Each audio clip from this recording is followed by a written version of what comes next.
Alrighty then.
Incoming.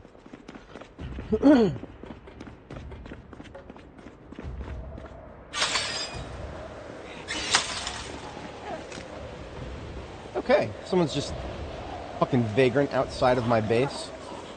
Hey, alright.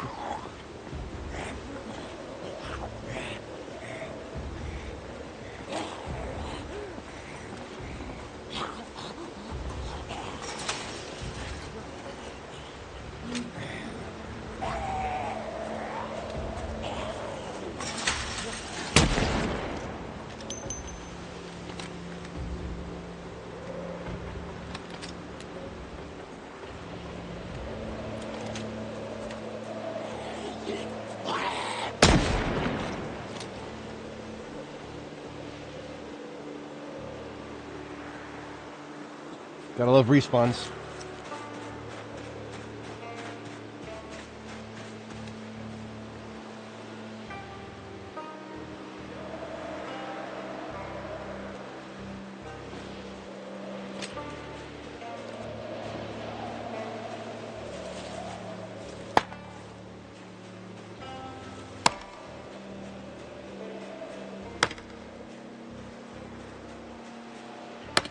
For anybody joining, good morning. We're just getting warmed up here.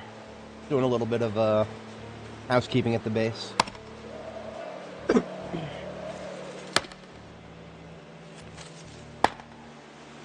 And we do got incoming to the north as well there. This is all part of housekeeping here.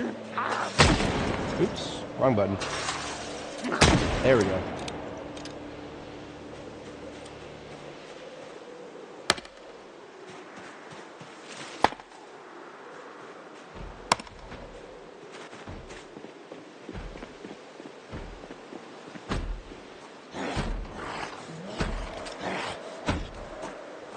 Get off of my fucking windows. I'm not going to discharge the firearm when there's a risk of hitting my own window.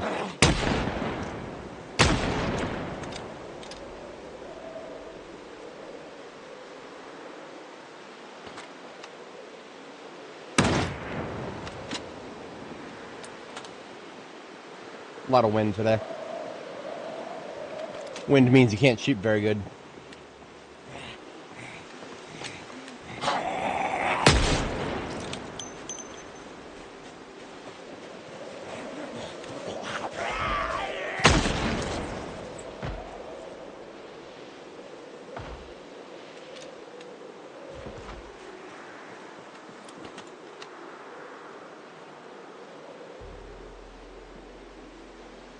Not even worth taking that shot.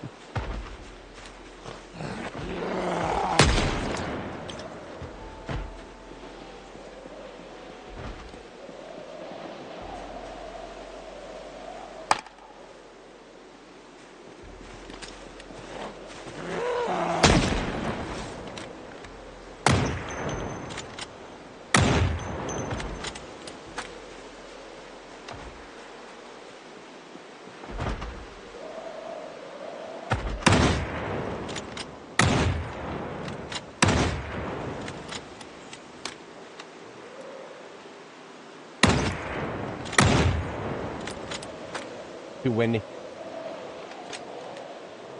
Half of the zombies I'm shooting is getting the fuck back up. It's just too windy. Might as well go for the point blank every time.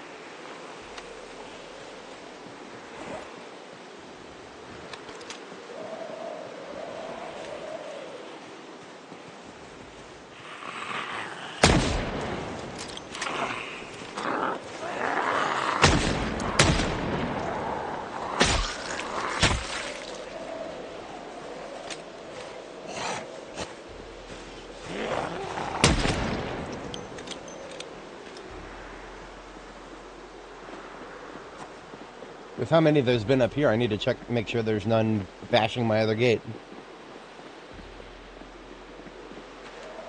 Alright, we're good. For now.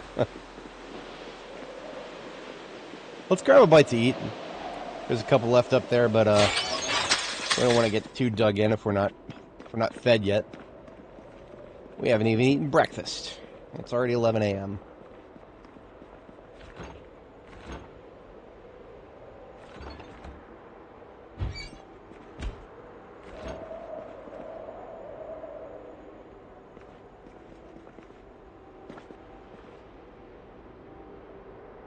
We were trying to put on weight, and that stopped.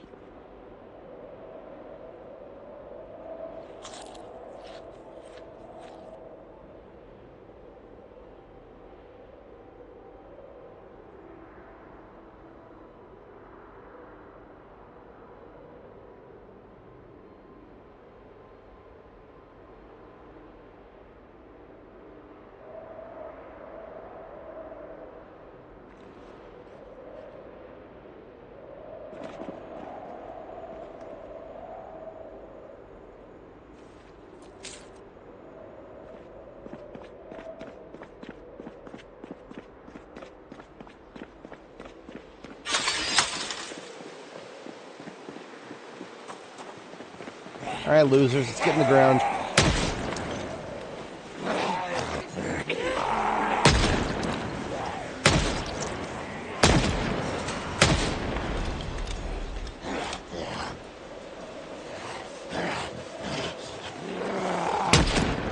I think I definitely chose the wrong side to build my fence on. It should have been on this side.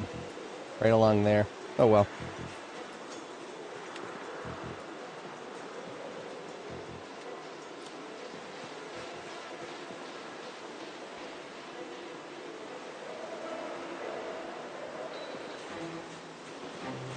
just put my axe on, and now you gotta...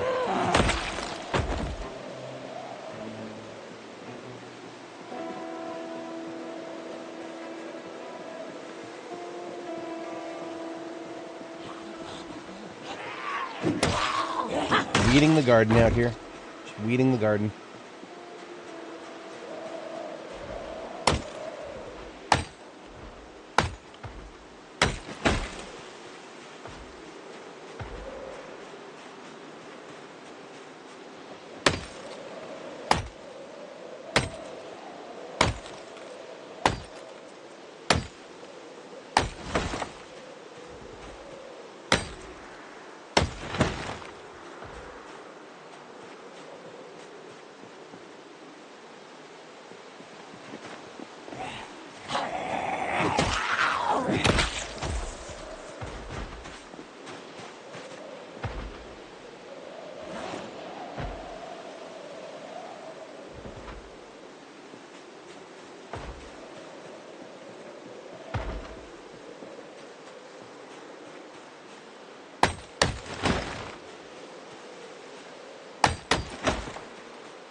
These houses are surprisingly untouched.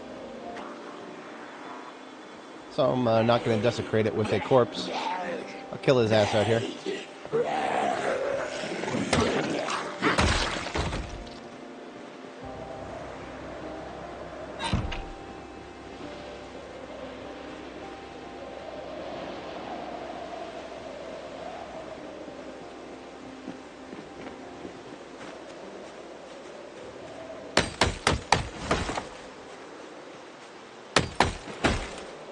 I foresee we might get aiming level 10 today.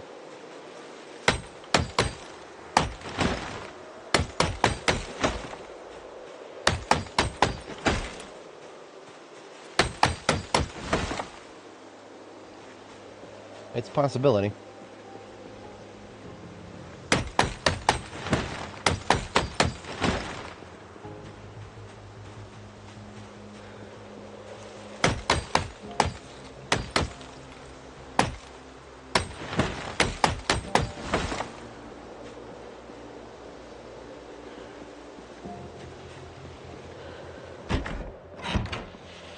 Boy.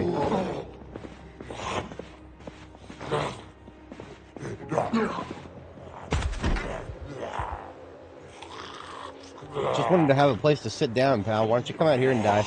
Bunch of corpse stinking up that pretty place. Come on. You almost got me. Right this way. There you go.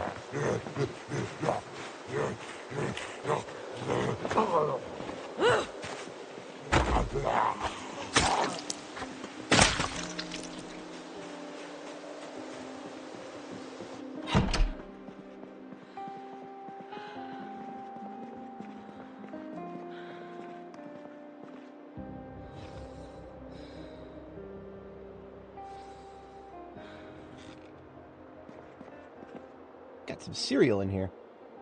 Actually, might need that. Need to put on some weight. And a juice box. Always down for a juice box.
Get your ass up and get out of the road.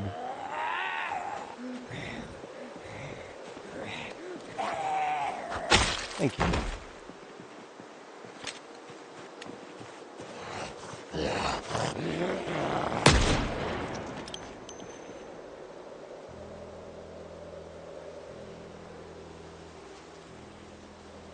I like his shirt too.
Okay.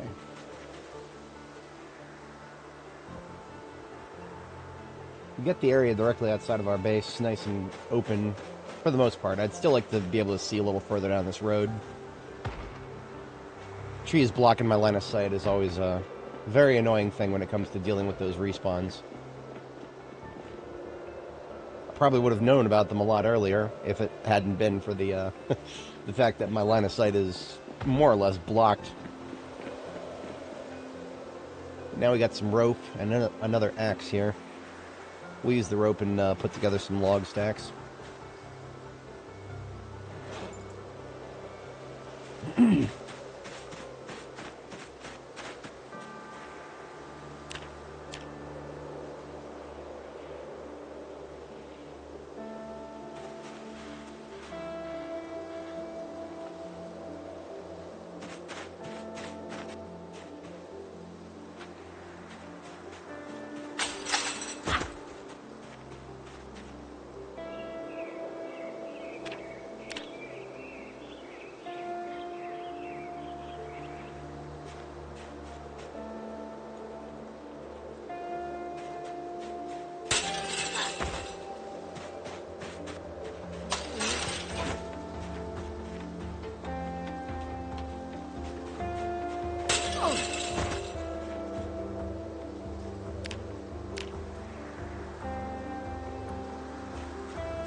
Considering building some more low fences just out of wood.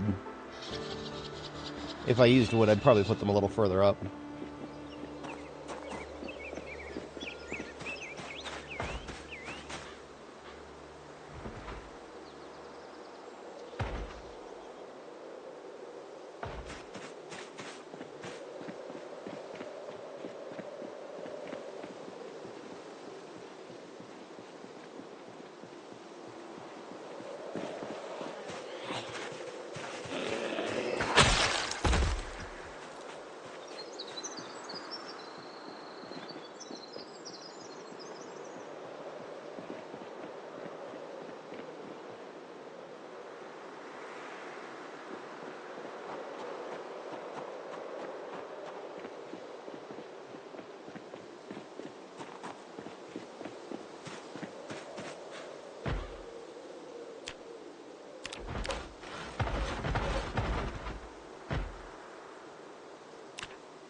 Much better.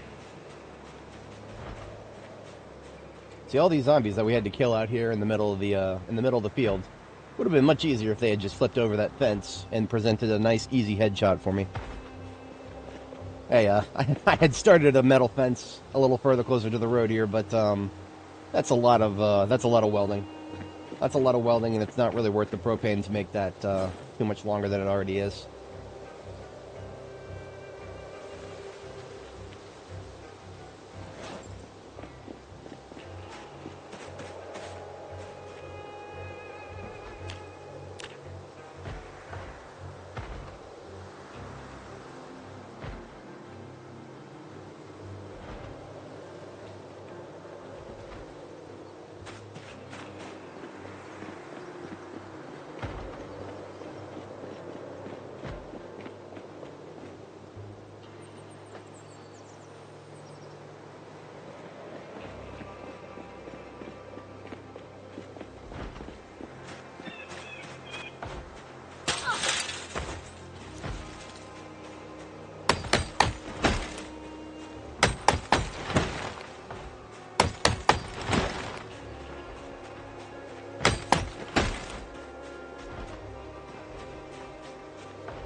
Alright, I like it. It's not, not total coverage, but it's most action coming from between these houses. That's where almost all these guys came from, is either between these houses or around in front of them. So now they've got plenty of space to flip over, and more importantly, the trees are out of the way, so I can actually see them coming now. Alright. Didn't exactly intend on spending the entire day on that, but, hey, defenses are defenses.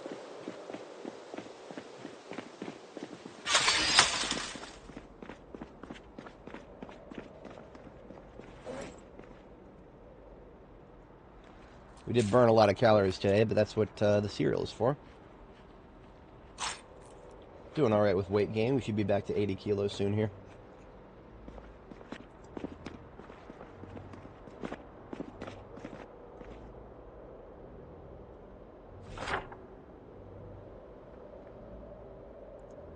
So we are at Jericho. This is my forward base in the center of southwest Louisville residential. We've explored all of Lantern Street here.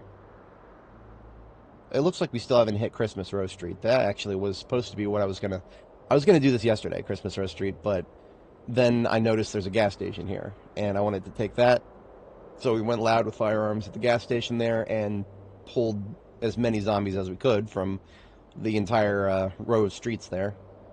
So the gas station here is relatively secure. I mean, well, it's as secure as Jericho is, which is questionable. We got an elementary school here. Not very useful for the books that we still want. Actually, there's only one book left that I want, and it's Longblade 5. And the only chance of finding Longblade 5 is the Survivor Zombie or Survivor House. And Survivor Houses is what we're looking for in the residential sector here. There's plenty of unexplored residential here. So Christmas Rose Street here is going to be our target tomorrow.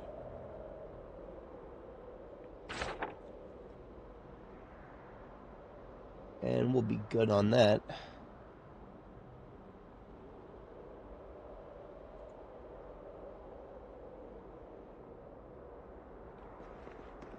I left my backpack outside with more logs in it.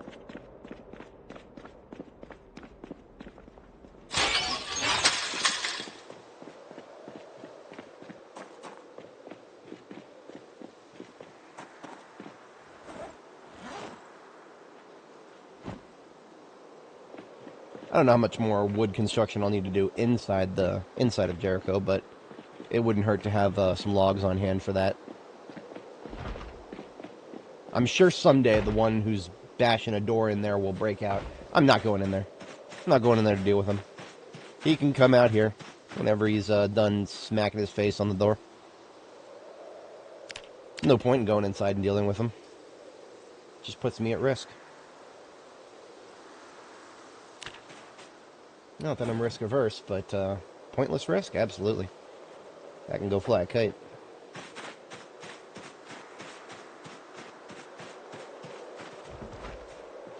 This is the axe that's just about to break. All it needs is a new handle. I'll go replace that.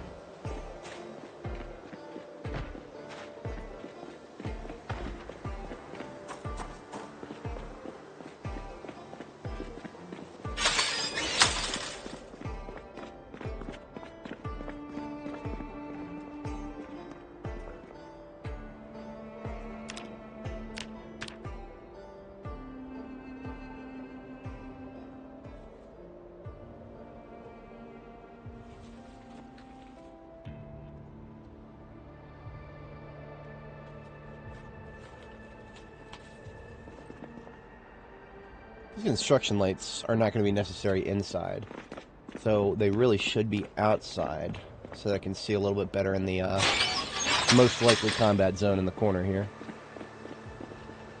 See if the generator can actually reach this far.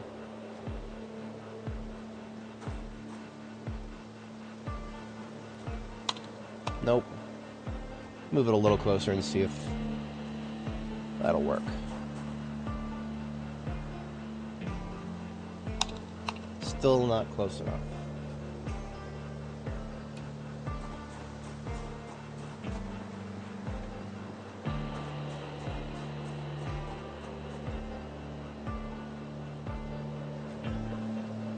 That's more like it.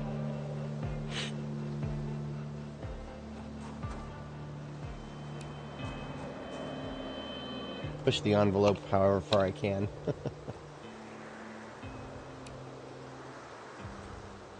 That's actually really good right there. Perfect. My own little street light.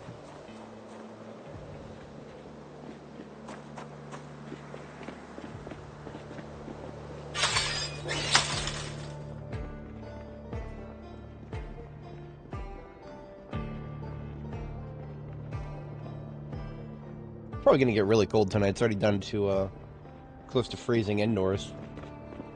Toss some wood in the fire.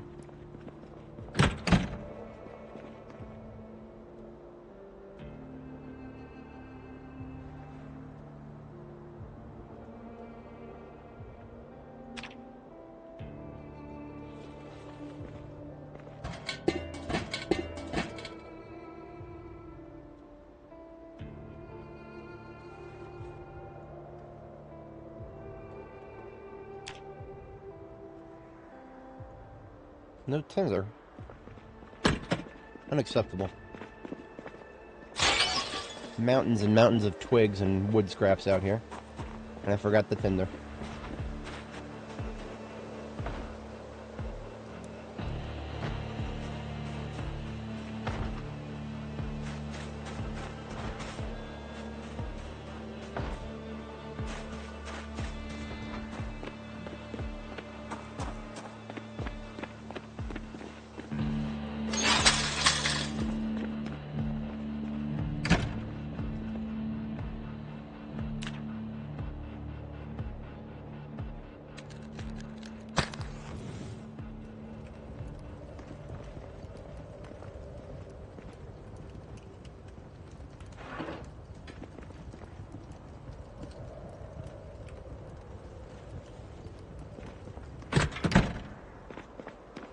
My absolute kingdom to be able to turn off multiple lights with a single switch. Wait a minute. Speaking of, I never shut this off. Its light bulb is already burnt out. Welcome to Project Zomboid, everybody.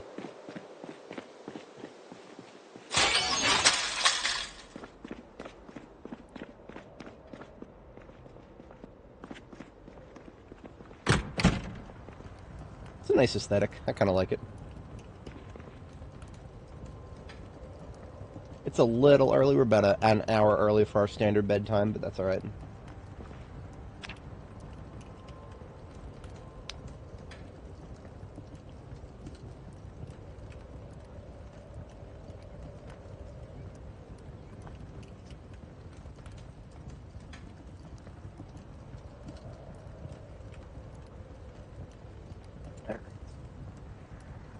Restless sleeper, midnight adventures engage.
Tedious. Very tedious. Guess it really was better off over there.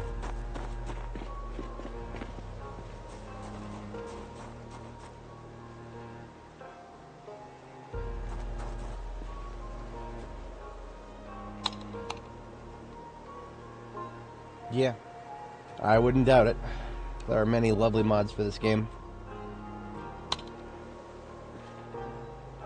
That's pretty good right there.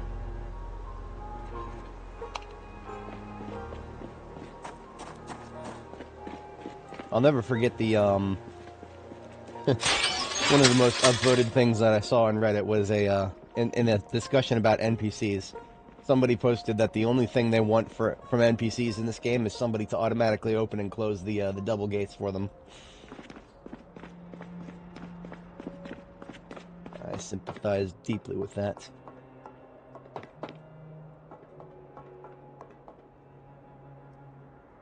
Alright, let's talk guns. 223 is our heavy driver right now. At night, we like to take the scope off and use the arc of the flashlight as a rangefinder. It's actually really fun.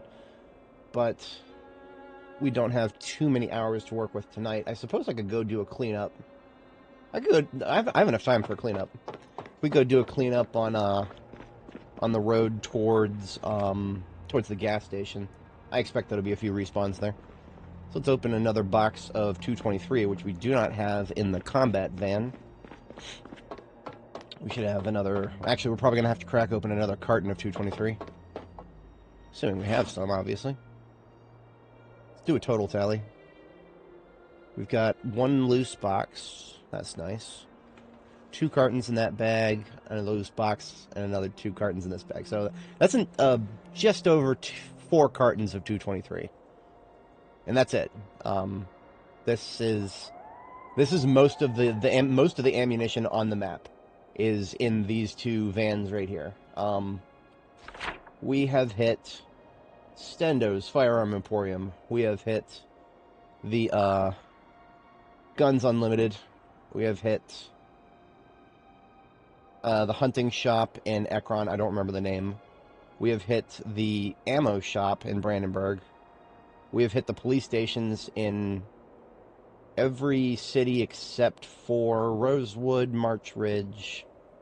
Actually, I think we did hit Rosewood. I know we haven't hit March Ridge for pretty much anything. Like March Ridge, we explored it, and that's it. Irvington, I think there is an ammo shop we have not hit. And by ammo shop, I mean there's a surplus store. There's a surplus store right here. All the way on the other side of the map that we haven't hit yet. So there is possibly still a couple cartons of ammo out there left in the world, but otherwise, the biggest loot sources of firearms in the game have been smashed together in the trunks of these 2 vehicles here.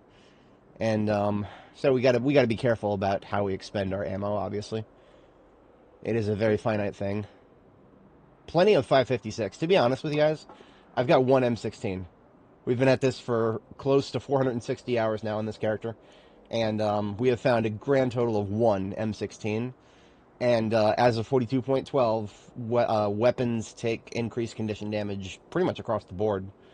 So I actually predict this M16 will probably break before it fires all of the 556. And the M16 is the only thing in the game right now that fires 556. So that's just a thing. I don't really have a strong opinion about that at the moment. I do prefer when there's more than one type of gun that shoots a specific kind of caliber ammo. But right now, for like 38 special, this is all you got, snub-nose revolver. I think that might even that might be similar in real life. I know in real life you can chamber weapons all kinds of different ways, but when it comes to what people just commonly use it for, I think 38 special really is just more of a revolver round. But I digest. Let's get one of these crates of 223 and toss it in the combat van and do a little bit of night sniping.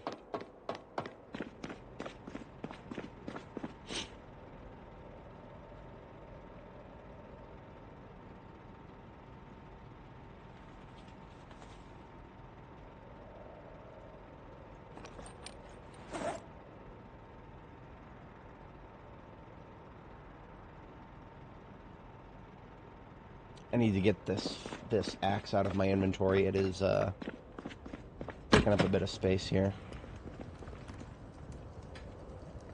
Dismantle the axe. It needs a new handle.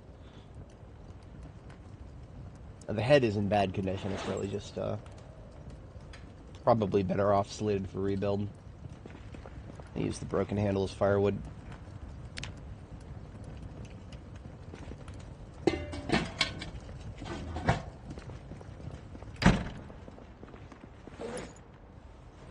Alright, now that's more like it. So since we're shooting at night, I don't bother with the scope. We're going to take the scope off. And without the scope, the 223 actually has a pretty good... if you use your angle-headed flashlight as a rangefinder, I've found that produces pretty good results. That's why I like to do that at night. During the day, you can get some pretty long-range shots with this thing, which is why I keep the 8x scope on it during the day. Alright, we are deploying towards the gas station. Still trying to put on a little bit of weight, so let's have a bite of chips.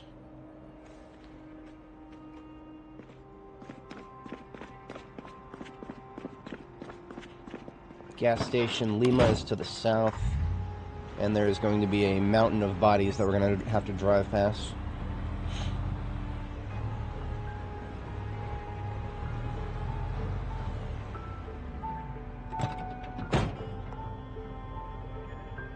Y'all hearing that? There's 2 music tracks playing at once. I've never heard that before.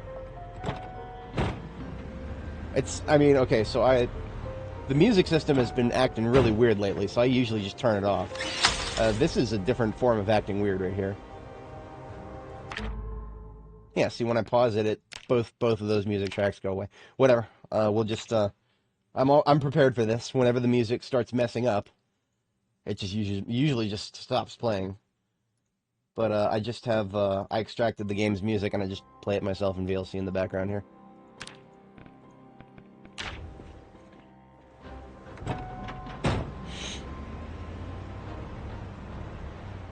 Alright, southward towards the gas station, we've got 1,000,001 corpses. I'm expecting either respawns or migrations. Late to the parties, as it were.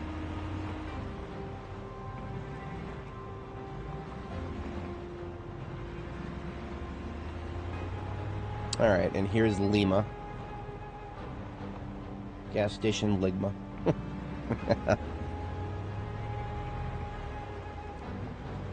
Yep.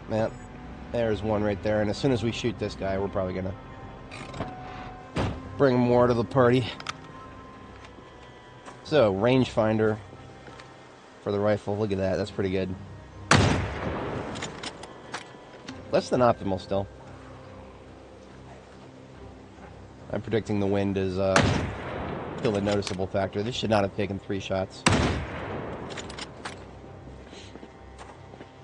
Aiming level 9, by the way. A little bit of wind is still more than enough to screw up your aim. Just says slight wind chill, that's all we get.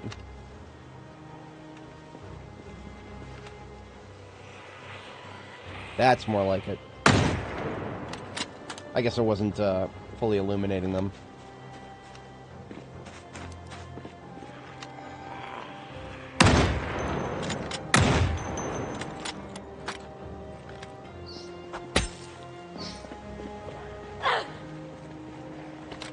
I don't want to kill them in the road if I can avoid it.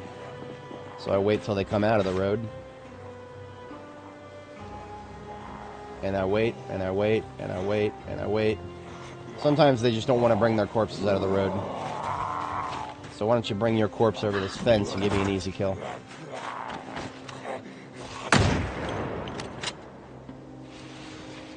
Somebody at the door. And I'm surrounded. Lovely.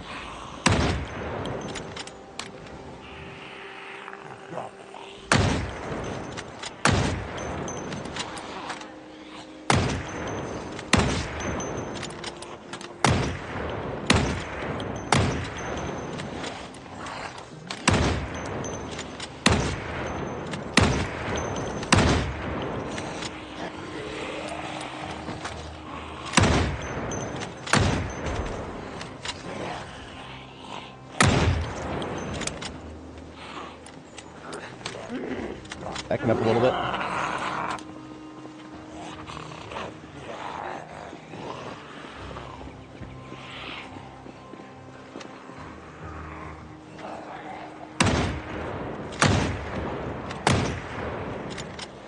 Fast one on my right there, so backing up a little further.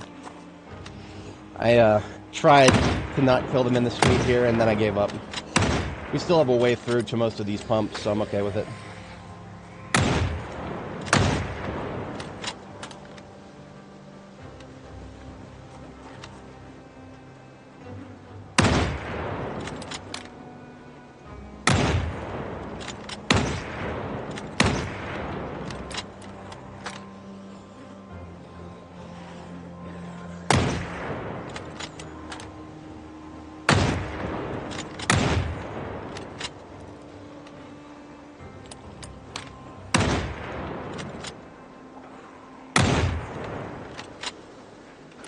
Hey, y'all want to see something really interesting? Watch this. Watch what happens when I lead them under a roof here. See how tight that crosshair is all of a sudden, compared to how it was just outside? It's a little wacky. It's just a little wacky. For some reason, being under a roof eliminates a certain number of factors that being outside negatively affects your shooting with.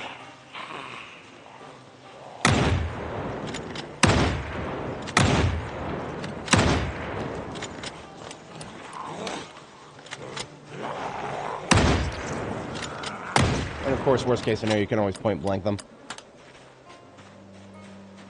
If I'm going to point blank them, I usually just pull out the 38 special here.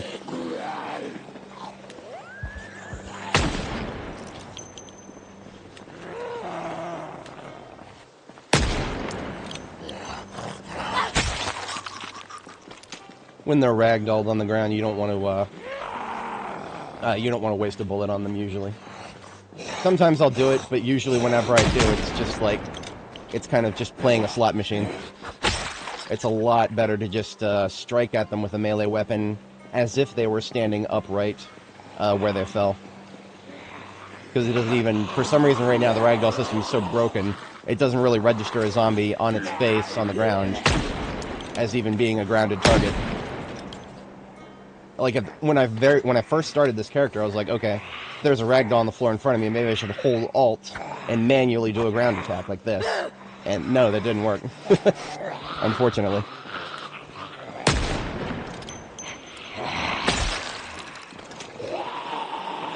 I didn't yet understand at the time that you just ragdoll targets like those, just treat them as if they're standing upright, but immobile. I'm certainly hoping they'll eventually fix that.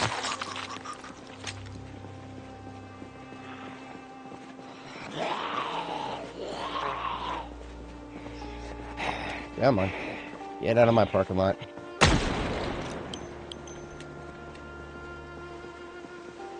Alright, I'm going to put a lid on firearms for now. I'm sure there's more out here, but I would prefer to be able to sleep. I'm already about an hour past my bedtime here.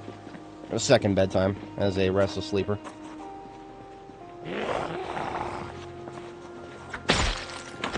I do have a secure place to sleep in the gas station here. Would just prefer that there's no zombies directly outside when I try to sleep.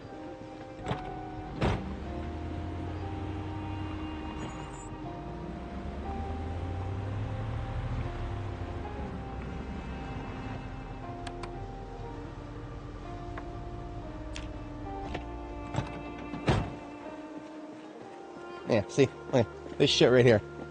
Oi. Come right this way, please. Away from where I try to sleep.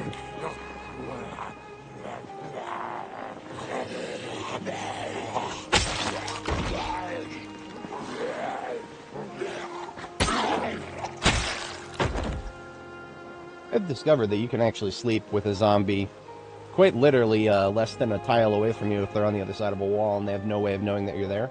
You're not making no noise. I have accidentally done that in the past. I have had a zombie actually break through a window without waking me up while I was asleep once. It was that was a mind-boggling experience. I used to believe, and for the longest time I was 100% sure that if a zombie broke a window in a room that you're sleeping in, you would, maybe wake up. Like, maybe the sound of the shattering glass would wake you up. No, it doesn't. No, I don't know what happened there. It was right at the beginning of one of my streams, shortly after I got here to Louisville and established Foxtrot, the base far at the southwest, before we started the hospital. I had been meaning to go over that footage and look a little closer at it, but something about that deeply annoyed me.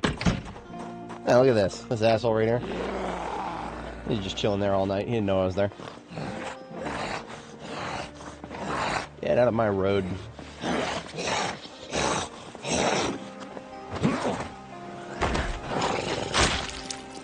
Very slowly leveling my short blade. We're at like 4.1. Do I need any cans of gas at Jericho? Why not? Yeah. We'll fill these cans up.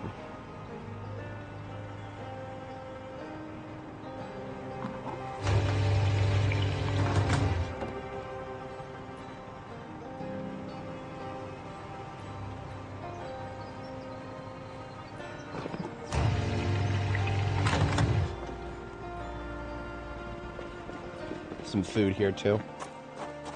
Some breakfast. I put it in the there it is. Chocolate cakes for breakfast. Hell yeah. Breakfast of champions. Breakfast of somebody trying to put on weight. Alright, we're clear up to Lima. Oh, no, the fuck we are.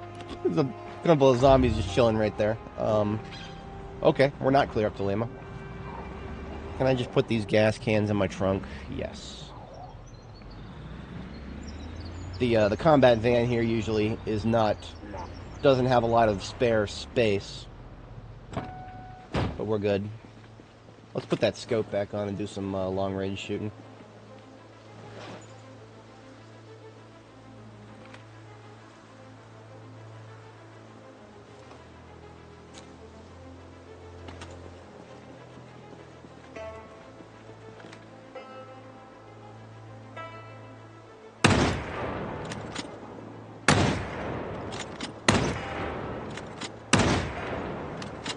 The wind still. There's a lot of wind. To be entirely honest, guns in winter are not always going to be optimal.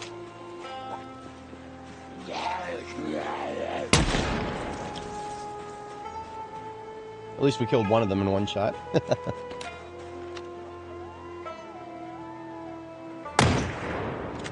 Not even a kill. You usually don't want to shoot ragdoll targets. Something made me feel like I could make that shot, but nope. If that looks bad for aiming level 9, yes, I agree 100%. I would say right now my biggest complaint about guns, just in general, is that there are way too many factors that can make even an experienced shooter, like, miss a shot that should be good for them. Like, as level 9 aim, right? We assume that level 5 is, like, average, and we assume that level 10 is, like, some of the best that humans can do. That's kind of just what I'm assuming here. Where we're really close to the best that humans can do, and a little gust of wind is still enough to make it so that we miss 2 out of 3 shots, really? No. There's something wrong with that. That's my biggest criticism right now.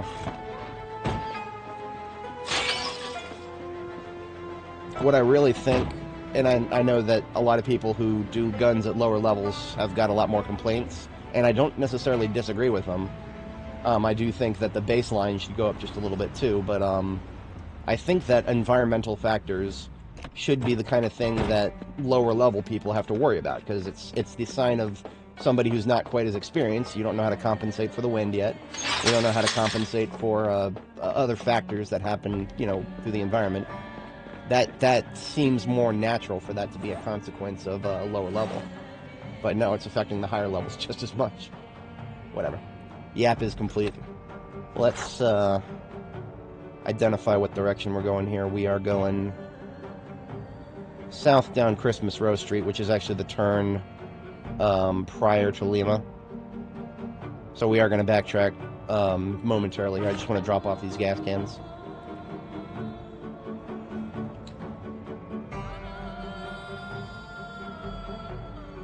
These should go upstairs with the generator, I think. Just calculating whether there should... No, there's no other generator presence needed up here for now.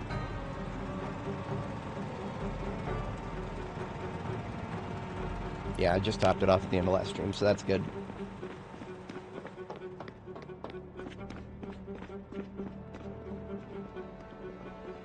Food. I needed to make food. That's one of the reasons I came back here. Let's get some stuff out of the freezer.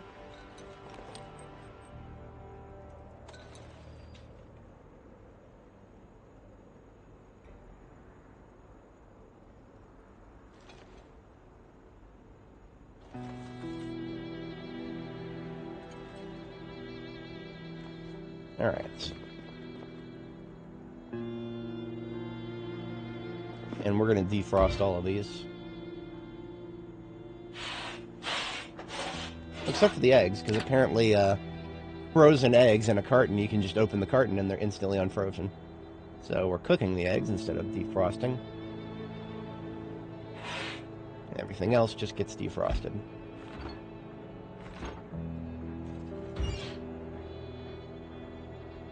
Actually, the potatoes I might as well cook too.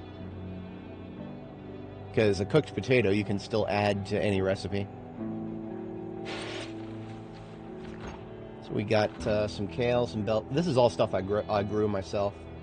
The eggs are from my chickens, the kale, and the bell pepper are from my garden back in Riverside. Same with the potatoes. The potatoes are actually something that I didn't even bother to refrigerate for a very long time. And then they went stale earlier than I thought they would, because I thought potatoes had a really long shelf life, even if you didn't try to preserve them. I was relatively correct. I just overestimated how long it actually was. We are actually almost out of water. We haven't had rain in a couple weeks here. So what does that mean? That means we've got a whole bunch of bottled water here.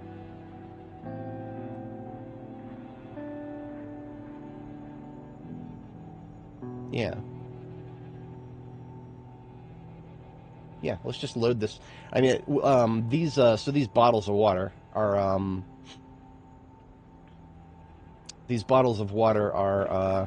1 liter bottles. If I were to turn around and fill up these 1 liter bottles with gasoline, those are bombs. So I need to empty these 1 liter bottles anyway. We can empty them straight into my rain collector and get ourselves another 9 liters in the sink, while also freeing up some water bottles. I think it would actually be faster to transfer liquid. Yeah.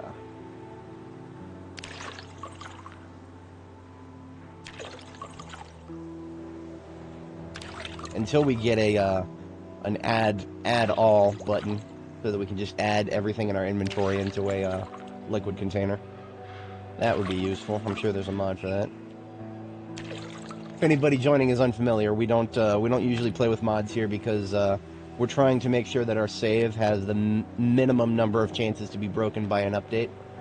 So the only mod we're rocking right now is the stat bar. The stat bar is actually one that I made myself. I just ported the build 41 version.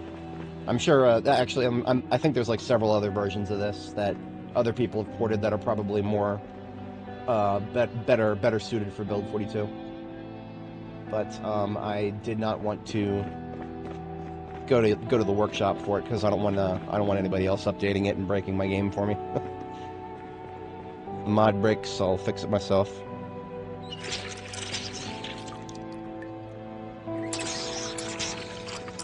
Alright, let's make ourselves a soup.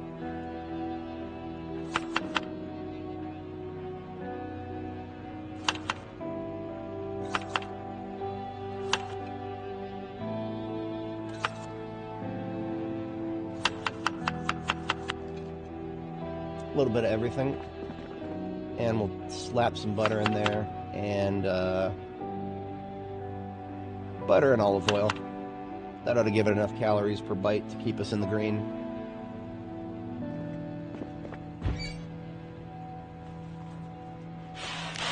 Okay, this needs to stop. Just as of the last version, the devs have moved the buttons to the bottom. That doesn't bother me anywhere near as much as this shit. Watch this. When I put the soup in the oven, the turn on button moves to the right and gets replaced with the take all button.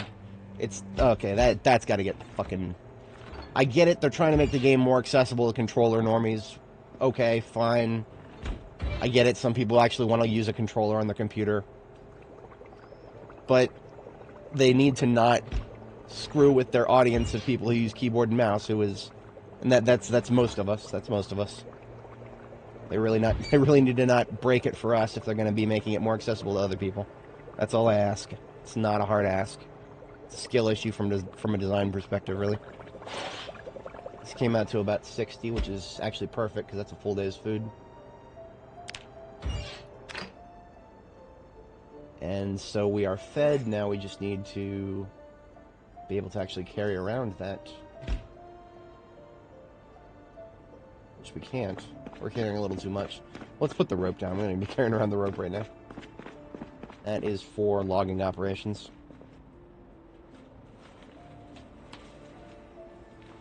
Nails.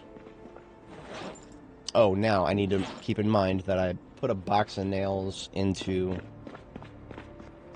All of the driver's seats in my vehicles have a box of nails in them for constructing defenses in the field. And I opened the box of nails from this van recently. These empty plastic bottles need to go into my bomb-making area up here. You know, my bomb-making area has a serious lack of bombs right now. I feel like we should have some pipe bombs. This is Louisville. We've got a very high concentration zone of targets up here. What do we need for some pipe bombs? We got pipes. But, okay, so this is another thing about pipe bombs. Pipe bombs are made with gunpowder. Gunpowder, you extract from bullets. A pipe bomb costs about 20 bullets worth of gunpowder. So, if you were to assume that the bullet that you're using equals 1 kill, then basically what you want to do is make sure that you're getting at least 20 zombie kills for every pipe bomb you use. That's actually not a hard ask at all. You can do that. We've done it already on stream. We've got way more than 20 on our most recent usage, but we haven't been doing it too much. So let's pick a caliber that we're going to sacrifice some bullets of. I feel like we're starting to get a lot more use out of 223, so I want to kind of keep the 223 where it is. Now, 5.56 is, as long as you have an M16 to shoot it with, actually one of the most useful rounds for high target concentration because the M16 has the biggest magazine in the game, 30 rounds. 45 auto is actually the one I have the least number of remaining rounds of. 308, possibly a little bit less. I've got a ton of 12 gauge, but we're not sacrificing those. Because you can get multi-hit has been fixed with shotguns. You can kill up to 3 targets with 1 shotgun shell now. Or at least that's my current record. Maybe you can get even more. I don't know. My current record is 3 per shot. So we're saving those for getting further into Louisville. What I want to do is when we get to the bigger buildings in here, we got all these tight corners where I expect tons and tons of zombies to be coming around tight corners. When they come around the corner, they'll be all clustered up right next to a building, and we can get some really good lineups. That's kind of what I'm saving the shotgun for. So these suburban areas, we're going to be using rifles much more than shotguns. It is really difficult to choose a caliber to sacrifice, but it is only 20 rounds. So let's just let's do one of 45 auto, assuming we have a box loose somewhere here.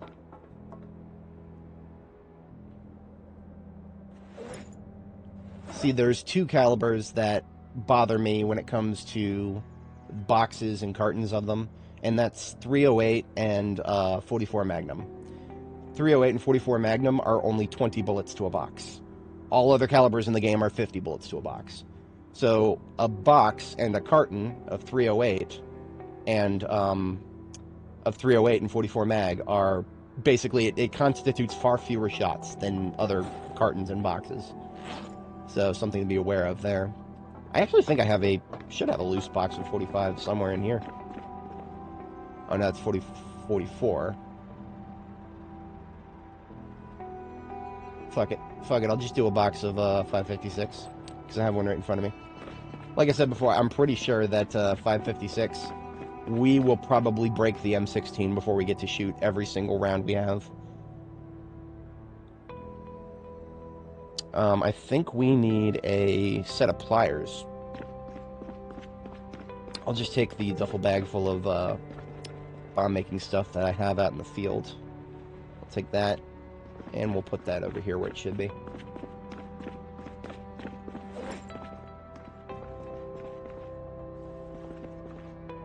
Alright, now we gather gunpowder from 556 rounds.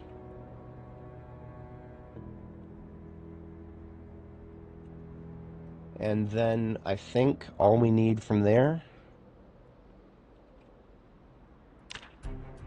Oh, we need a hacksaw. I don't have a hacksaw right here.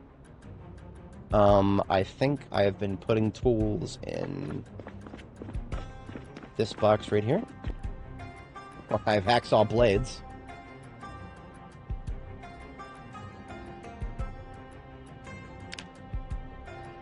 You can't make a hacksaw with a hacksaw blade. You have to... Hacksaw blades are just for fixing them. I know I have plenty of hacksaws back at Foxtrot, but I thought I had one of everything here.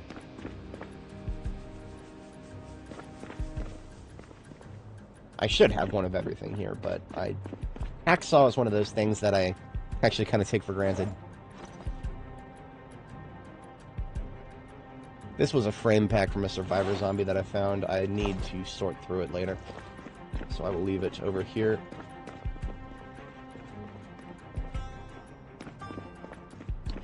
If I were a hacksaw, where would I be? I have more tools in the pink duffel. More tools that don't include a hacksaw. Okay, I guess we're going back to Foxtrot then. Assuming I can't find one in one of these other bags. I swear I swear I had one somewhere here. And I'm probably going to find it later. It's not over here at the gunsmithing shop. I've already emptied all of these. Huh. Well. This, if there's one thing that we don't have here at Jericho, it is tools. But that tells me that I need to have a hacksaw in my bomb making kit here. This is my field bomb making kit. I need to have a hacksaw in there. See, we got 3 pipe bombs already. They're remote pipe bombs, though. Thrown pipe bombs are probably fine, too. Alright, let's just consolidate all this gunpowder, and we'll stop by Foxtrot to get ourselves a hacksaw and maybe some other tools that we might be missing.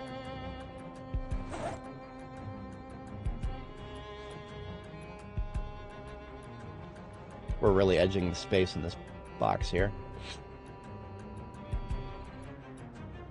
Probably because of the batteries. We don't need to have 14 batteries in there. It was fine.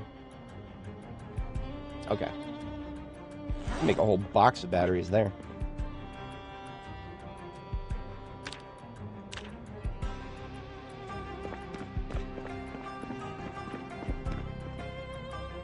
Alright, order of operations. Stopping by Foxtrot to get some tools. Circling around to continue our work south of Jericho here.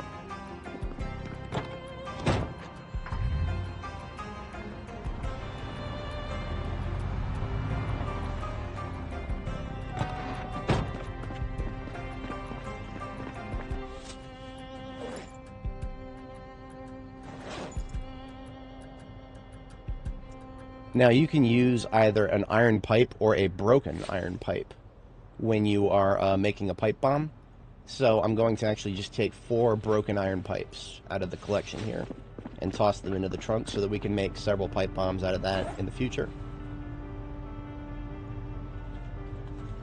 And that still leaves us with plenty of spare space.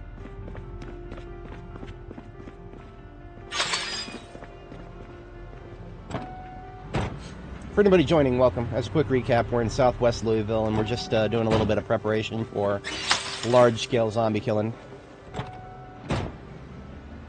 We'll be focusing on clearing some residential districts to the south of the supermarket here that we've established a base in. But as I recently discovered, at this supermarket base, we don't have a hacksaw, so we need some more tools. And you'll have to forgive me, there's a garage right here, so I just didn't want to double check that there's nothing extremely useful here. I think I already did check it once. Garages are a potential source of tools.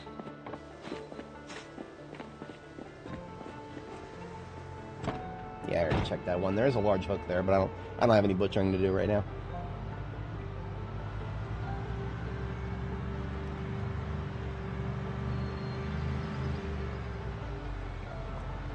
So if anybody joining is not familiar with our progression through Louisville, I'll just give a quick recap on that. We've got a forge base at Foxtrot here. That's sort of our primary ingress. We've cleared the hospital completely, and we're patrolling it regularly to keep it suppressed. Gulf, that's just a gas station that is secure.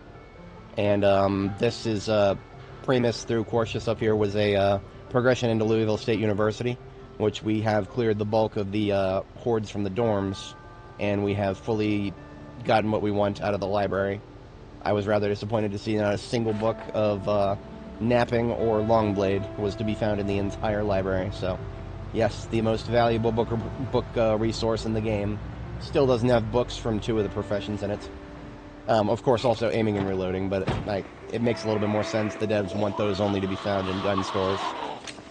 Also, I'm not even looking for them right now.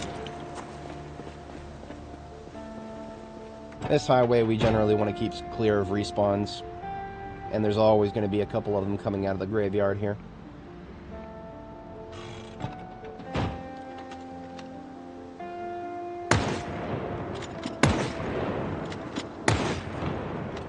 One of those was a non-kill. Get up. Now he's going to get up again. One more time.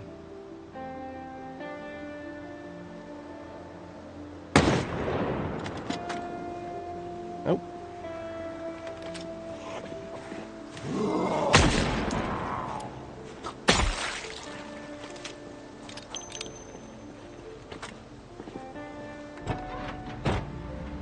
Got a bite of soup while we drive. Oh, now, because my fridge at Jericho is mostly empty now, I think we can actually, we can empty one of the fridges at Foxtrot now. So I've got a generator. I got 2 free generators running at Foxtrot right now. One of them has been kind of redundant for a while now. So this is Gulf. We're just passing through.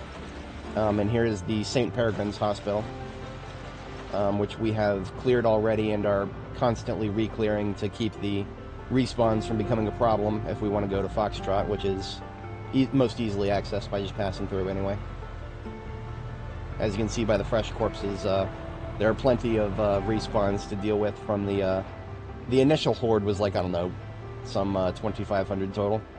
I lost count after a while.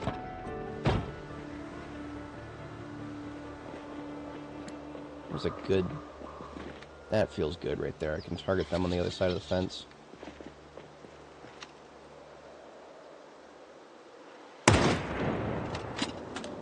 Looks like here's my arc right here. I do love it when they just, What was that? A human is nearby? Let's angrily smack this fence.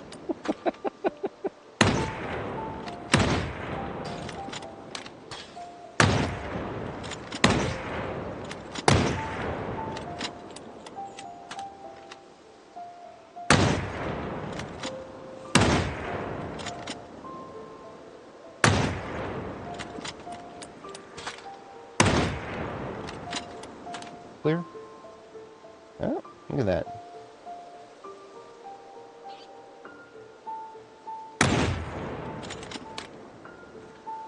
That one's going to get back up again. So whenever a zombie, whenever you shoot a zombie and it goes down, but the crosshair still has a red dot on it after it goes down, it's not a kill. Sometimes it only stays up for a flash, but that's usually all you need to confirm that it's, basically, when the bullet hits the zombie, the crosshair is supposed to disappear immediately. That's a confirmed kill. That's like your little Call of Duty with the little X. That's how you confirm your kills. And if they don't, if you don't get that, if it remains red, then your kill is not confirmed. Anyway, Foxtrot here. Foxtrot F for Forge. We can probably definitely empty the fridge here, so let's cut the engine, and we're here for tools, but we're also going to consolidate the fridges. 2 hacksaws just right here on the desk, because of course both of them in need of some repairs, but that's fine.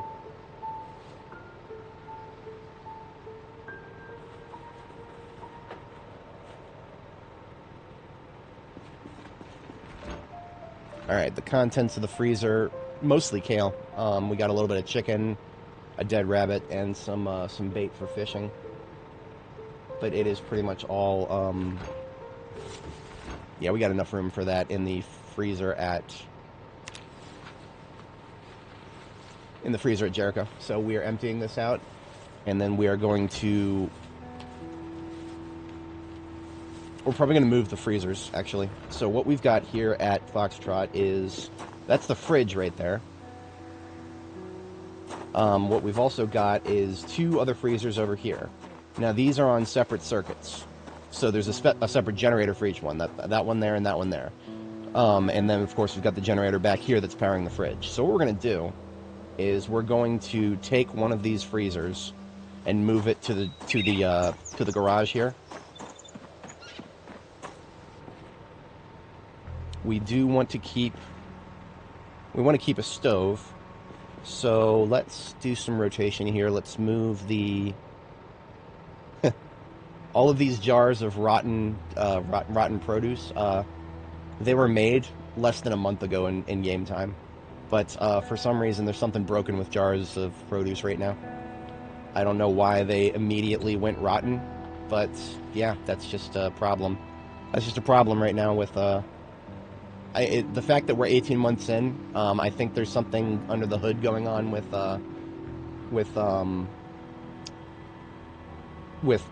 spoilage calculation that based on time passed. See, right now, because so much time has passed, any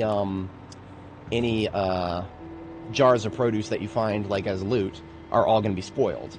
And so I think whatever mechanic is responsible for that is also responsible for the jars of produce that we just made going bad on us instantly. That's just a guess on my part, because I can't explain why they went bad otherwise. They shouldn't have. Jars of produce, in my understanding, without any sort of refrigeration or freezing, should last an entire year. That's kind of what my understanding of it currently. But, yeah. So we want to be able to move the fridge. We got to drop stuff. Your inventory has a hard limit of 50. So if you want to pick up something like a fridge that weighs 40, you can't be carrying around heavy stuff. So we're going to drop my guns and my backpack.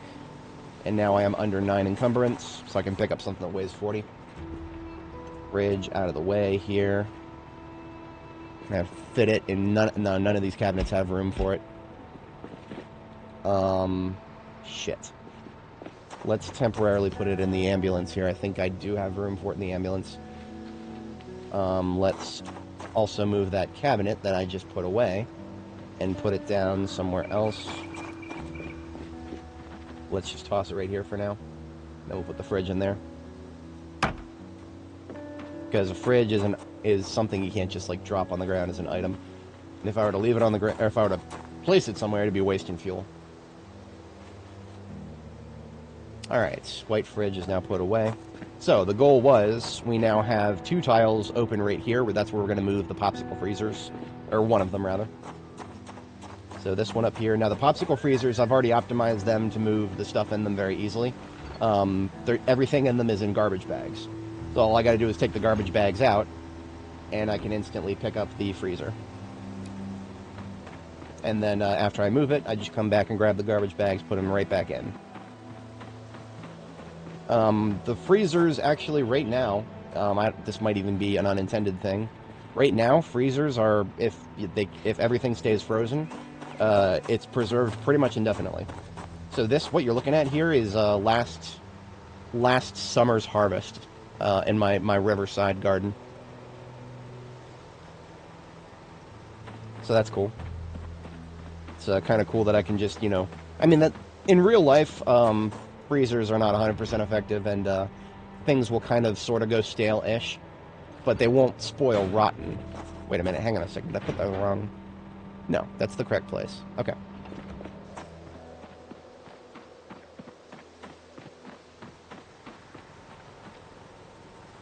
Not that I'm too experienced with this, because usually if when I was growing up, we had like a big freezer in our basement, but my parents would always put stuff in there after it was cooked. So I don't actually have a lot of like first-hand experience with like just straight up frozen produce, as opposed to frozen meals. Like they would cook it in a stew and then put the stew in like a Tupperware thing and then label it. That would last a very, very long time, but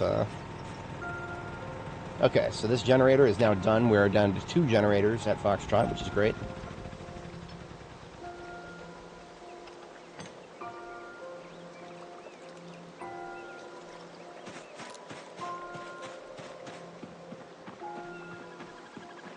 So something that I got a lot of folks viewing right now.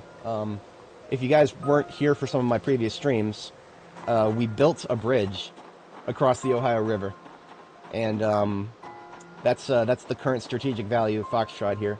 It's not too close to the inner area of Louisville. It's outside of Louisville, but we've got a bridge that goes all the way across the Ohio River here and into Indiana, which is no zombies spawn there. There's no loot that spawns there. It's just wilderness. And we cut a path through the wilderness, and then built another bridge to West Point over here. Why did we do that? Because the military checkpoint here is full of respawns already. We cleared it once, all 2,100 or so zombies that were there, and half of them have respawned now. And sure, I could clear them again, but I don't want to keep doing that. I don't want to keep doing that. It felt far more worth it long term to just go around them completely. And that's what we did. So we have a supply line to take us to West Point whenever we need to without going through a bunch of respawns. Because, like, in addition to the checkpoint zombies, there's a bunch of zombies that are going to be just on the road. Like, if we were to take 31 West, just take 31 West here, there would be zombies all over this road between Louisville and West Point. And I don't. Why do I got to deal with that? Why are zombies coming to an empty highway? I know why from a gameplay perspective, but it doesn't seem realistic. Zombies just kind of respond to noise. They respond to noise. Now, if there were other people driving on the highway, sure, that makes sense. I don't see nobody else. Do you guys see anybody else in this game? There's nobody else in the game right now. We're the last person on the planet. I was thinking about forging some more tools while I'm here. I don't have too much charcoal at the moment. A lot of people are upset about spears right now. I have personally witnessed how quickly they break. I just don't use spears right now. There's a million other weapons I can use, so I don't really think about it. But no, I agree. I agree with the criticism. It shouldn't break after like 10 zombies. That's kind of the results I got. Shouldn't happen. That's silly. But there's a lot of other things to do right now, so I don't really think about it. I can't shake the feeling that there was something other than a hacksaw that I needed. But nothing's coming to me right now. 10 out of 10 on blacksmithing, obviously. I can forge almost anything that I need. Almost anything. I can't make more iron pipes. You know those pipe bombs that we were talking about building that we're going to build some of? No, we can't build pipes. We can make spearheads, we can make tongs, we can make tweezers, we can make wrenches. Iron pipe? No. You gotta rip cars apart, and you gotta weld things apart in order to get iron pipes. Fuck you, Indy Stone. I was bitching about this last stream, but really, it feels like a targeted oversight. It doesn't feel like an accidental oversight. But, I don't know, maybe it's just a complete accident. Oopsies! We just happen to make it so that you can't forge a fundamental building block of one of the other professions. Total accident. Whatever. Now, one thing I could do is I could get together some materials to build a forge and a furnace at Jericho. I have been considering that. That's a lot of work. That is a lot of work. One of my viewers, 4 or 5 streams ago, was asking, asked me how do you get started on making a blacksmithing forge, and we opened up Photoshop and we tried to make a flowchart of all the things you got to do to build a forge and furnace. Just take a quick look at this. Just take a quick look at this and tell me if this is complicated enough, or if maybe it needs to be a little bit more complicated, because this is how you need to build a forge. Complicated enough? I don't know. I don't know. See, we tried to brain dump, because I generally know most of these things, but then I forget little tiny specifics. Like, what fucked me when I was building this forge right here. This forge right here, when I was building this one, what really fucked me was that I forgot that we need to have iron tongs. They cannot be wooden tongs. I did not bring a set of tongs with me when I wanted to build from my previous bases. So we came all the way here without iron tongs, and we hit a brick wall. Because you cannot make a blacksmith anvil with wooden tongs. There's just some arbitrary limitation. You can use wooden tongs for almost any other recipe, but no, not a blacksmith anvil. So we had to go on a stupid little side quest to get iron tongs, which failed. We never found any. We have yet to find iron tongs in Louisville. You can find them in fireplaces and loot warehouse tables and stuff like that. We just got really unlucky. We haven't found one yet. We had to make our own. We had to go build a simple forge and make our own. I have opinions about that, but I'll reserve them. I'll reserve them.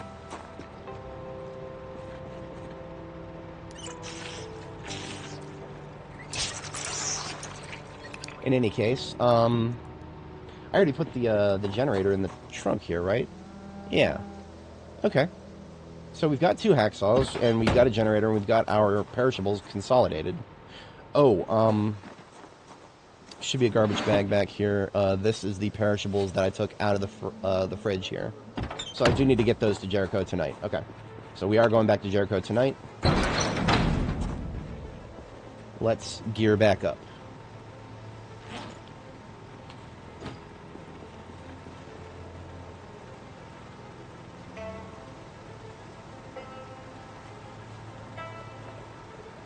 If anybody's not familiar with my loadout, we've got the rifle for long-range kills, scope during the day, no scope at night.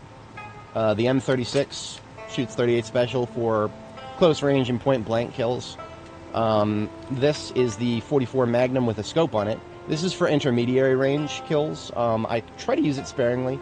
44 mag is one of those 20 rounds to a box caliber, so yeah, I try to use it sparingly, but if there's any medium range kills that are not optimal for the rifle, then I'll switch to that. The 9mm is similar optimal range to the 38 Special, but the 38 Special only has 5 shots in the cylinder. 9mm has 15, so 9mm is basically just high-capacity point-blank shooting. And then, of course, in my backpack, I have the M16 on hand for extremely high-capacity short-range killing, because the M16 is... I don't hate it, but sadly, it's just not reliable, even within its optimal range. The most reliable use you'll get out of it is point-blank kills, sadly. So it is just like the 9mm. It is. I use it for very high-capacity point-blank kills. I can make it work that way, and I mean, you know, sometimes I'll take a shot at a distant target and it'll work, but then I'll take a shot at a distant target, quote-unquote distant, that's within optimal range, and it won't die. It'll get back up, I'll shoot it again, and it won't die, and I'll just be like, why the fuck am I wasting this ammo? I'll just let it get to point-blank range and kill it there. I shouldn't have to be forced to make that decision, but that's firearms in the current patch. The targeting system that they've added to try to increase headshot damage, yes, I like it. It still doesn't work very well, because sometimes we'll aim at the head, and the game will decide, nah, you didn't hit. Nah, fam. You clicked on the head, but you didn't hit. Sorry. Try again. And that's shit. That's annoying. When I first saw that what they were trying to do with aim by adding a crosshair so that we can actually introduce a little bit of skill into the mix, I was excited at first because I'm good at clicking on things accurately. But no, sometimes we'll click accurately, and the game will just be like, nah, you missed that shot. It's too windy outside today. Fuck you, dude. Come on now.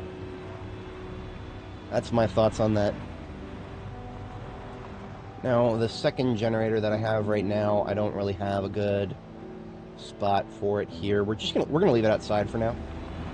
We're gonna leave it outside because I mean, you can't run a generator inside, and I don't need a second one on the roof, so outside it is. Put it next to the street light, so it's less likely that I accidentally run over it.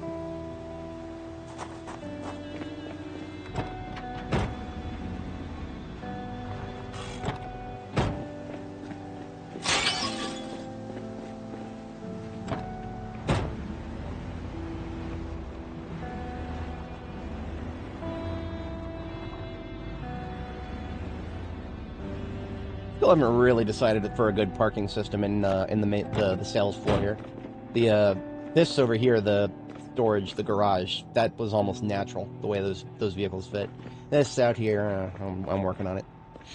I was thinking about setting up a drying rack zone here, which is why I put these fireplaces, but that would mean that this basically there's this whole area here that's kind of taken up, which would eliminate one of these parking spots. So still thinking about it.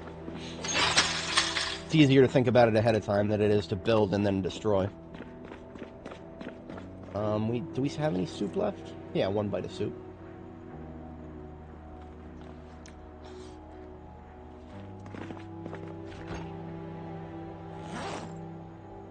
And we forgot to grab the garbage bag full of perishables. I think maybe half of this kale I'll put in the freezer, and then... well, I'll see what can fit in the freezer.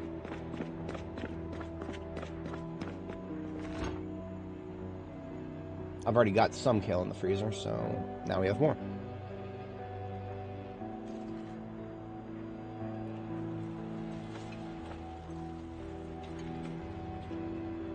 Most of the chicken in the freezer, one into the fridge.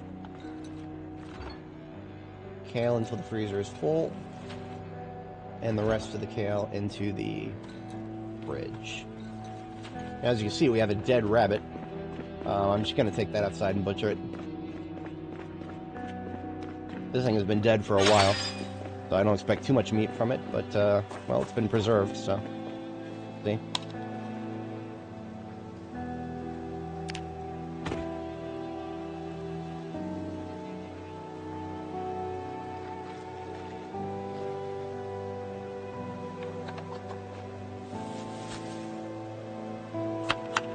Got a little bit of meat from that.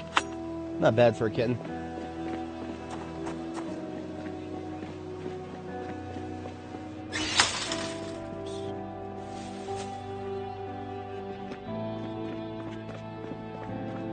Now, if we end up doing leather drying racks back here, then we will need the leather back here, so I'll leave that there.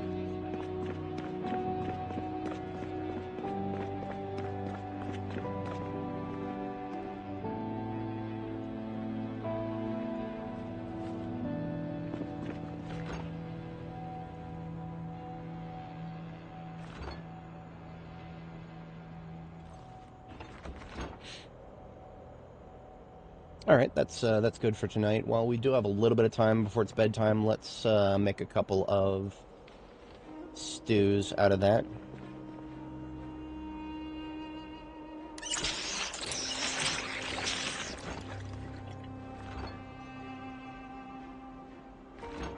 Chicken. We got a whole chicken, so we got to chop it up. We want to make sure we're chopping up the right one, so we can bring it out of here.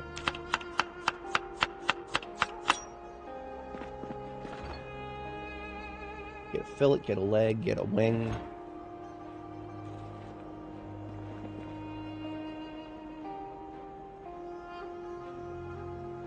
So what is the difference between a soup and a stew? Soups cook faster, but you can put fewer ingredients in it. That's about it. So generally speaking, I like to do soups when the option is in front of me, because that just means it cooks faster. I do not know if there is a functional difference between their shelf life. That may be a thing. This is going to come out really chunky. We may want to split these depending on how much they end up being worth.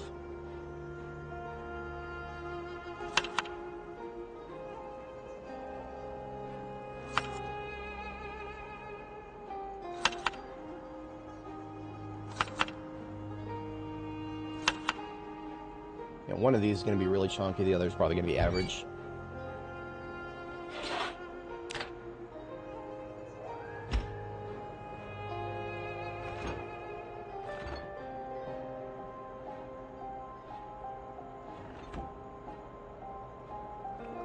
I'll just fast forward through this.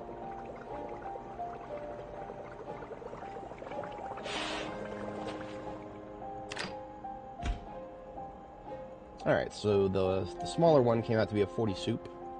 That's not even a full day. The larger one came out to be 110. So what is that? That is, no,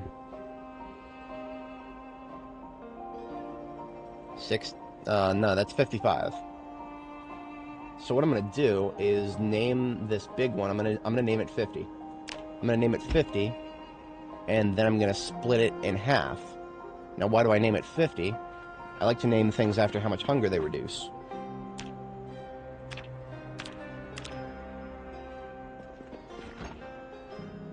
Let's put away 40 soup first. Why can't I split that? Huh. I can't split that soup. Okay. That's probably because I use a forged pot. Okay. So I can't do what I wanted to do with that. So we're just gonna have to call this a 110 soup. And we'll have to maybe let ourselves get a bit hungry before we eat it. Oh well. See, I wanted to split the larger one and then not split the smaller one, but I can't. Whatever, bedtime. Tomorrow we'll do some big killing.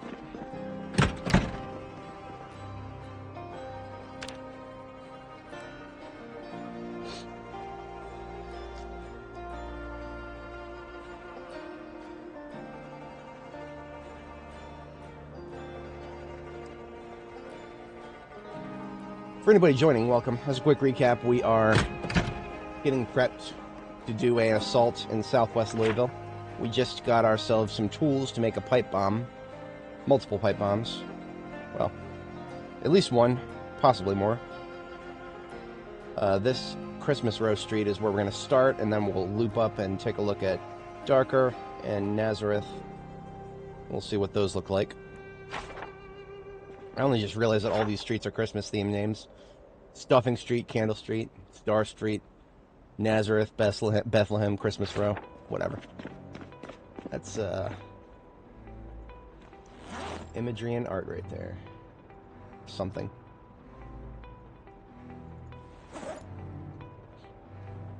We got some axe heads that need to get left on the workstation.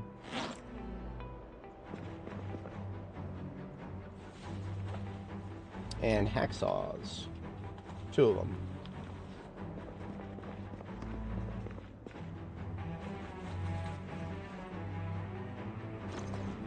I'll do something with the dog vane eventually. You know, since I'm doing other work over here, I should probably bring the rest of the tools. This pink duffel bag is just a generic box of tools. I should move that over there.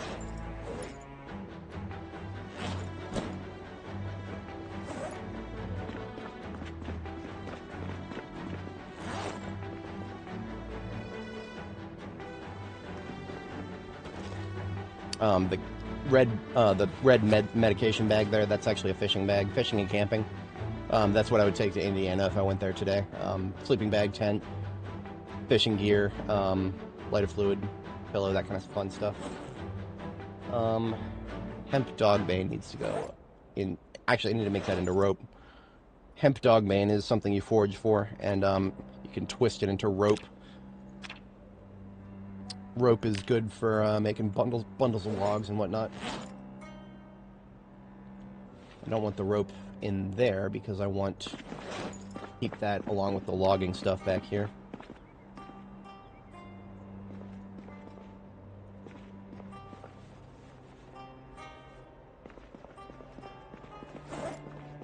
Fighting knife goes into this corner here? No. I have just gonna put fighting knives. So, what is a fighting knife? It's a knife that is almost as good as, or actually just a little bit better than a hunting knife. And the most important thing about that is, you can't make fighting knives. So if you want to, you gotta save them for really good moments, basically. Stats are ever so slightly better.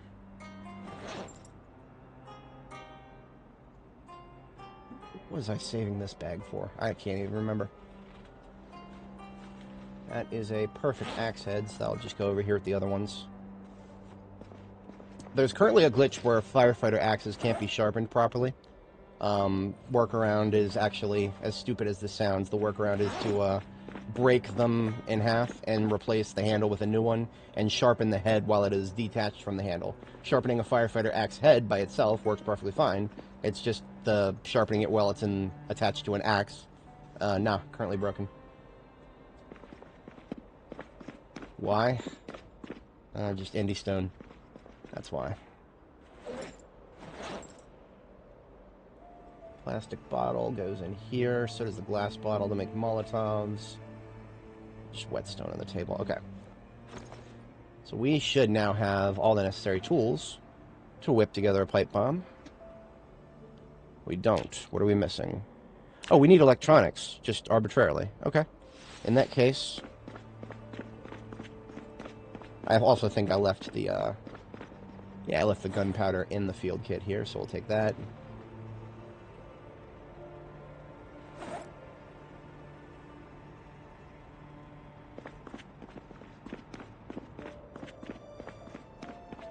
And scrap electronics. I've been storing most of them over here in the electronics bin, but we're going to need some over there at the bomb making station.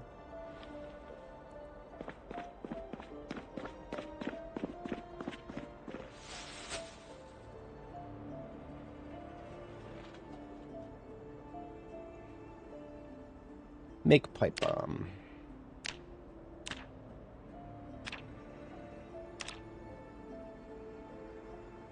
So, all you gotta do is equip it and throw it if you want to use it like contact grenade style. Thus far, what I've been doing is adding remote detonators to them and using noise generators to attract a whole bunch of zombies onto them before detonating them. We'll hold on to this one pipe bomb just in case a situation comes up where we could actually use a contact grenade style bomb. Because I can think of a few situations where that might actually be the case. Not too many, but a few. So we'll go ahead and eat a quarter of this 110 soup. That'll fill us way the hell up, but that's good. Anything need to sharpen? We're good. Okay. Bedtime is supposed to be at 4 a.m., but let's just go ahead and get to sleep now and get started early tomorrow. Might even have some coffee with it. We do have plenty of coffee here. It is a grocery store after all.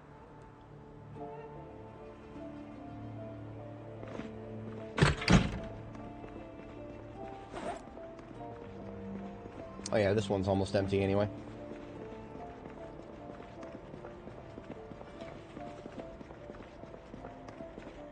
Always like to carry around a little bit of coffee. And I have plenty of spare mugs. So let's make another couple of cups of coffee.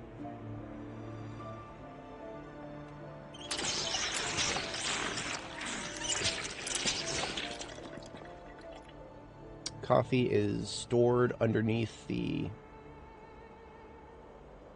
No? Right. Oh, underneath the soda machine. Because I basically, most of my... Somehow the potatoes got in there. I don't know how that happened. That's silly. I was trying to put all of the caffeine stuff underneath the soda machine here. So that's tea, coffee, and soda. Anything that reduces fatigue. Potatoes belong in there. Okay. Coffee machine. Brew coffee ×2. And then we want to add some stuff to it. How about honey and sugar?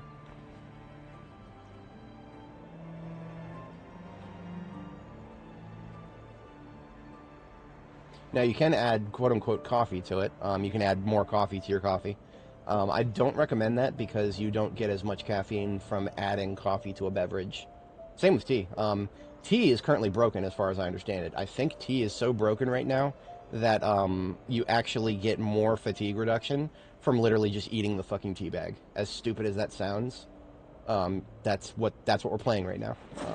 We're playing a game that is so bad at tea that it's more effective just eat the bag.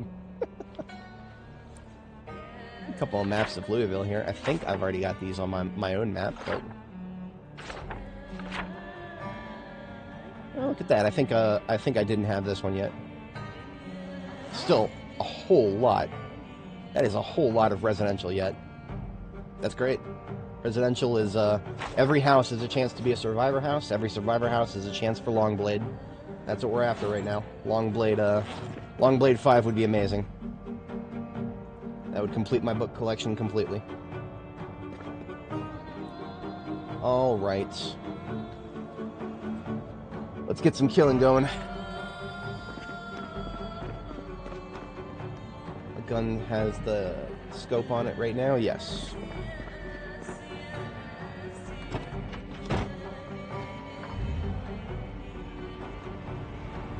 I think I will go ahead and put the bandolier on today.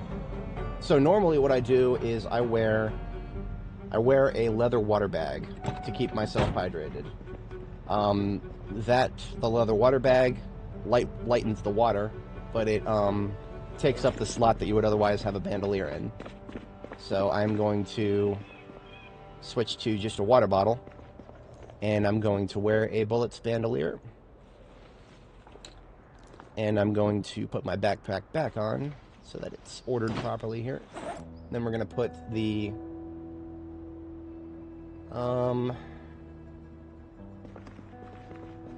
you have 2 encumbrance in your bandolier.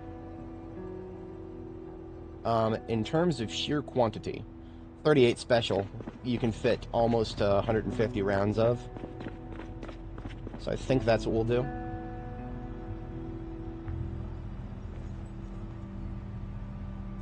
And the reason I want to do .38 special is because that's the one that I'm going to use most often in close quarters.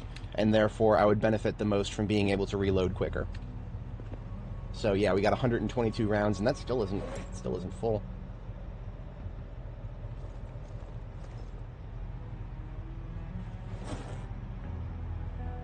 All right. I'm gonna go ahead and open this carton of 223 that's in the trunk,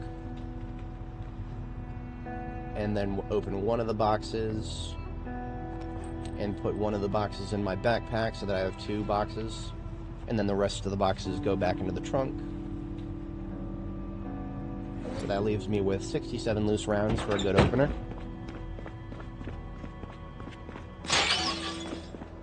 And we are ready to go.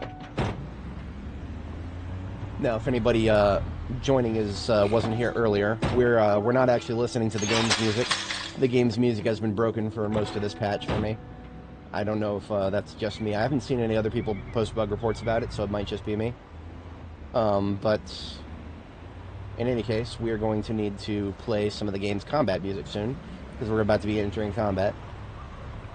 And VLC doesn't know that we're entering combat, so we'll have to do that ourselves.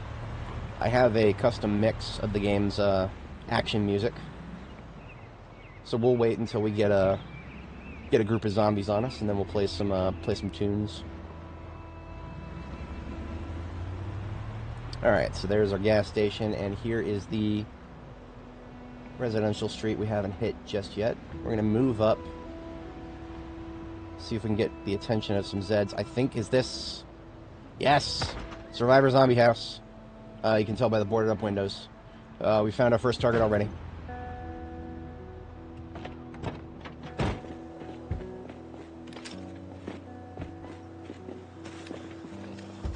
Now this window only has one...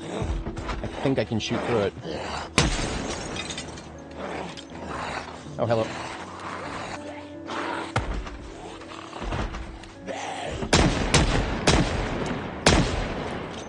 I'm expecting to be flanked, so I'm kind of cautiously checking around these trees after each group discharge there.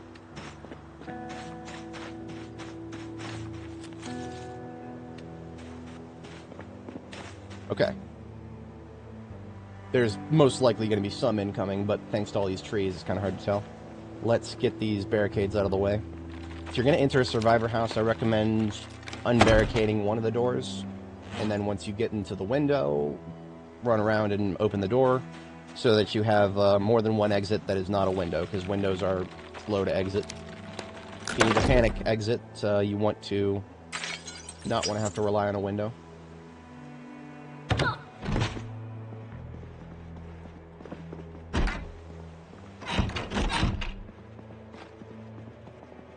Close quarters combat, I'm always going to have short blunt out, because that's what I'm good at. Back door, ×1.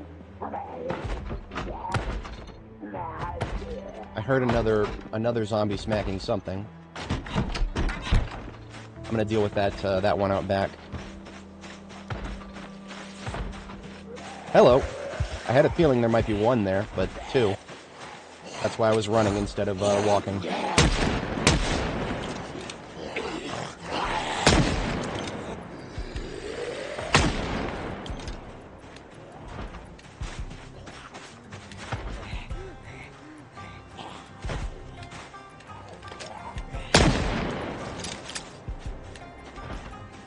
There's another one, I thought. Now this guy with the backpack, I don't... Oh, he was a survivor, I think. Ooh. Yes, he was. He's got big hiking backpack full of books. That's a red Shema. I've never seen that before.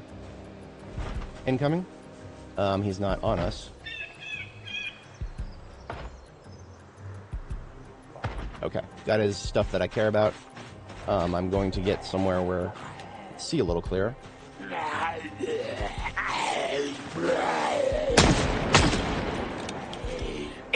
Okay, we need more open space here.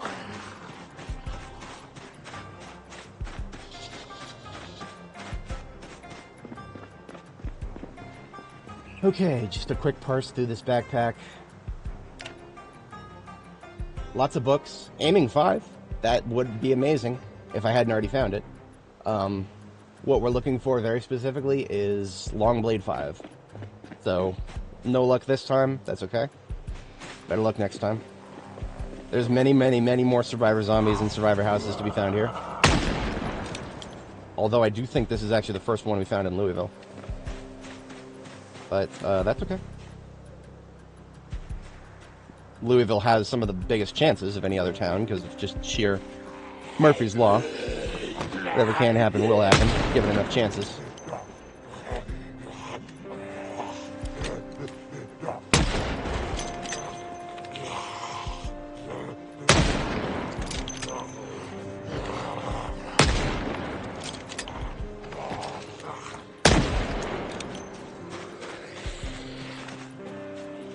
Coming over that fence, make yourself a target. Come on. For some reason, fences still make zombies the best targets for guns. You'll never have a better shot than a zombie that has just flipped over a fence, even if you're outside of your optimal range.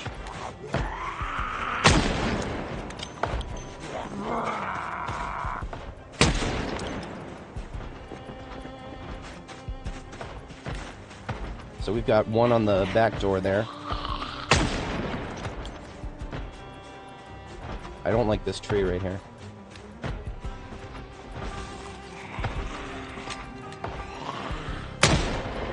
Yeah, see, there's a guy right around this fucking corner. Just waiting to fuck me. Come on, there you go. Around that corner. Bitch. Corner that. Hello. Speaking of corners, not a fan of them. That's why I try to keep my distance. Emphasis on try. Anybody else incoming?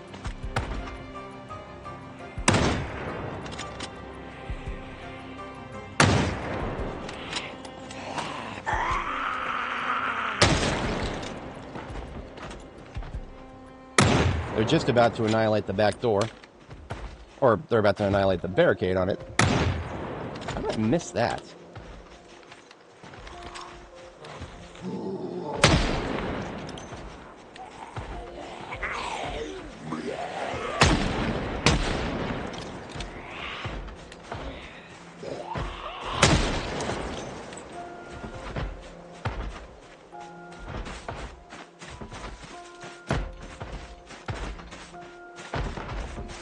Get off of the door.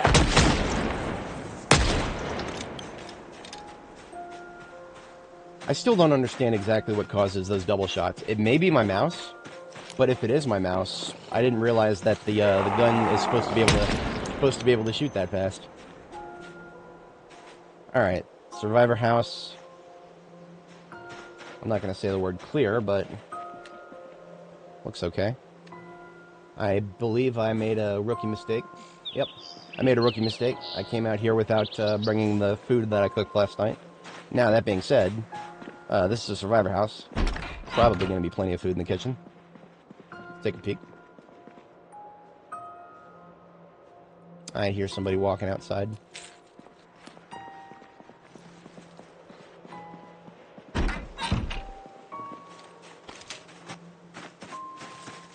There you are. Get your walk on over here.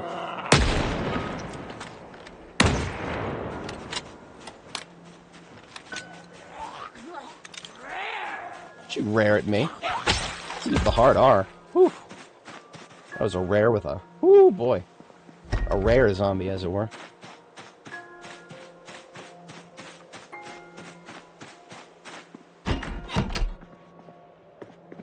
Still a little hungry.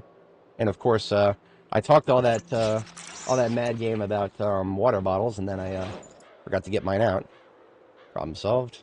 Ooh, look at that. Actual ammo here. And a pristine M14. I think this is one of the first guns I've found in Louisville. I'm not that I've actually been looking for guns in Louisville, but that's nice. So, let's establish a garbage bag of loot. So I've got a garbage bag in my offhand now. And this particular garbage bag shall be firearm related. We'll just parse through these other containers and see if there's any other fire bombs.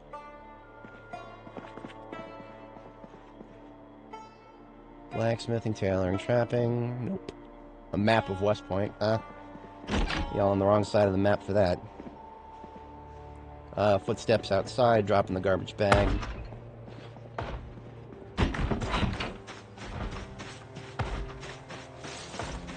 One floor? Multiple? Just one.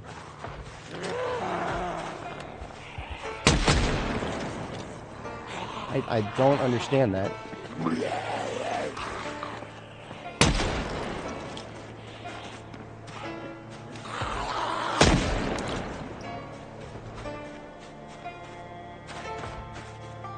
It's the other house. Over here? Hello. Whatever they're smacking, something's about to break. Back door.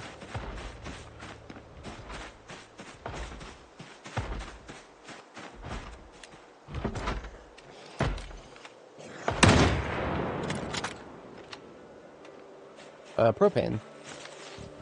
That would be useful.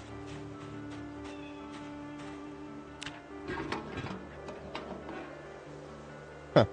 Maybe a torch and a half worth. I'll take it.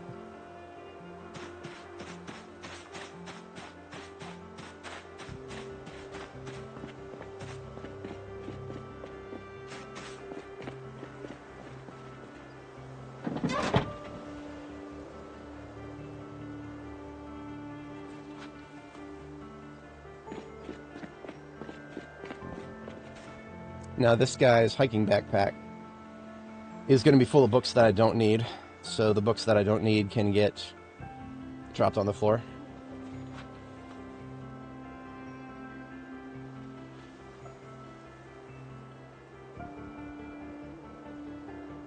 Sawed-off shotgun is going to go elsewhere. No ammo in it. This guy's got an annotated map. Guns and food in the far stable. Don't get lost in the trees. I have no idea where that's pointing at, but if we look at the main map, it will show a revealed area. Possibly. I got nothing. Yep, I don't know. We'll look for it later. I think I've already got a map of Louisville North. Yeah. And the rest of this backpack is mostly food related.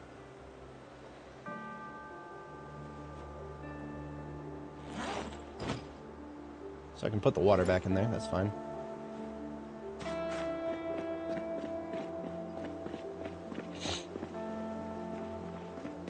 Wrong house. The other house is this one.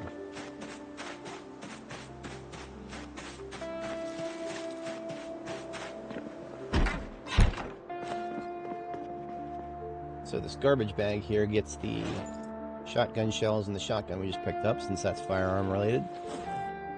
And the food that we've found already in here can go into the survivor bag here. And also we'll do magazines in this backpack too.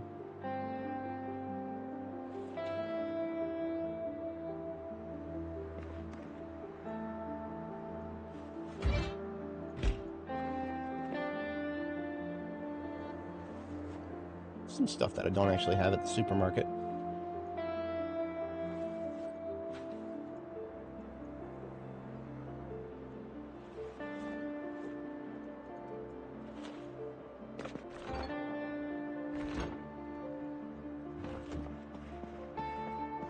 Always check every single container in these kinds of places.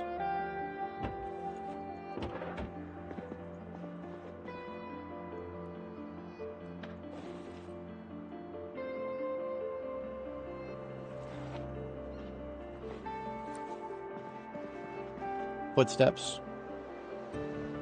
Outside. I'm not sure which side. We're gonna go outside and meet them.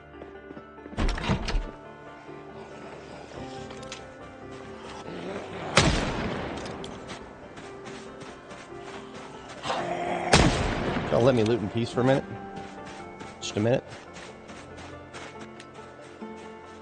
Back door.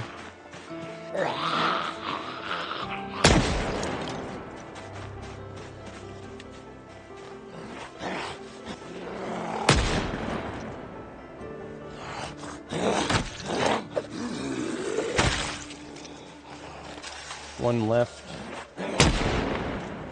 One south at least. I don't know what happened to left there.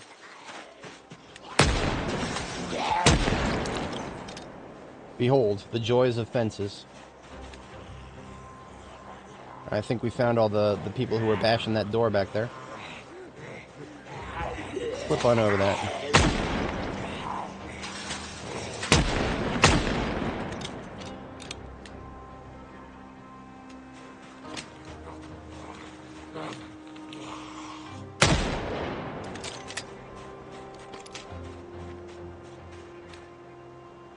Okay, maybe we'll get another couple of minutes of free looting. Maybe.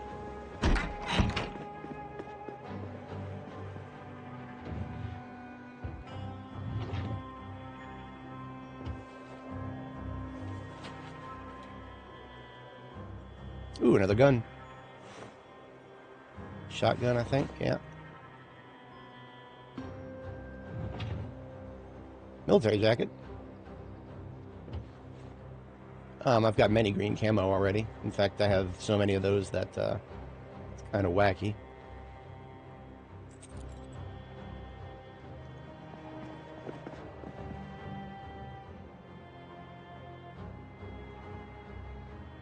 This bag is now full. I suppose a book or two couldn't hurt. You never know when you might get stressed to oblivion from zombies smacking on fences. That is a thing. Very much unfortunately, that is a thing. So the shotgun has a choke tube on it already. That's cool.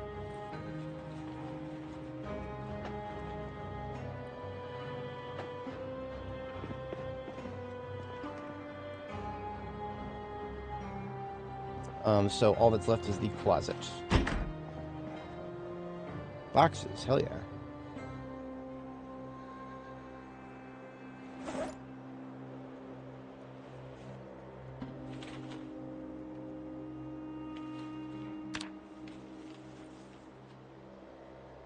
Some of this shit's about to break. Actually, most of it's about to break. Hand drill is good, though. I'm taking that. I don't have one at Jericho yet. Everything else, garbage. Okay. Not bad for a survivor house. I've had better, but it works. Any of this food item stuff that I'm going to eat right now. Chips will be fine. We are still trying to put on some weight.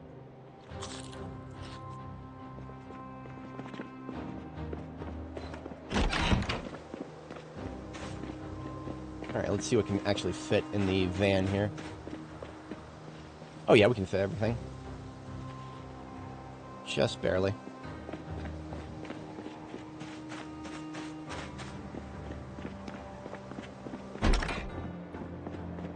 And there'd be the garbage bag. Too heavy, can't pick it up.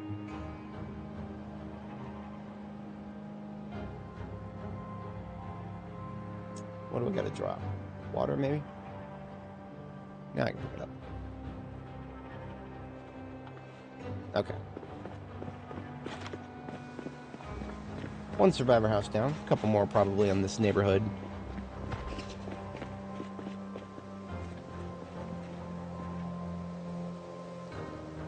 Of course, the trunk of the van is now full.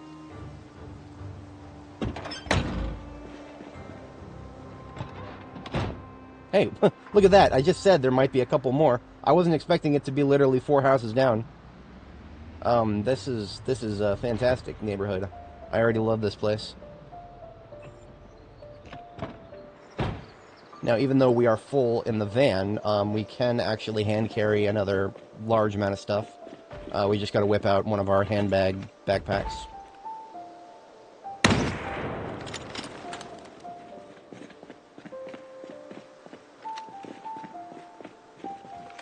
So, perimeter check first. Since I'm operating with firearms, I really like to look for any windows that just have one barricade, like this one here. Reason being, you can shoot through them if they only have one barricade. Oh, and it looks like anybody who was in here is probably already broken out through this window. Alright, so strategy for this one, we'll rip the barricades off the back door and just use the window there as ingress.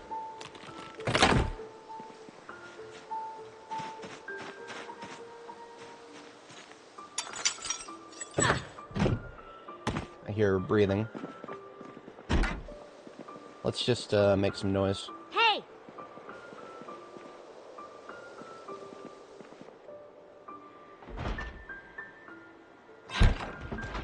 Inside that room, we can't assume that's going to be the only one. That's a zombie corpse. Is it dead or is it alive? I think it's dead. Doesn't mean it won't get back up, so always keep your eyes on those. That was coming in through the window. Oh no, that was just flipping over the fence. Why don't you,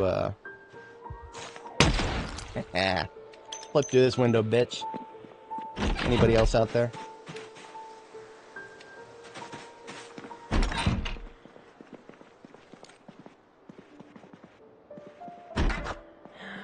She gave up.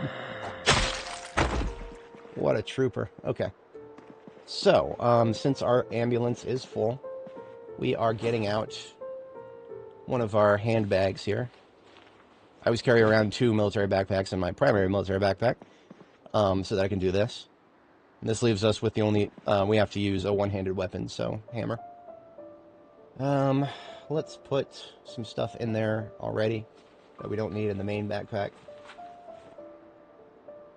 Loot from the previous house.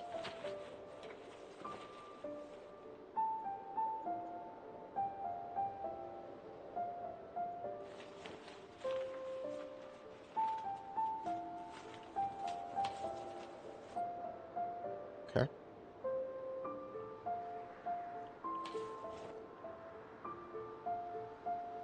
Now we can continue filling that up with loot. And if we have to drop it because we have to do some stuff, then we can easily drop it and do stuff.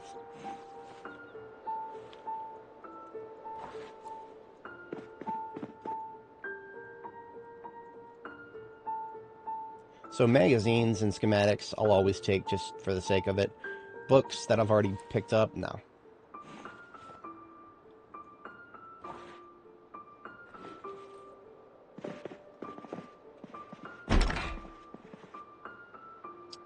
Bulletproof vest shin armor. What color is that?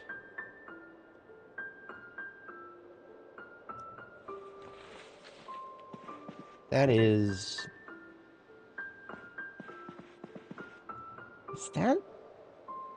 Is that desert camo? I didn't think there were military...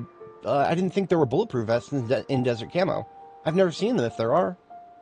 That might be new. Cool. Hell yeah. I don't know if I'll actually wear that because the, it gives a rather significant run speed debuff. But that's cool. I'm glad that that's a thing. Very glad that that's a thing. Okay. Iron pipe. We're going to take that for more pipe bombs. Already got one of those. Club hammer. We need one at, Jericho. Circular saw blades are decent for mid-game improvised weapons, but we are long past mid-game. We don't need one of those now. Is this a black leather jacket? Yes, it's a black leather jacket, and it's the long kind. And because it's the long kind... Or is it the long kind? Hang on, let's take it off and check our protection levels, and no. The long kind will give you thigh protection. And I like thigh protection on jackets. But since this one doesn't give it, probably not going to wear it. I'll take it, but I'm probably not going to wear it. Riot helmet. That's actually the first time I've seen one of these on this character. The rest of this I don't really care about. We'll take the bullets out of that bandolier.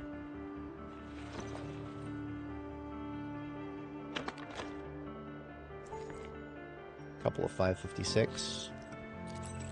Okay. And that should be the rest of that area. Now just the kitchen. Gun. Ammo box, looks like shoddy. A whole-ass carton of shotgun in addition to these 5 boxes. Damn. We're not going to be able to fit that. Perfect nightstick. Another iron pipe. And there's our side bag full. We don't have a crowbar yet in this area. Now we do.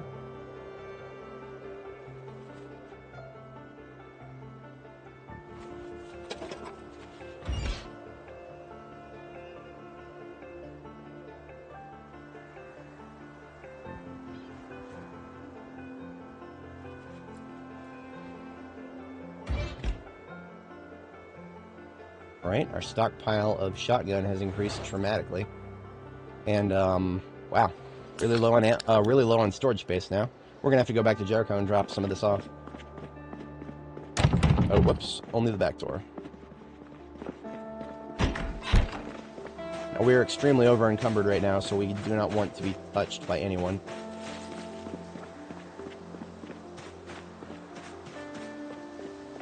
You know what I'm gonna do actually? We don't have to go back right now. We're just going to leave a drop on the ground and just come back and pick that up.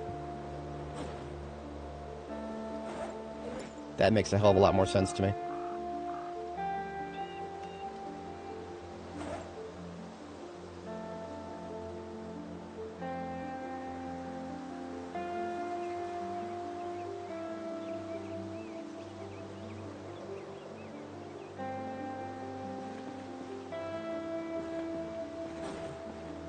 And what we want is to make sure that there's not so much on the ground that we can't pick it up with a single trailer.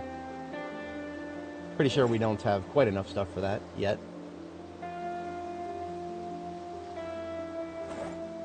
So I'm leaving a garbage bag on the ground there, and we're going to start tossing some of the stuff in there that we just picked up.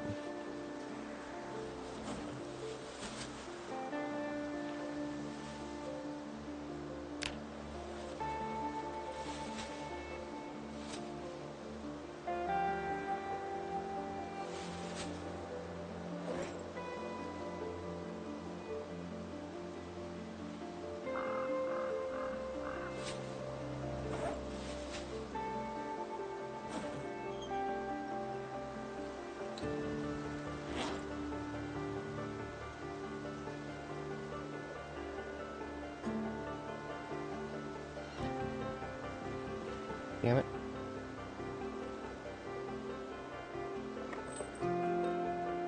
There we go. Okay. So there's a whole bunch of stuff on the ground right there. We're just going to come back with a trailer and pick it all up. Wasn't quite expecting there to be that much useful stuff, but yeah, that's almost a full trailer right there. A trailer, if you repair it and you're organized, that's about 130 encumbrance. And there's about 115 on the ground there. So that's 2 very successful survivor houses. There is still a little bit of food left in this one. So I'll take this garbage bag that didn't fill all the way up here.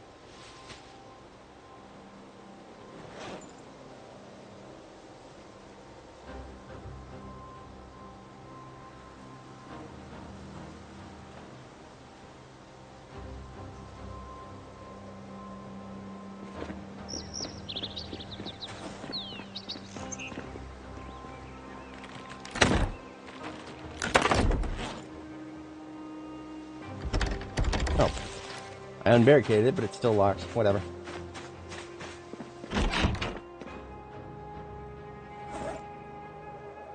Box of unlabeled cans of food. Now that's funny.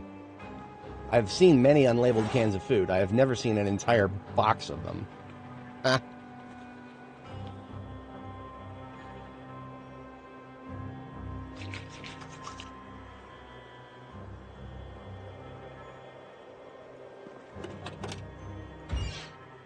And that is everything.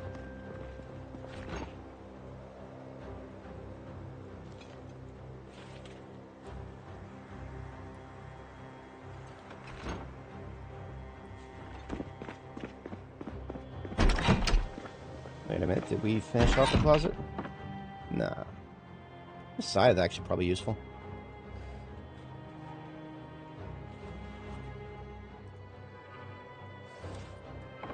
I think this is actually going to be just barely enough to fit a single trailer.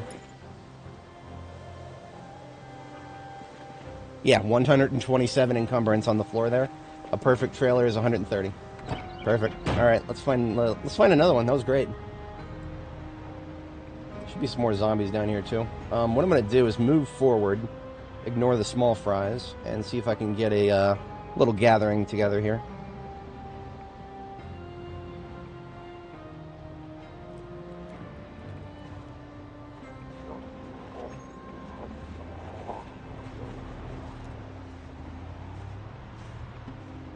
Is this all low fencing?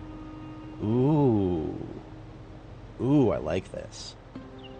Ooh, I like that. Okay. Let's have a bite to eat really quick. What I'm going to do is leave the van right here. And we're going to use these low fences over here.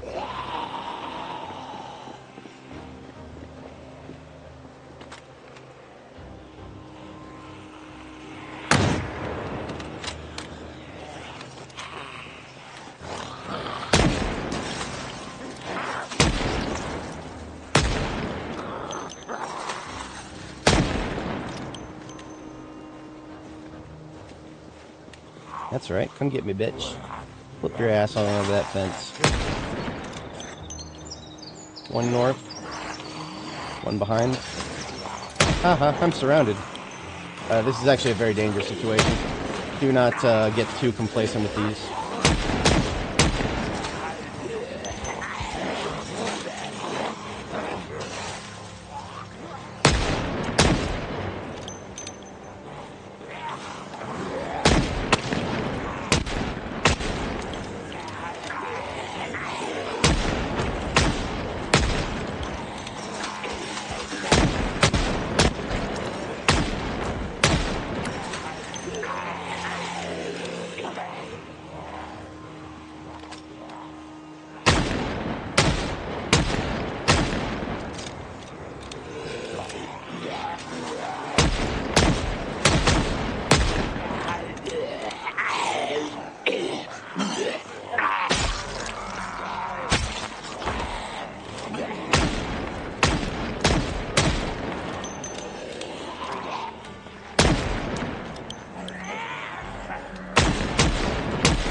A little bit of inefficiency there.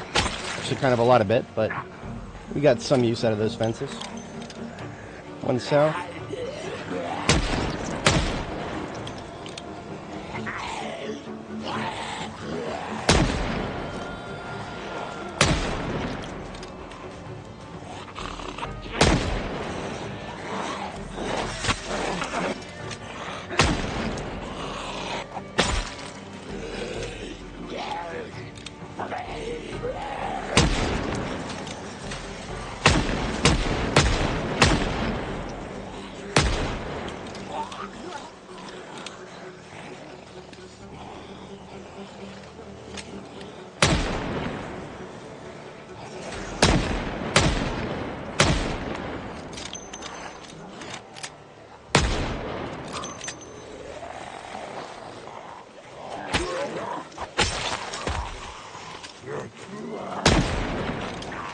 North? No? We're good?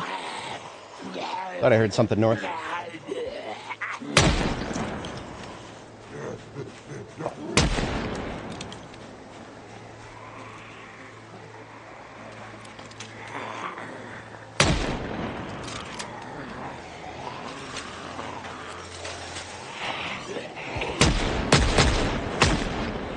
Couldn't quite make use of that. Try again over here. Just gotta keep an eye north.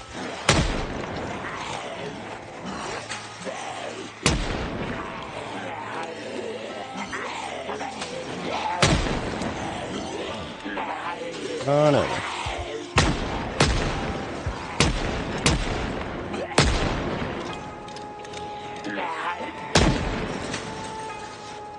I was almost tempted to pull out the 9mm there, but we controlled the situation. We're good.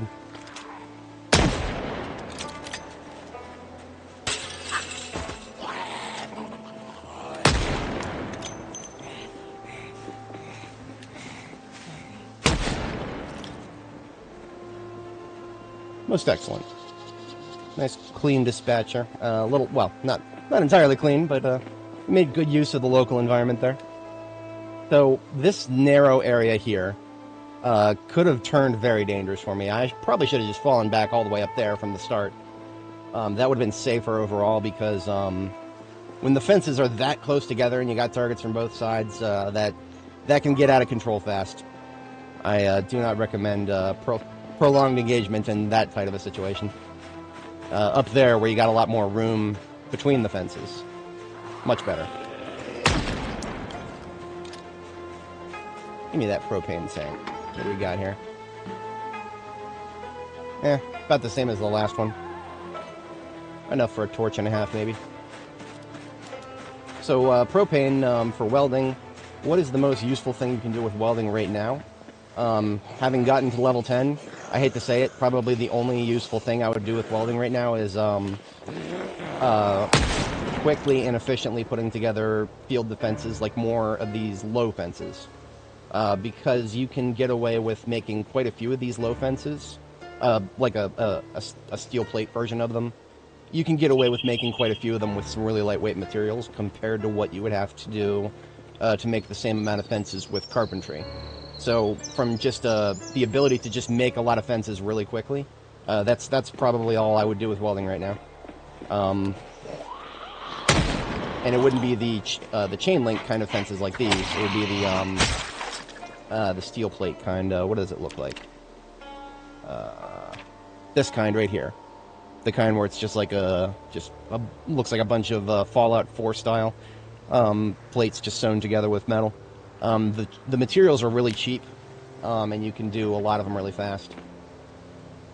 So what I would do is I would probably come out like if I had made like a plan in advance for like to come to a certain place and then quickly build up some defenses and then use them for easy kills, as I did up here with these fences. That's kind of what I'd do with it. Let's toss that propane tank in the trunk. And let's take a look around some more of these houses here, see if we can find any more survivor houses.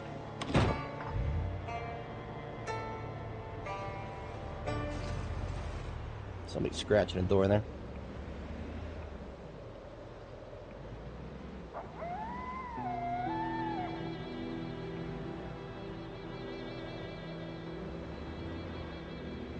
Gonna break south first. Looks like this is a dead end.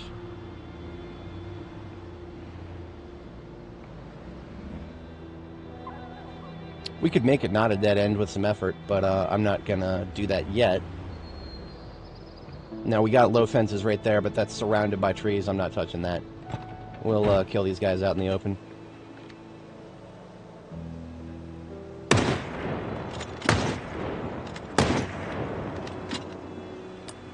Being surrounded by trees like that, I don't like it. Not a fan. I'll take a couple shots, but I'm going to back up quickly. We got an 8x scope in this thing anyway.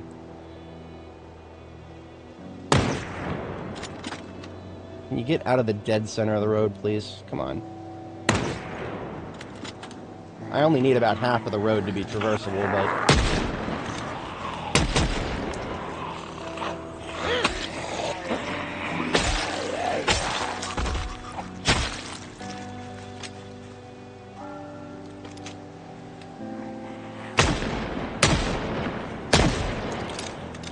a little disappointing for a 44. 44 with a scope on it. Backing up a little further. Speaking of scopes, I'm going to go ahead and take the scope off of the MSR 700 while I drive here. What I like to do when it starts to get dark with the MSR 700, I take the scope off, and I use my angle-headed flashlight as a rangefinder, because without the scope, your range is a lot shorter. But look at that, you can get a lot better close shots.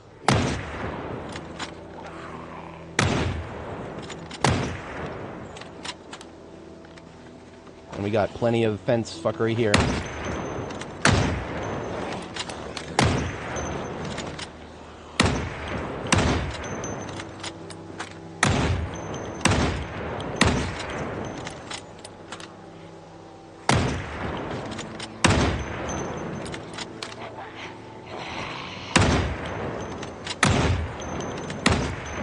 I was going to put on some more hype music, but honestly, I mean, we haven't been in that dire of a circumstance. It's just some chillin' killing here.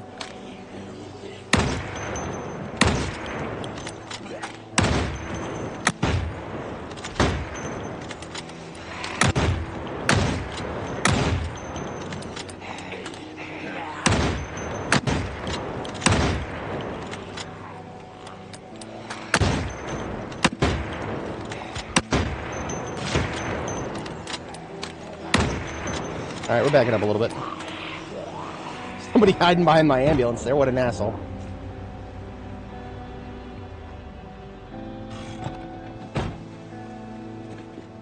Now this is where the rangefinder phenomenon is pretty good. You can see the range of my flashlight there. It's similar to the range of the gun without a scope.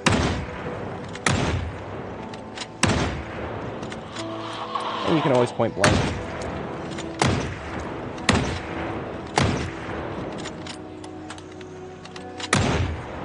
Now we're probably going to run low on MSR 700 soon here, so...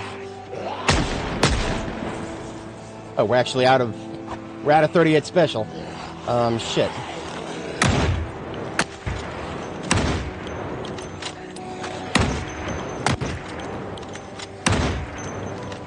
Alright, 9mm it is.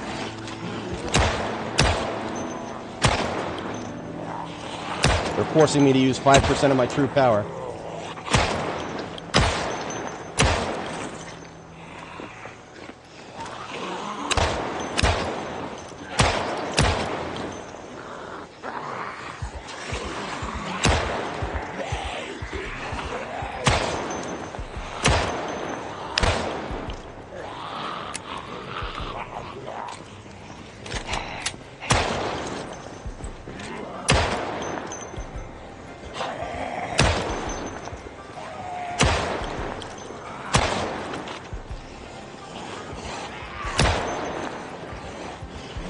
Right over that fence. Come on over.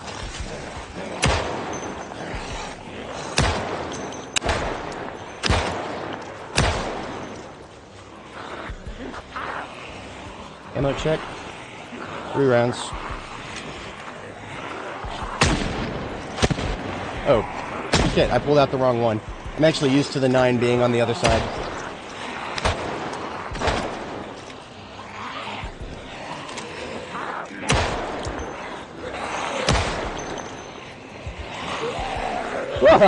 Okay, yeah, I got a little cocky there. Confidence is the silent killer. Don't be a hero.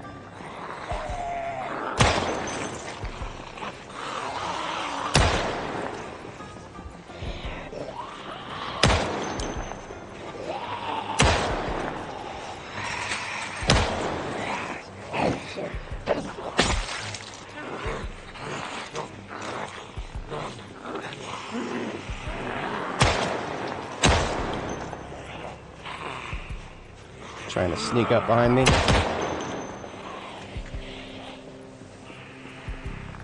Three rounds.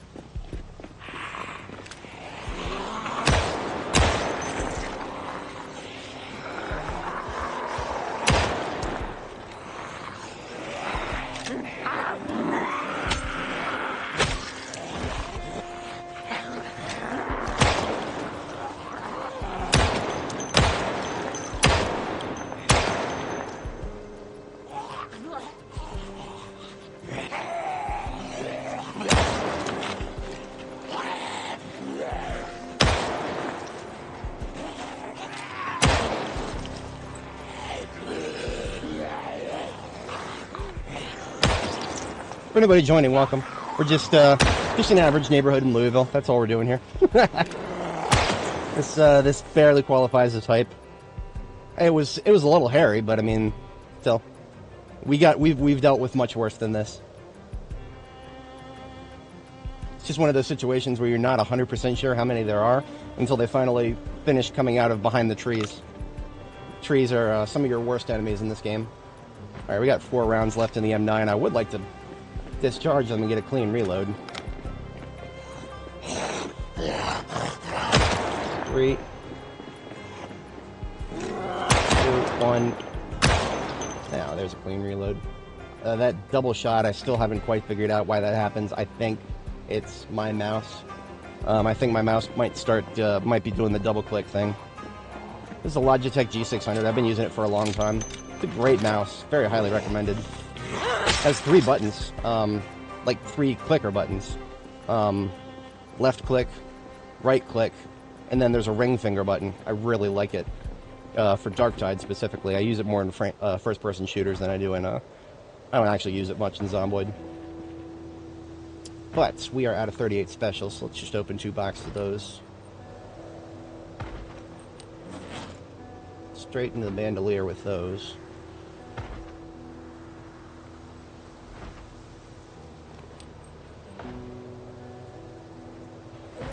We're pretty low on 223, so we'll just open 2 boxes of those as well.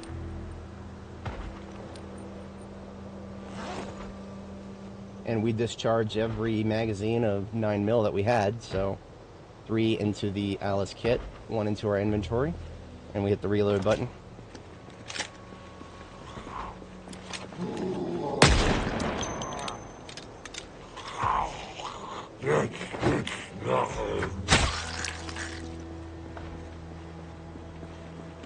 We'll just finish out here and then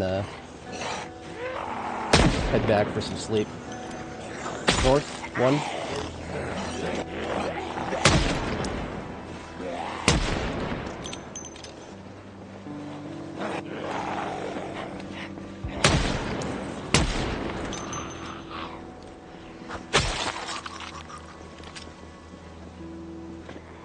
Yeah, too late to use that.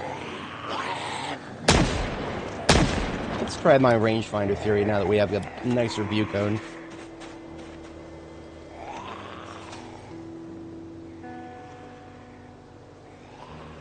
Do I have to wait for her to get a little closer? Yeah, okay, so it's a little bit tighter than my view cone. Yeah, I thought my view cone was an ideal rangefinder, but honestly it does look like I should let them get illuminated and then maybe just a little further in. I'm always on the lookout for a better way to rangefind with these, because, you know, otherwise you just kind of have to memorize it based on... I don't know. I'm not really good at counting tiles without a frame of reference. I don't know how many people would be. I mean, trying to count tiles without a frame of reference sounds like a nightmare to me. Maybe some other people have better spatial recognition than I do.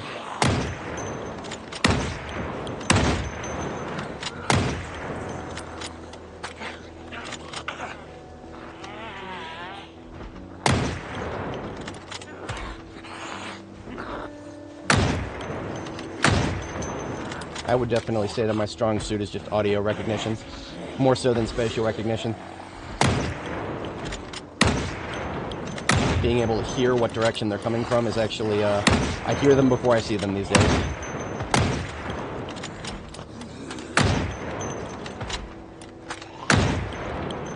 I think we still have a drivable spot through this. There's a couple corpses that I might want to move. Remember, if you drive over corpses, minus integrity to your wheels. Try to avoid them if you can. That's why I kind of try to keep an open spot in the middle of the road, but it doesn't always work. Sometimes you got to kill them where they're at.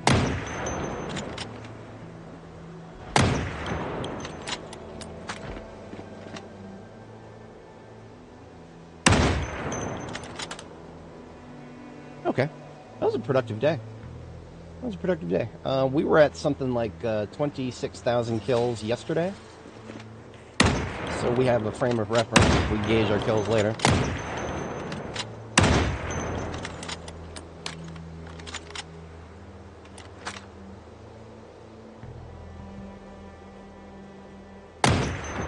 Oh, that wasn't quite ideal range. She's gonna convulse.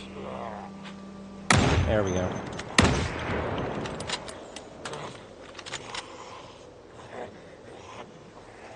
Flip on over that fence. Somehow not a kill. Being hungry is probably not helping. Now we are, we're probably good on weight gain. We're still in calorie positive, and we are gaining rapidly at 82 kilo. We're officially high weight after 85 kilos, so after we sleep tonight, we'll probably be at least 83.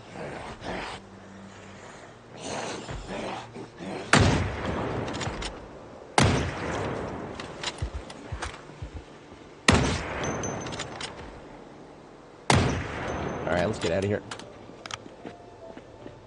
Plenty more to kill tomorrow, for sure.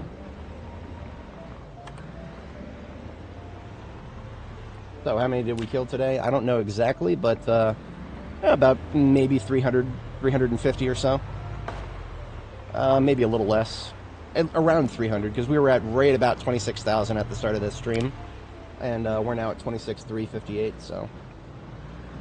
Killed a little bit at the beginning and a little bit at the gas station, so... Kills are just a number.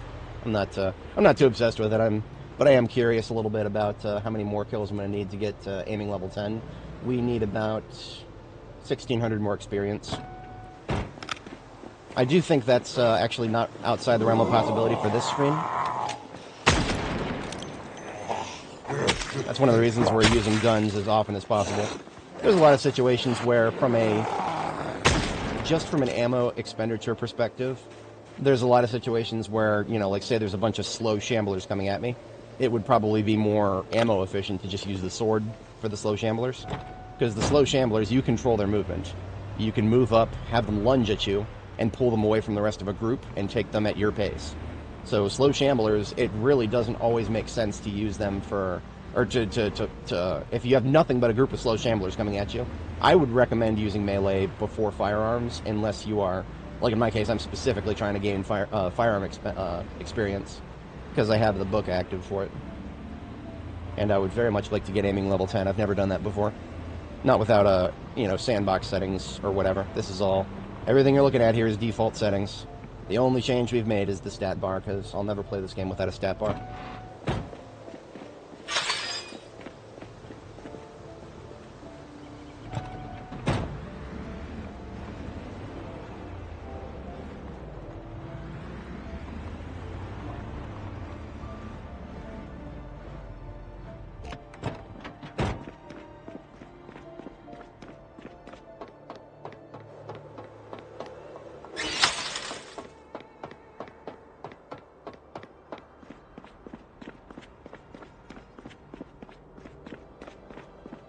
We are definitely going through our rifles more than anything right now.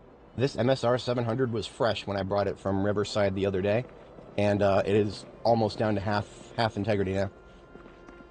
Kinda wacky how quickly we went through that, because my other guns, I mean the M36, the 38 Special, the one I usually use for the short range kills, that's still, we've only taken one condition hit. So, I don't know. Maybe the higher caliber weapons, cook through their condition faster. Couldn't tell you.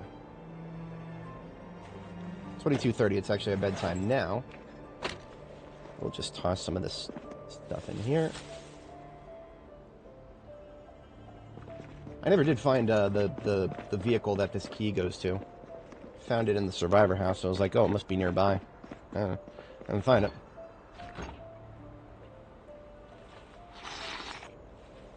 That was actually one situation where we could eat a quarter of that massive soup and not have any waste. Perfect. Bedtime.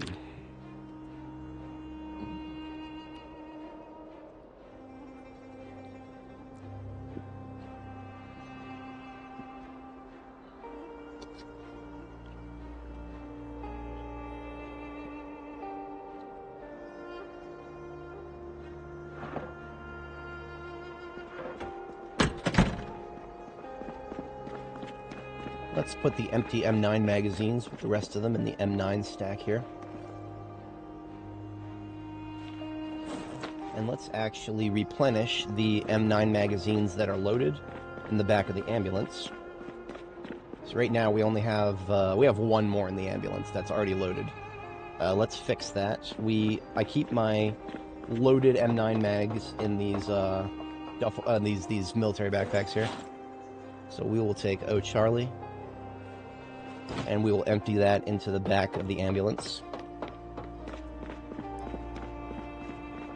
Or maybe just half of O Charlie. 'Cause, I mean, honestly, I don't use M9 enough for all 40 of these to be necessary.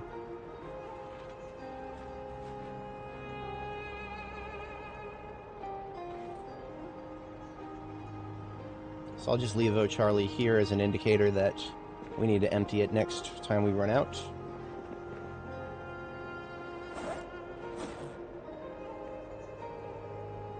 Accidentally picked up some extra. Those M16 mags are all empty. And we're no longer using DE out in the field. So I can actually put those away.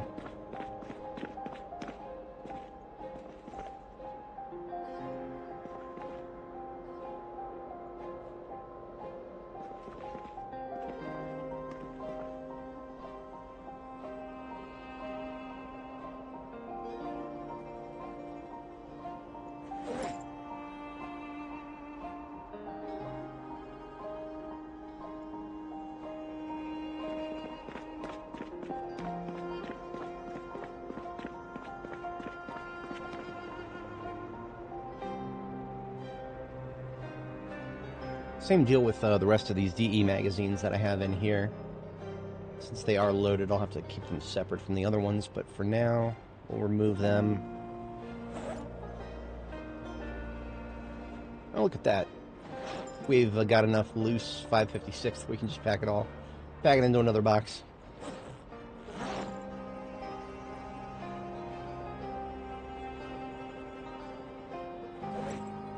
Now, we're carrying around with us the M16 at all times.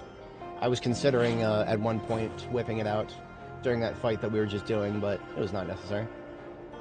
We're good.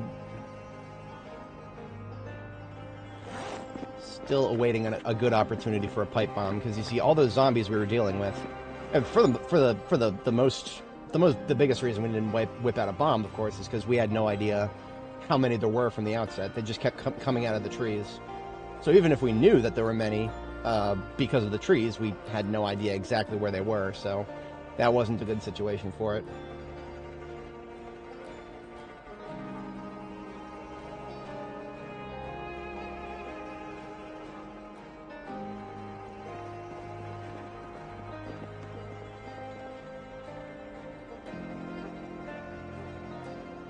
Nightsticks are not bad.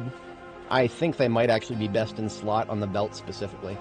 Because there are a lot of short blunt weapons that are better than the nightstick in terms of damage. They all have to be stored on the back, though. When it comes to short blunt, I'm 10 out of 10 on short blunt, because that was my starting weapon specialty. I always kind of want something on my belt for short blunt. But of course, I want my back to have a gun or something better than short blunt, usually. Swords are amazing, because you can put them on the belt or the back. I wish more weapons could be like that. I mean, if you could fit a sword on your belt like that, why not a mace? Why not a mace? Why can I not put a mace on my belt in the same kind of way as a sword? It doesn't really make sense to me, because a mace, it's just really a question of how you store it. You know, maybe you'd put a clip directly beneath the mace head, so that the mace head has to be what's on your hip, so that the only thing dangling is the handle, which in that case it would be no different from anything else. Just like the hammer there, but I digress. We need to burn about an hour of time here. You know what? Okay, we'll burn an hour of time. But while we're doing that, I'm going to show you guys what it looks like when you use explosives correctly in this game. I've got a Premiere open with a project that I've been editing together. Bit of a compilation of successful usages of explosives. Let's see, this was a firebomb that I did. So firebombs, what I like to use them specifically for is the fences, right? So we've got here a whole bunch of zombies behind a fence, and the fence is a chain link fence. Let me zoom in a little bit so we can see this better. Bunch of zombies behind a chain link fence there. So what I did is, I won't do this in the future, but for this experiment I used a generator to pull them all together. You can use there's like a noisemaker that you can use. You can put a remote on it. That's what I would do in the future. And I would just group them all together, and then what you would do is detonate it with a remote detonator. And the chain link fences, at least, the fire goes right through the fence. So all the zombies on the other side of the fence that would otherwise be a very big irritation to deal with, you go up there with a spear and kill a few of them and break your spear and kill a few more and break your spear.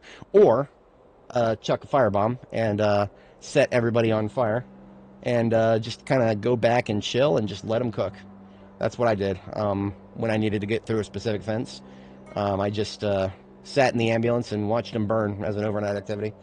That's one of the many ways to make a very simple bomb worth your time.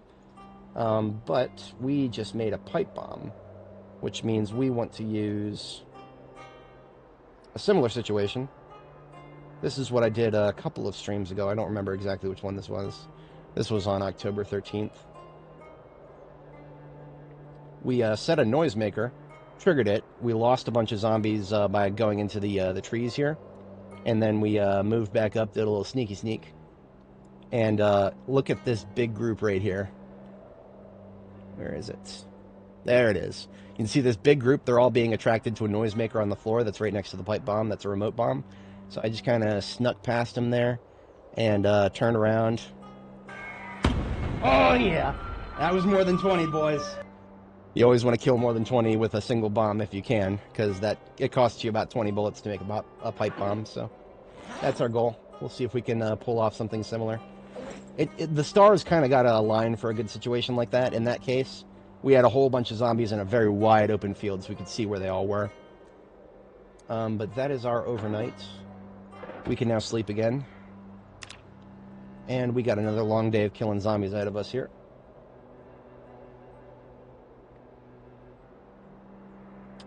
Slightly overestimated my calories. We'll probably eat some chips today.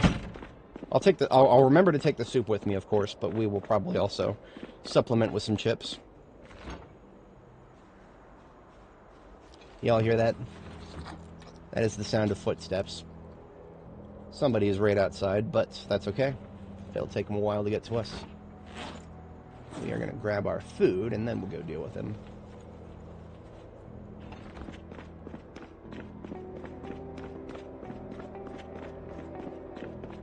So this time we are taking a trailer with us.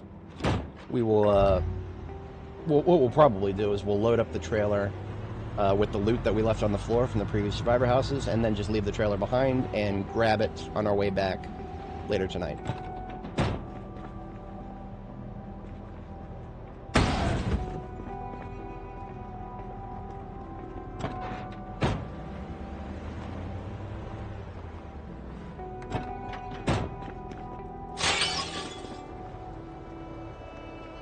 Yeah, man.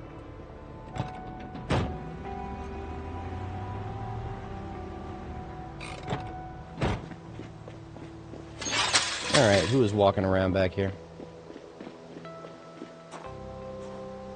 Put that 8x scope back on, shall we?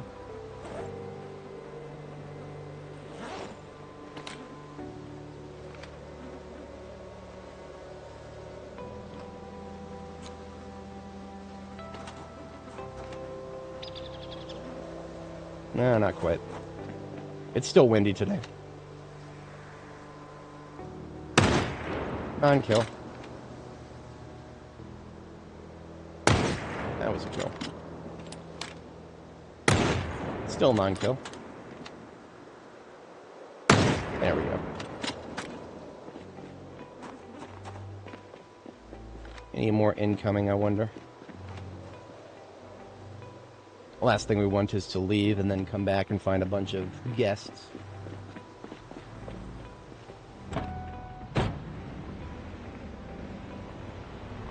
Alrighty. So right down the same road we went down before, and we'll pick up the loot.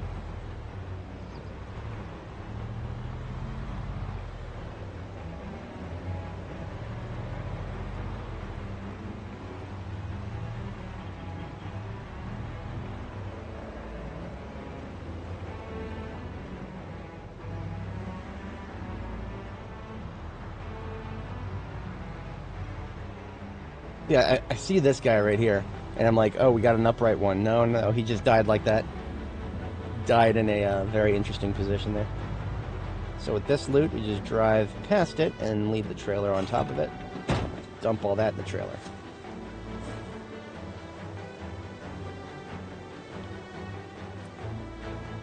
That's it.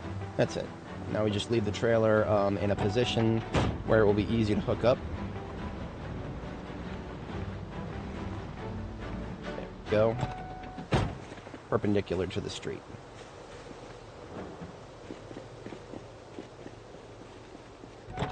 And let's go kill some more zombies, shall we?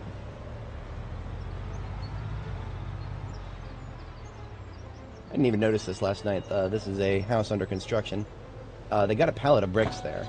The devs just made it recently. Just recently made it so that you can actually pick these up and turn them into actual bricks. That would be, I think it actually... Hang on a second, let's take the bricks. I can't remember if it is heavier or not. Oh yeah, it's a hell of a lot less heavy to just pick the bricks up. Because you get 20 bricks, and 20 bricks only weighs like 6 encumbrance, which is, that's wacky. That's quite wacky, if you'd ask me. Those go in there, the bricks, we'll just toss those in here for now. I am a mason, I'm a construction worker, that's my starting profession. So I have a plus, like 3 to masonry. There's masonry. I did get to level 10, but not by trying. Just masonry right now is kind of inconvenient. The devs are kind of making clay a little bit more accessible. Clay has kind of been the sticking point for me when it comes to masonry. Need a lot of clay, and sometimes it's very inconvenient to find clay.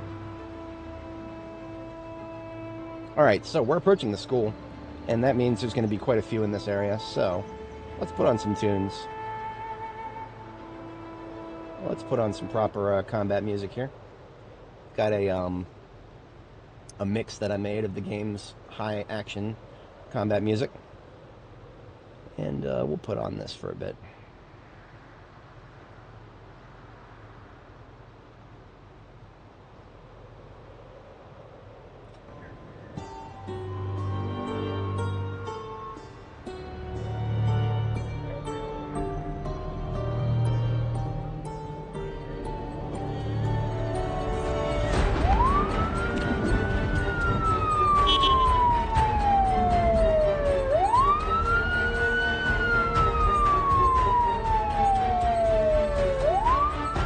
Oh yeah, this is appropriate for high action music.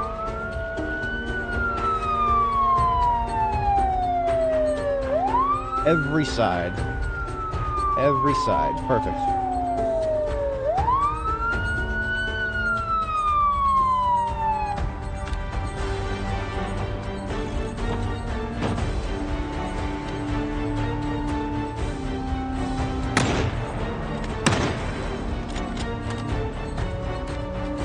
Attack, fall back, and attack again. We're going to get used to that circadian rhythm.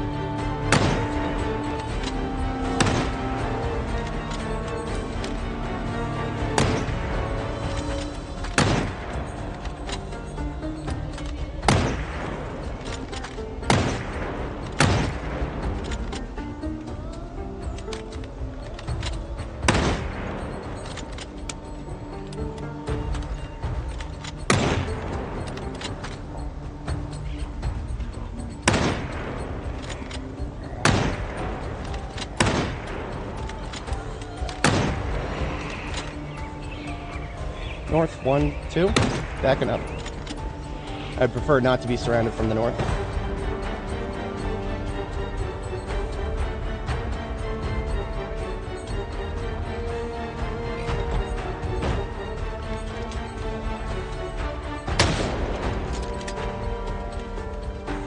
Okay, let's use this fence if we can. M9's coming out.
Hands are shaking. Doesn't help my aim much.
Damn it.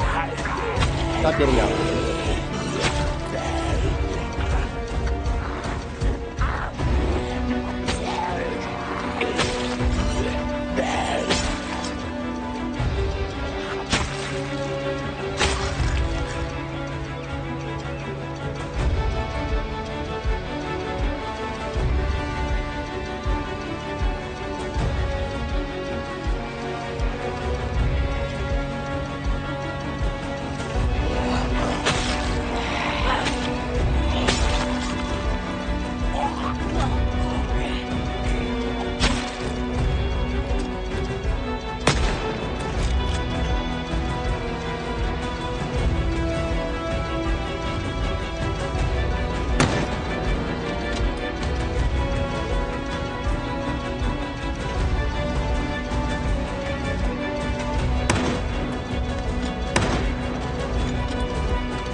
This is a gun-free zone.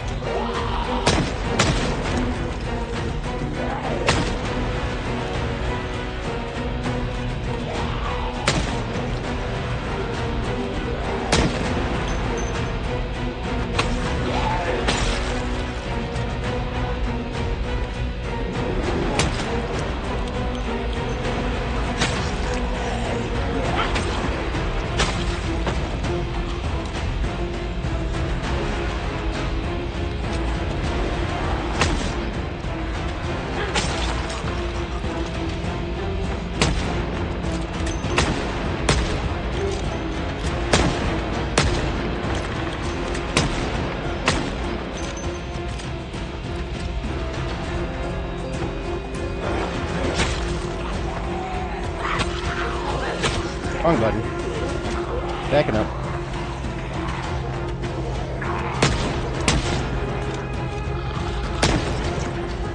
One left, or yeah. Two left, many left. Backing up.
I cannot have too much 44 left, so I gotta be careful on that.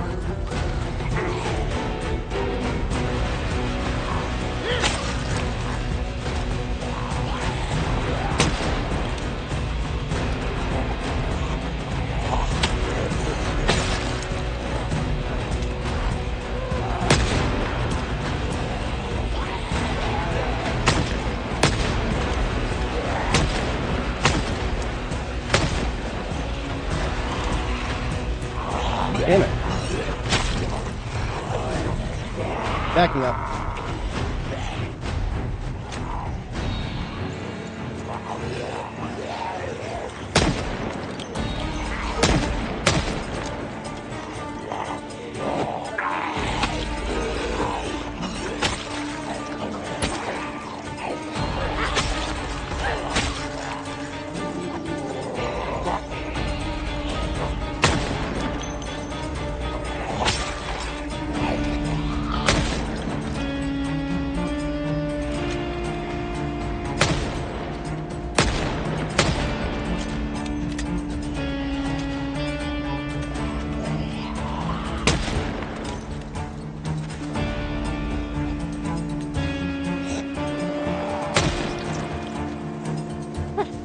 Hands are still shaking.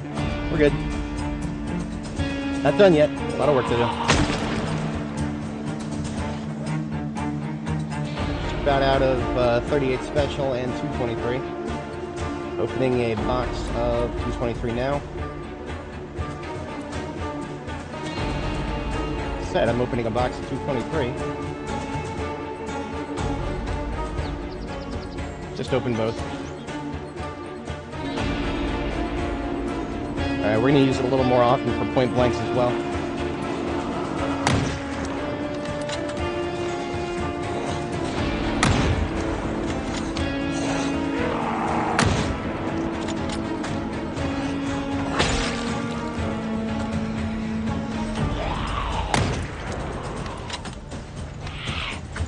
Technically speaking, any gun can point blank.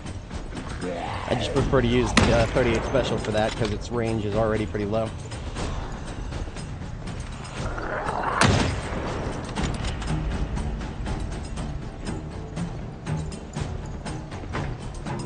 Least unhinged school shooting ever.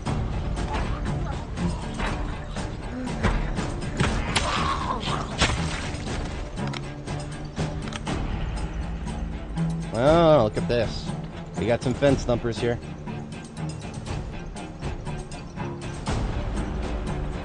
I got an answer to this, but I'm going to back up a little further. I don't want to get stressed out by the noise.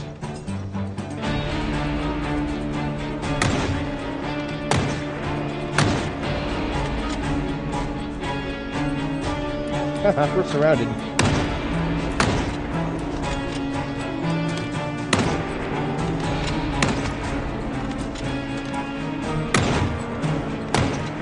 Yeah, never shoot ragdolls if you don't like wasting ammo.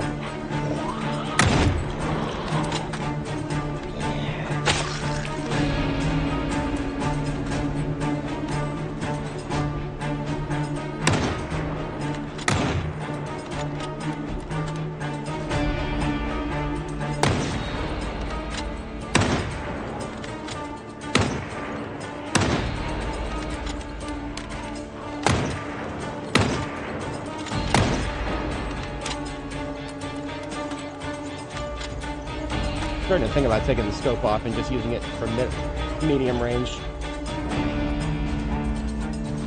Yeah, we're taking the scope off because I don't have a good mid-range option right now. We're out of 44 Magnum.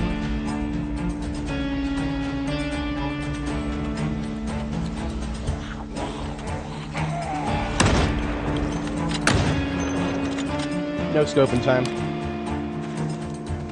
This is one of the games where you're actually okay to 360 no scope. The 360 is just checking your flank.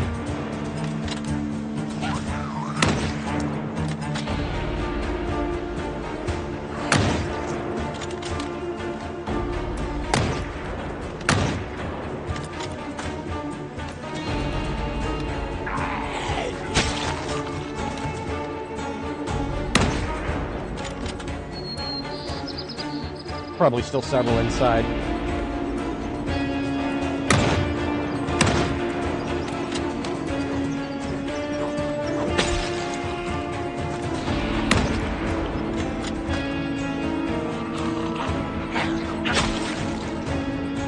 think we also got another perma ragdoll over here.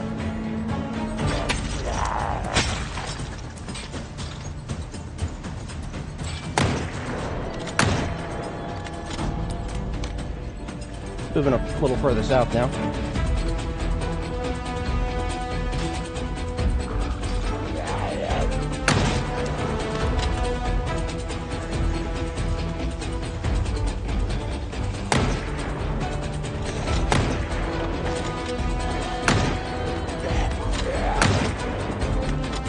Still alive? No, he's good. Oops. Skill issue.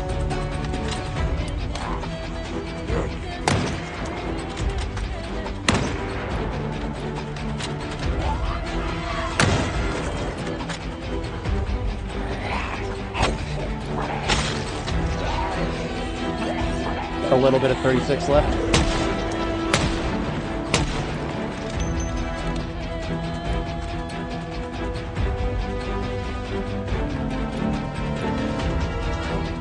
On the floor over here?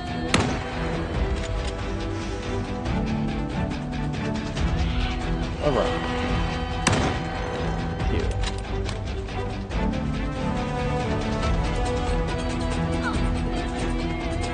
I think we're hungry enough for some stew.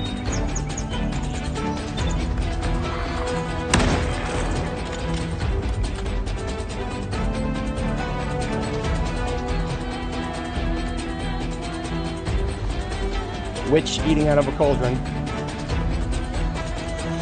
Now you're playing Zomboid.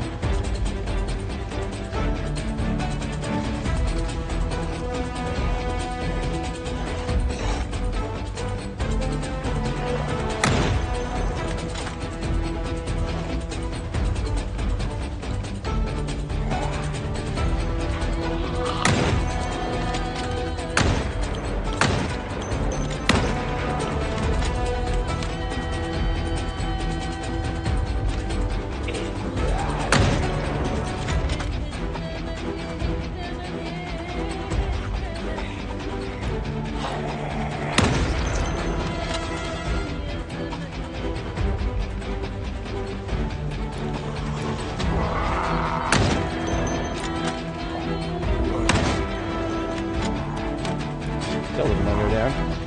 I don't like being back here, otherwise I would have point blanked the bitch.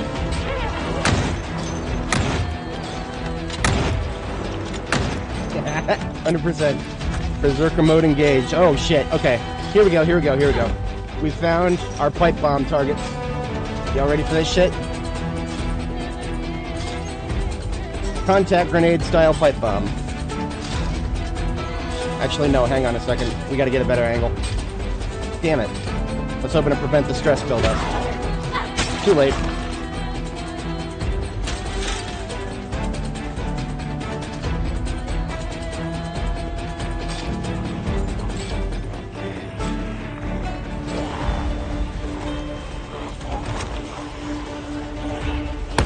Ah, take that, bitch. Alright, backing up a little further. We are at peak stress. We are falling back to melee for now.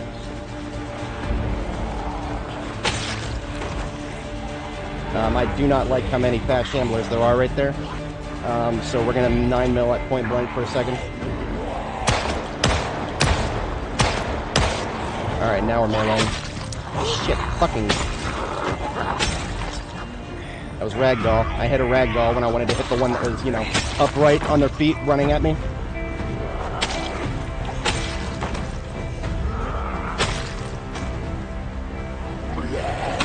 Now every melee kill we get -2 stress, so all we gotta do is get 50 melee kills and that'll get rid of the stress. Assuming we don't get any more build up. The fence is right there. If anybody is not familiar, stress makes you aim worse. That's why we failed to kill half of those guys with the 9mm just now. I really just wanted to ragdoll them more than anything. Put them up since it was a bunch of fast ones.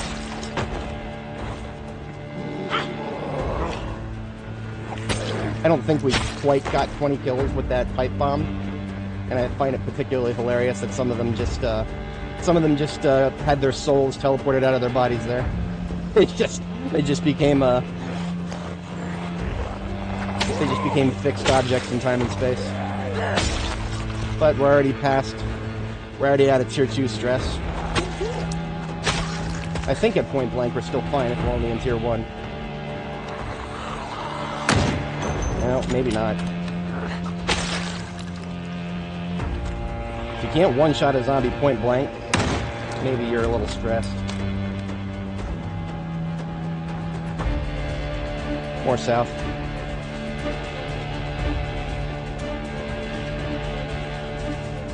Here's the roundabout from before. I actually, if memory serves, I tooted my horn over here. Yep, there's more stress coming from the fucking wall thumpers right there.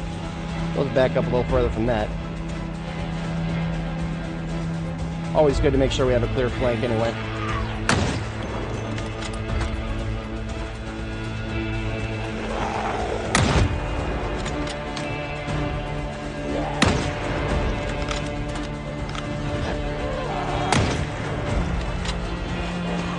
One to the south.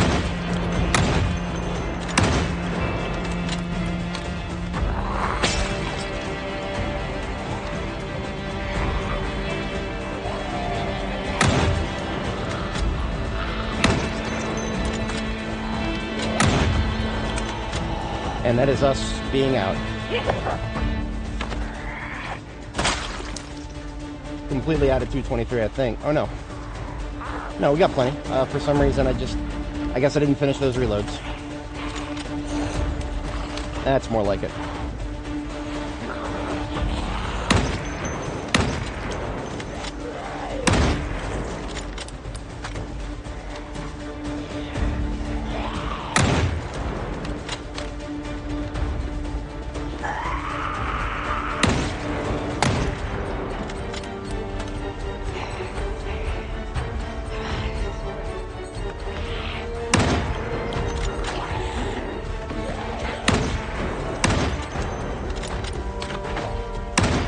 Scare motherfucker. Any more behind those trees? Barbara Butters flashback for a moment there. It's always the low fence with the tree. Anything but a low fence next to a tree.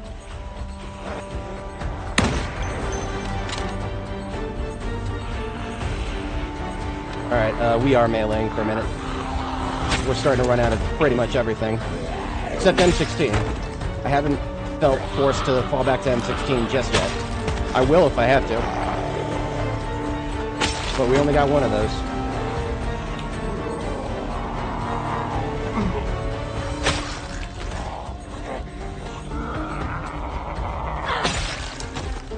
Get away from that fence. I know you guys love your fences. I don't. They stress me out. Get off of that.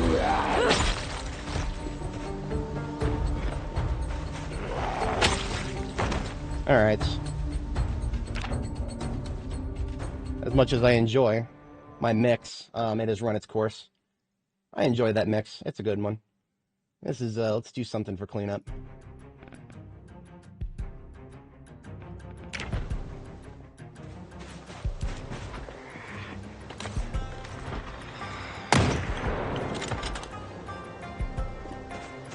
Front door, bedroom, bathroom.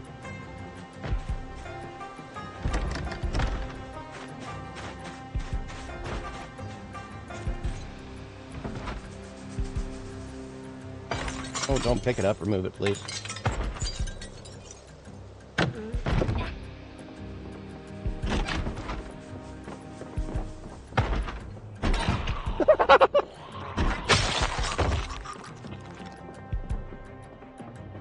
I have nothing to say about that. That was just funny.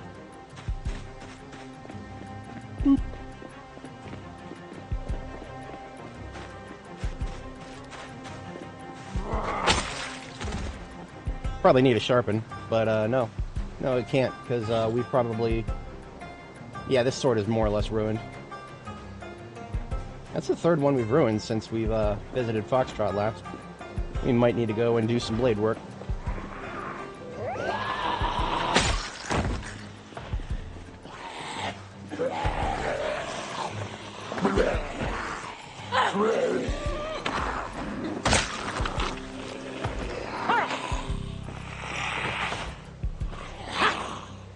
No? I'll poke you to death if I have to. It's much easier if you just fall down. Pick this one.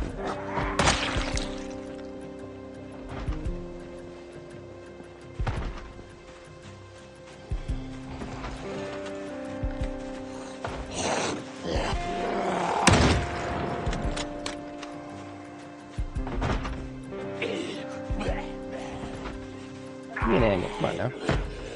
I have an angle on that guy. Why? Give me a crosshair. Nah. We'll check this shed for a generator. Every once in a while you'll see a shed like this with a generator in it. Not that I'm particularly starved for generators. I've actually got a couple of... I've got at least one unused yellow one right now, but... Particularly what I'd like to do is make sure that the lower quality generators at the gas stations... None here. Anything that I need. Actually, ice grips, please. Wine. Use a tire iron at the Jericho. Welding rods, always. Finite item that you cannot make. Don't know if I need an oxygen tank, but if I have room for it. What I'm really mad about is that we can't make bombs out of oxygen tanks. Should be able to. I don't know if anybody's ever seen an oxygen tank go up. They go up when they go up. If we can make a bomb out of an aerosol can, you bet your sweet ass we can make one out of a, hello.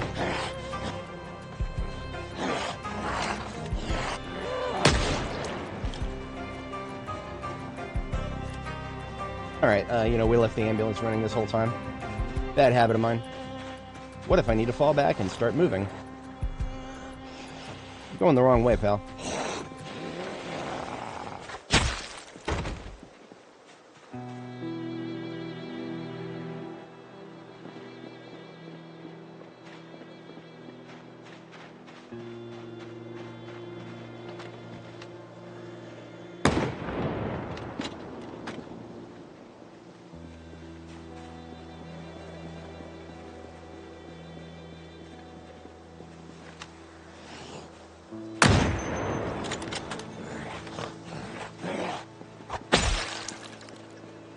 Okay.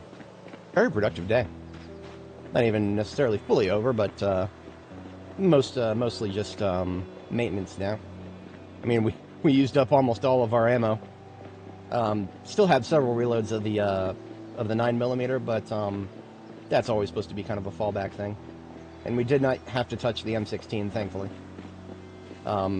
It doesn't feel right using M16 in residential because, I mean, we got all this room. It's not like we're worried about too many targets getting too close together. Just split them up. Alright. Carrying around all these empty DE mags still. One of them is not empty. Odd.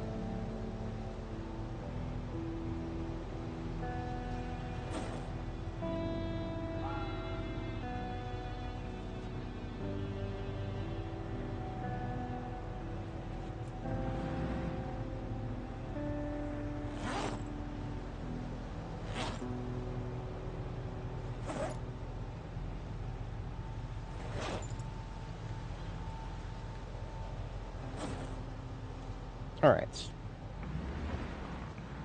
We want to make sure we pick up that trailer. I think it's just right back here. There it is.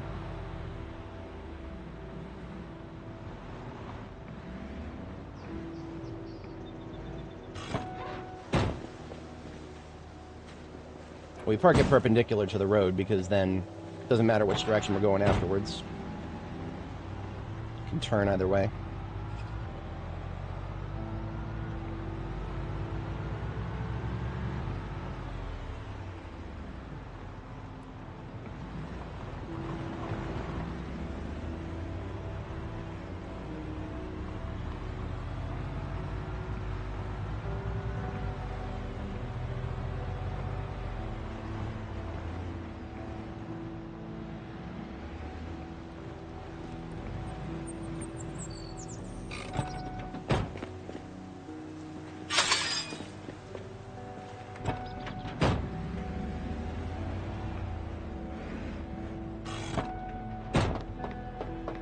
While we're right here, we will refill on some ammo. Need some 44 mag for the big iron on our hip. Do we want a whole carton right now? Probably not. No, we actually have several loose boxes already. So we'll open 2 of these, get a reload. The M16 is ish. It's ish. I can't say that it's that good. I also can't complain about it because of the magazine size. The magazine, I mean, honestly, with what we've been doing with the rifle here, we get similar results with the M16. It's just the M16 shoots a lot faster and has a massive magazine.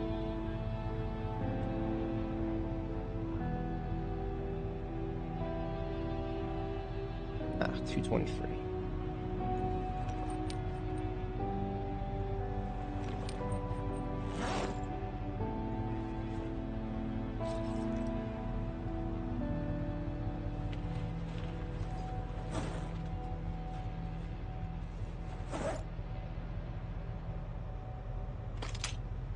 That one's reloaded. Let's check the 9mm. 9mm is off. Let's just top it up.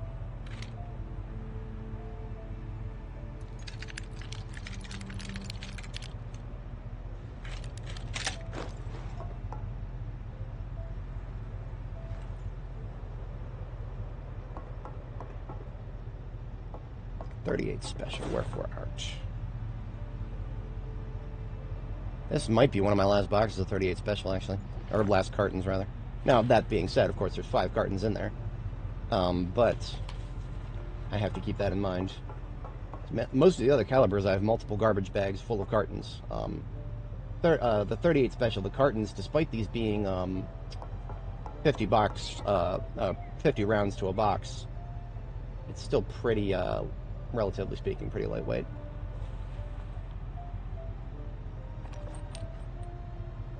Oh no, goodness no. That was basically just a sort of thing that I kind of want to link to in Reddit and Steam discussions where people are talking a lot about firearms feeling useless.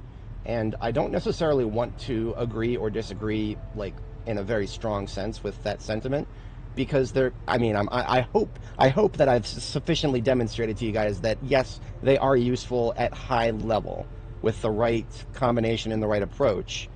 But there are problems with it. I do not want anybody to get the impression that I'm perfectly okay with firearms as they are. No, there's a lot of room for improvement. Please, for the love of God, improve it. But until, basically, I just want to be able to give some examples to people. And it's a lot easier to link a specific video than be like, okay, now scroll to 5 hours into this live stream, you know? There's an empty one of those, and then I just need to... Okay, sword work is on the horizon here. Oh, actually, while we're here, we've got, in this here, we've got some ammo that we picked up from the survivor houses. Let's get those into the trailers.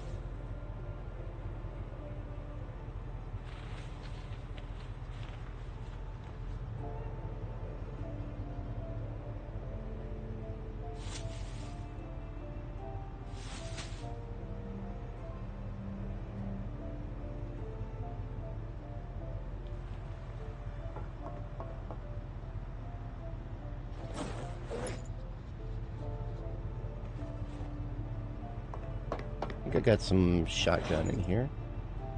Yeah, loose shotgun can go right in there. 45 auto.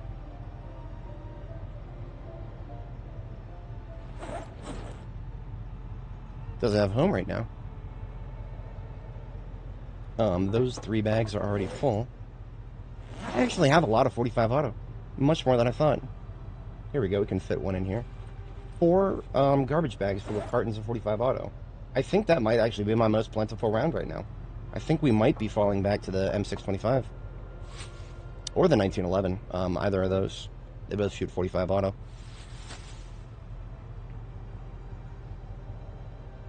Okay. These loose shotgun shells have a home elsewhere. Carton of shotgun, that's what I was looking for. That needs to go in the other Dan there. And an extra box of 9 is fine to stay in here. The carton of shotgun, I think, will fit right in here. Perfect.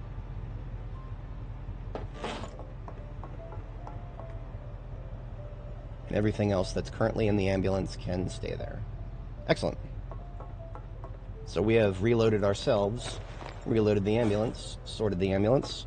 Still a lot of loot to sort, but the ammo is taken care of. That's the most important thing. I'm just going to park right up here next to the bomb making and gun shop here until we get the loot emptied. Let's have a bite of soup.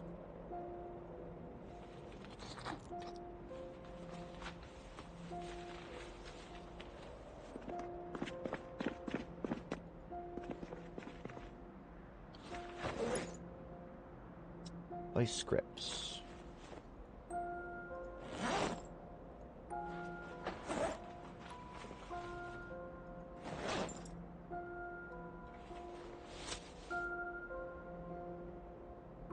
There should be a garbage bag full of welding rods somewhere here. Emphasis on somewhere, I'm actually not sure. It might be on the floor on the other side. Let's put the welding rods in the main kit. So that is mostly our bag emptied. We've got a different home for the map later.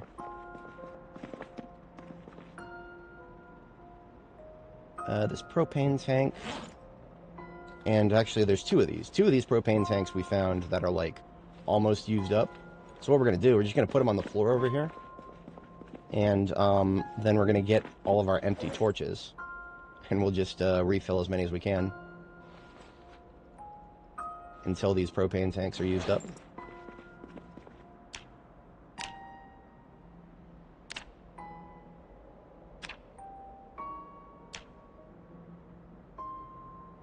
And that got us, actually just almost as I predicted.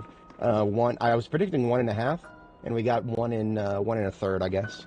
So that's not too bad. A lot of welding torches right now that are like not fully used. That annoys me, but that's okay. We just want to make sure that they're stacked in the list so that the ones with the lowest capacity are at the top. I think it's FIFO, first in, first out. Alright, this DE magazine needs to go over here with my DE that I'm not currently using. There we go. And the unloaded ones need to go into the DE box over there. Same with this 11 auto. Everything else that's in there right now can stay.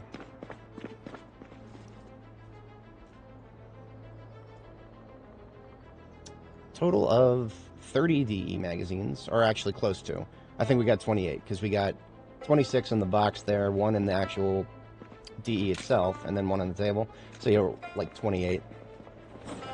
Loose shotgun shells go in the bandolier there. Those are in the bag, right? Yeah, let's just take this whole bag. There's a reason I put all my gun stuff in one bag.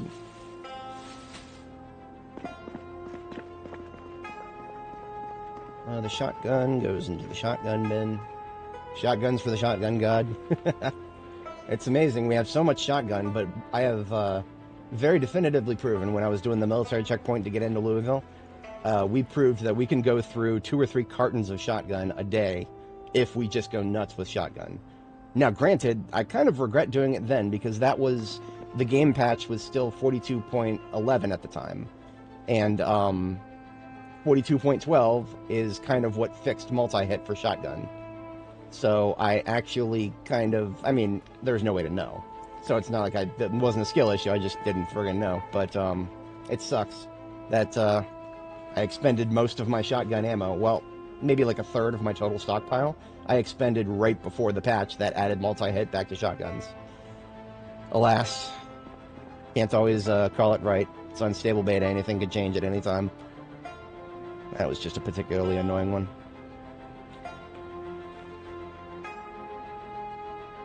Alright, so that deals with all the guns we picked up from the survivor house.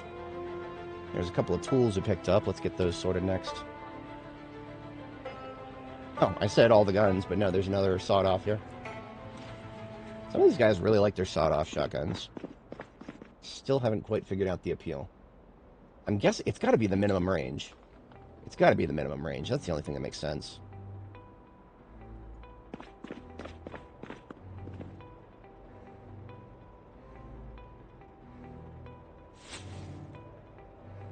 So basically, we just want to remove tools.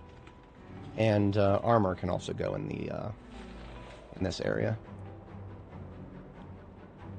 That counts as armor. That counts as armor.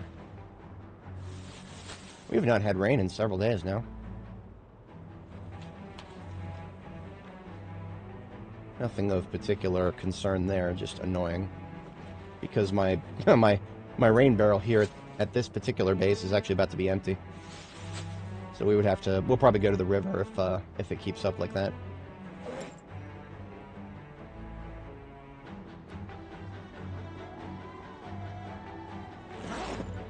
Alright, armor into the center box here.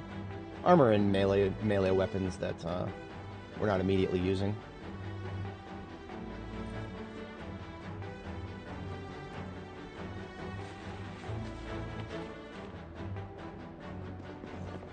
Alright, now all these tools should go in the pink box here. It's just sort of my mobile toolkit. It'll go where I go. Got all peen already, so that stays there. Wooden mallet and a crowbar. Oh, we already got a crowbar.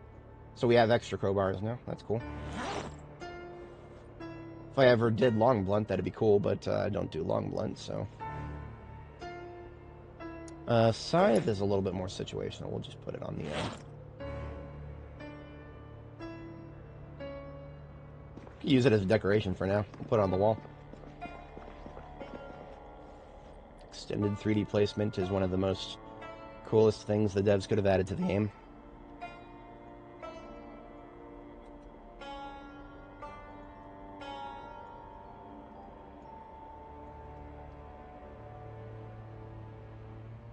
Oops, it's upside down.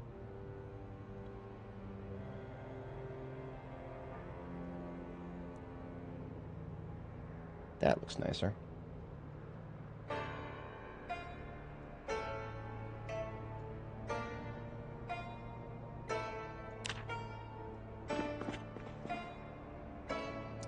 Club hammer. That needs to go in the kit.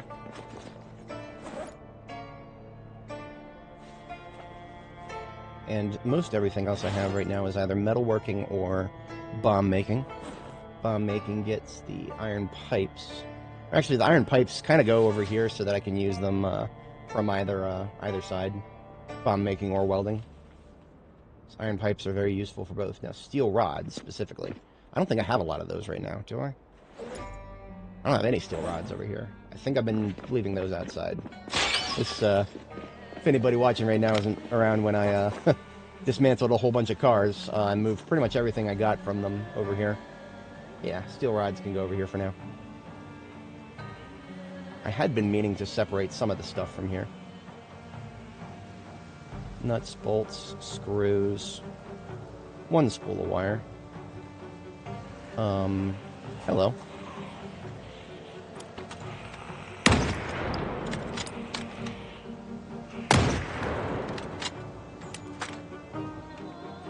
Annoying. Electrical stuff, so the aluminum fragments and all that.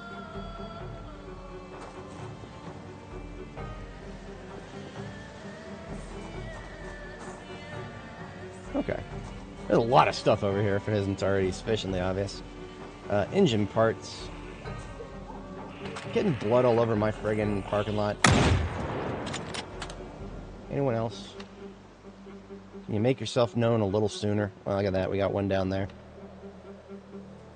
Okay, let's put all the crap I'm trying to pick up in this garbage bag so I can drop it. Damn it.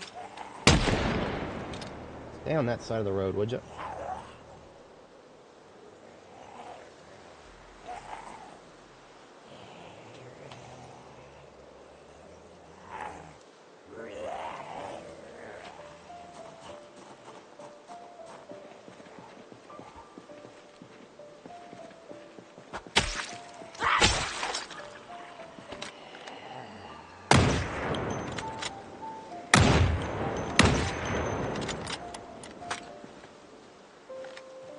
Should have known.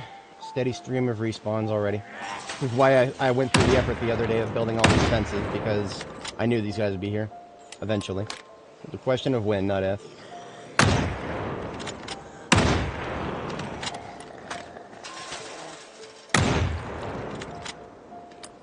Come on over there. I know you're there.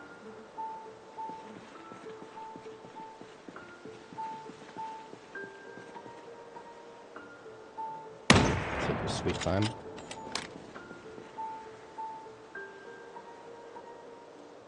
Come on, fence is right there, buddy.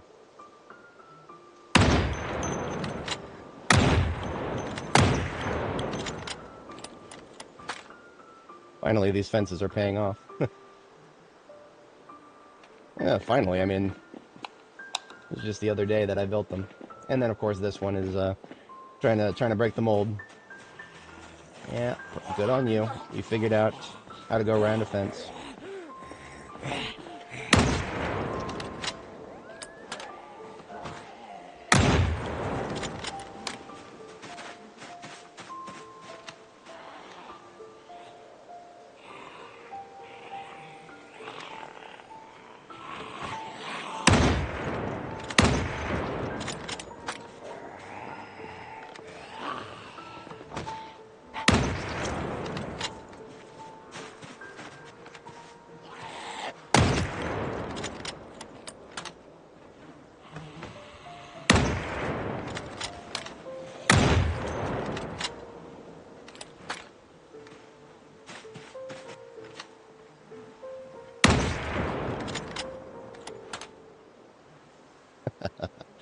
Welcome to Louisville, folks.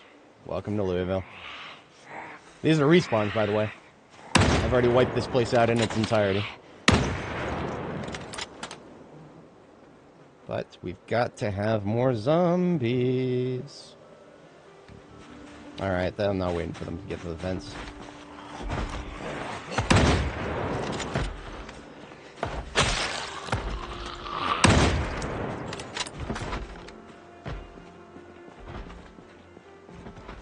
I don't care about door thumpers right now. They can keep thumping away. They'll find their way to me eventually, I'm sure, but tonight... Yeah, like that guy back there. Let him just keep thumping.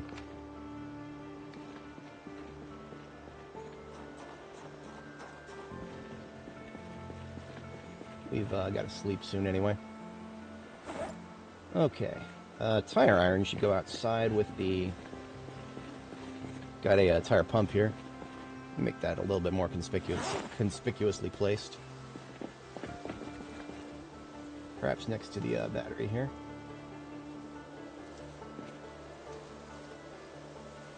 Now all we need is a jack, and we've got a kit here as well.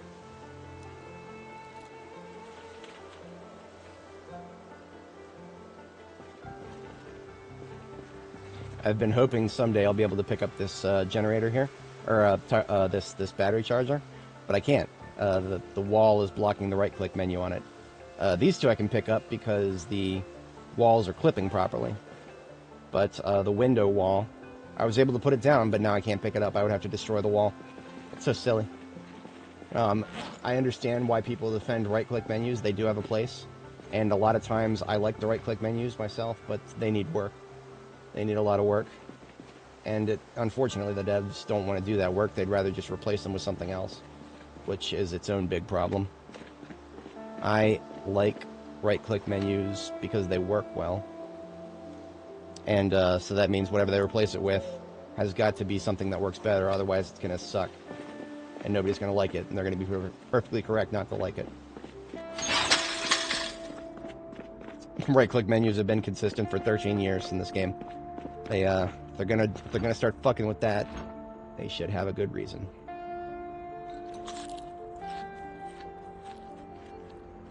Chicken that we cut up yesterday is already starting to go stale.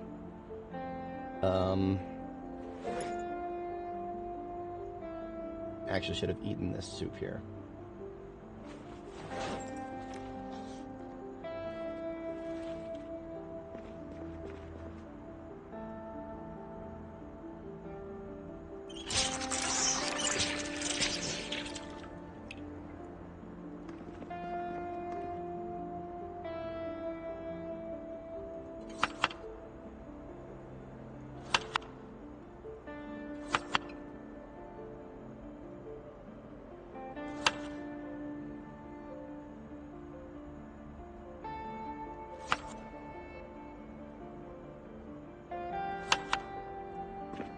This is going to be a chunky soup, and since we're using the, we're not using the cauldron this time, so we can actually split this one.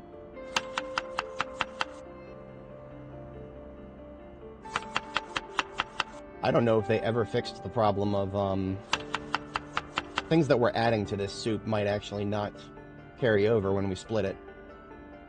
I hope that's not the case.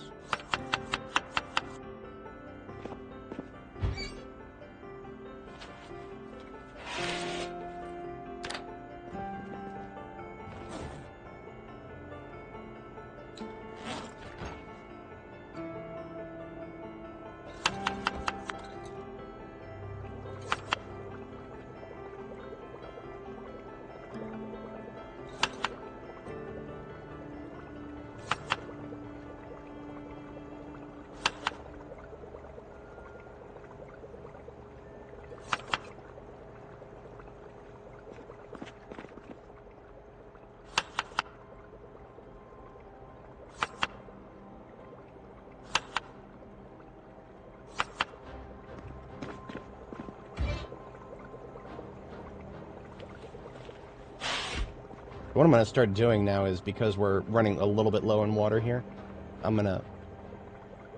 Is that a zombie?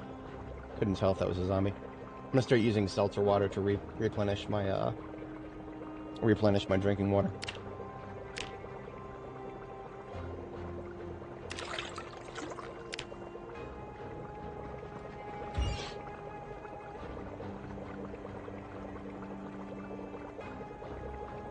Alright, so this soup came out to 100 total, and it should be the kind that allows us to split it. So I'm going to name this 50, and I'm going to turn it into a bowl. And what this does is it creates 2 bowls of 50, and each bowl reduces 50 hunger.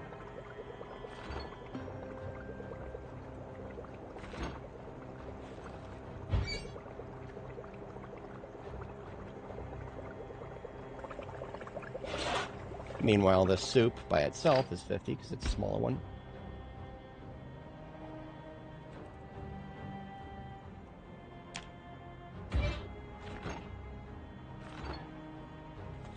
We'll do a little more cooking as an overnight activity after we get our first sleep in here. Although we do want to try to get back into calorie gain tonight if we can, so I will eat a bag of chips right now. Okay, that didn't put us back into weight gain, but it at least took us out a loss. That's fine. Don't want to be losing weight just yet. Despite the fact that we burn a lot of calories every day right now.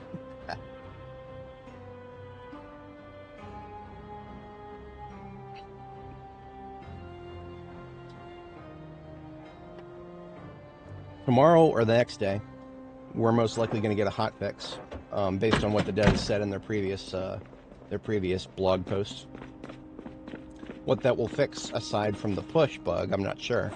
And again, I don't fully know what the push bug is, but a lot of people have been talking about it, so I guess it has to do with pushing zombies when you're a little too close to them.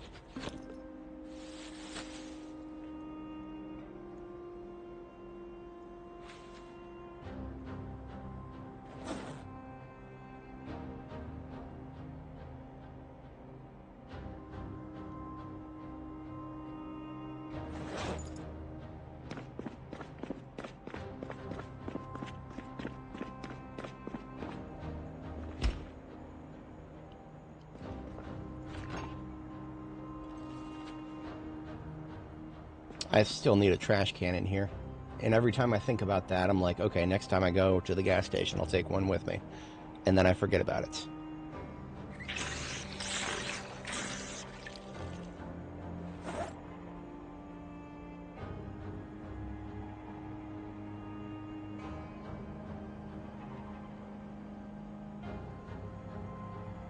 Oh, here's a really easy way to gain calories. I'll just I can drink a liter of this milk here. That wasn't quite enough to put me into weight gain, though. Damn. Oh well. Alright, so we want to use up the... That's a lot of kale. That's a lot of kale that's going to go bad, so we're going to make a kale-heavy soup here. 3 units of kale. Rabbit meat's probably going to go bad next.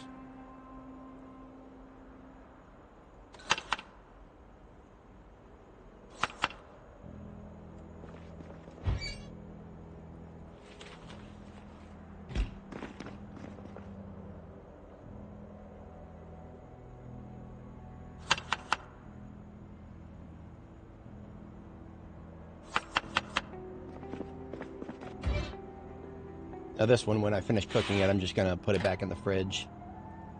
Because the other one will be fine for a few days.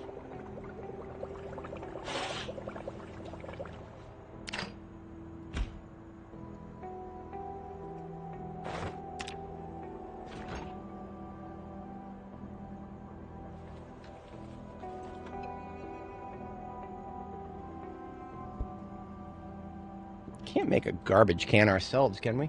I've never even looked. Nah, we can just make a rain collector out of garbage bags. There are dumpsters outside. I don't really want to bring a dumpster inside. I mean, imagine the smell.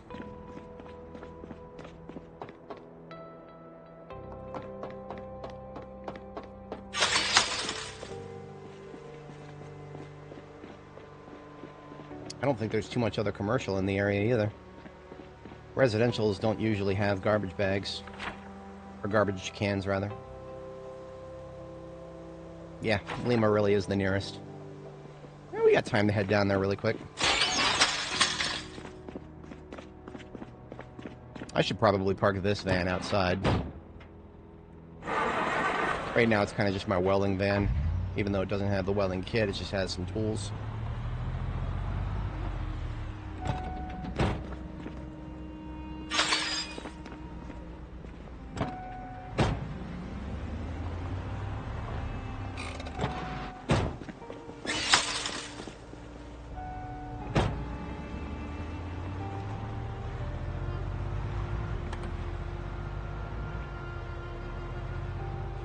By the time we get to the gas station, it'll probably be bedtime.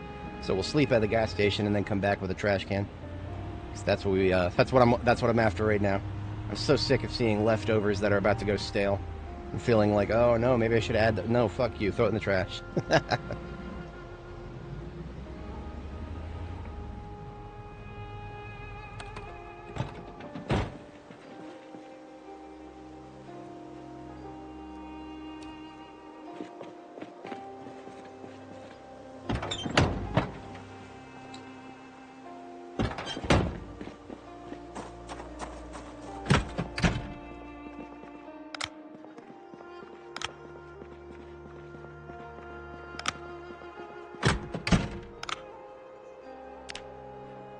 Alright, 4 a.m. bedtime, we sleep.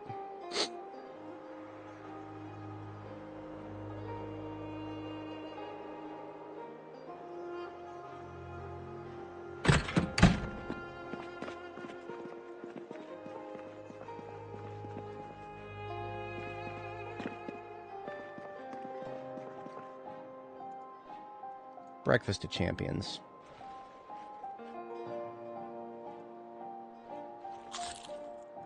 That will put our weight gain problems to bed, hopefully.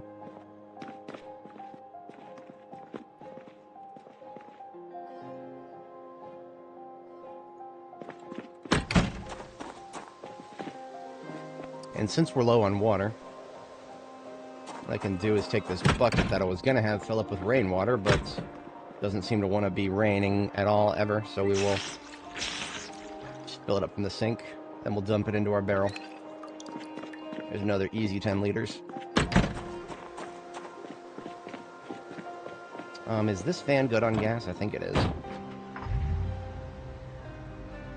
Yeah, I refilled this one.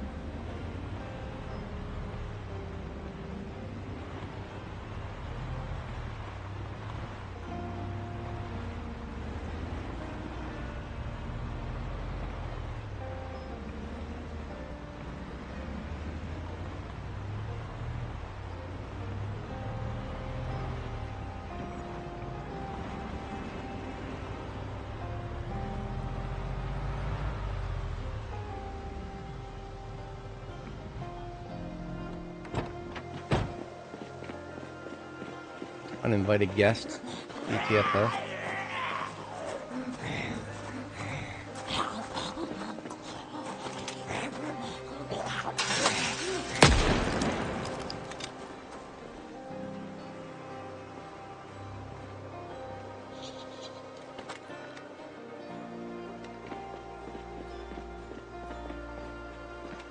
I had a feeling.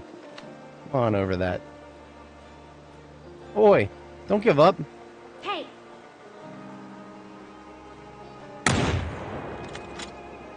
Glorious.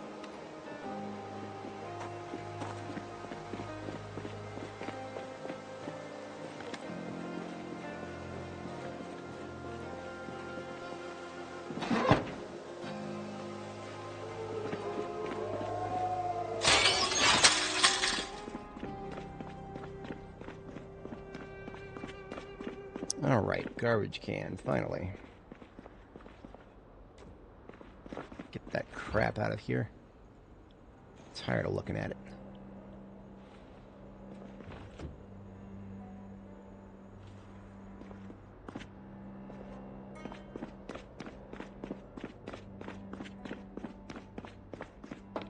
And into the grain barrel goes the...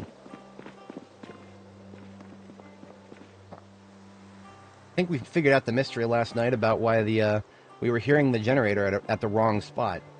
We're not hearing it here. For some reason, the sound for the generator is playing further down the road there. No idea why.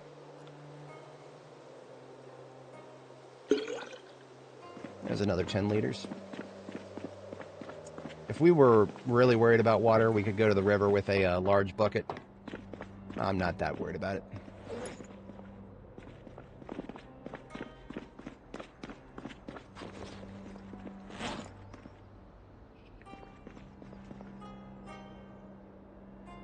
I haven't read this other annotated map, I don't think. Old fuck with house full of food and no guns. Just don't bring a fucking horde with you this time. Lol. Haha. This looks like Louisville with how dense this is. Is there a show all button? Nah. Map key. What does that mean? Oh, that's just the legend.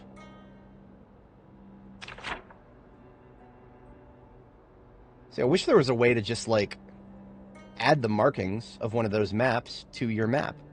I would like to do that. That'd be cool.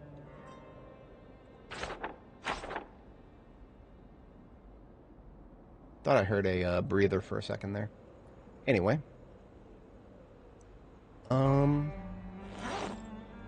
Put away the annotated map now. I do actually have to step away IRL in a moment here.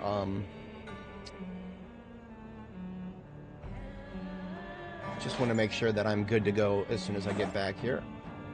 I shouldn't be longer than a minute or two. Yeah, we're looking good on ammo. 223 and 38 special. Those are heavy duty lifters. We got plenty of both. Wouldn't hurt to have a couple extra boxes of both, really. Those are in the ambulance. That's right. We need to get this trailer emptied out. There's a little bit more miscellany in here. So let's get that sorted first.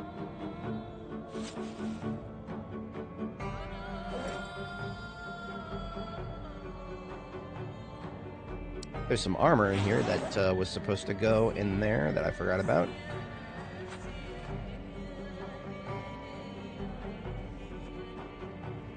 That and that. The rest of that is cookware. Okay, yeah. So the armor goes in the center here. I'd love to wash it, but we don't have access to infinite water here, so... Spare handy knives go in there. Switchblade. Steel rod for steel rod gods. This sword. This sword is done. I need to dismantle it. I know I have replacements. It's just a question of where to get them from. So let's dismantle the sword first. Add it to the pile of sword blades that must be reforged next time we visit Foxtrot.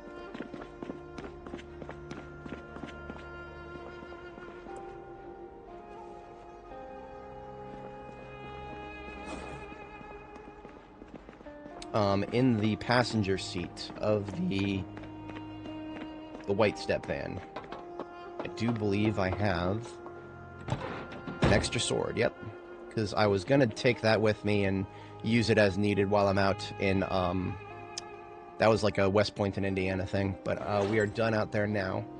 So that is my, this is my last sword that I have that is sort of fungible, if that makes sense. The rest of my swords that I have out here are supposed to be backups.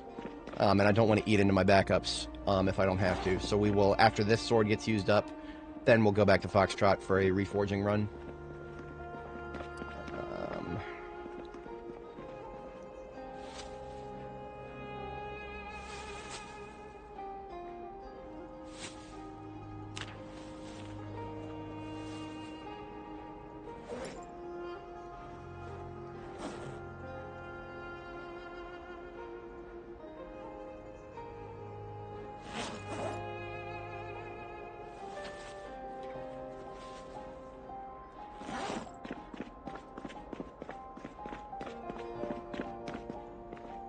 Alright, large form food goes in here. We don't actually have any of that. Canned food on this side.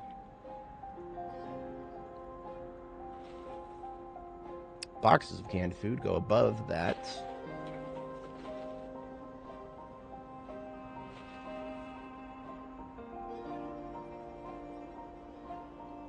Some electronics for the electronics bin.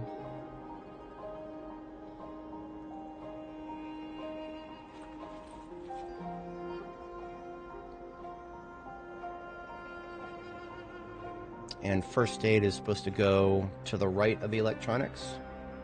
It's kind of how I keep track of my boxes. I think of electronics and I use that as a point of reference. It's kind of hard to see. There's a little light bulb right there sticking out of the electronic stack. And then, of course, because this is a supermarket and it's therefore going to be loaded with food, these two on the far right side are basically just entirely food. Large form in the bottom. In the middle is macaroni and pasta, and then the top is flour. And then just this side is just all canned food. And then, quite separately, savory on this side, sweet on this side. Mac and cheese, peanut butter, that can go in the corner with the small form.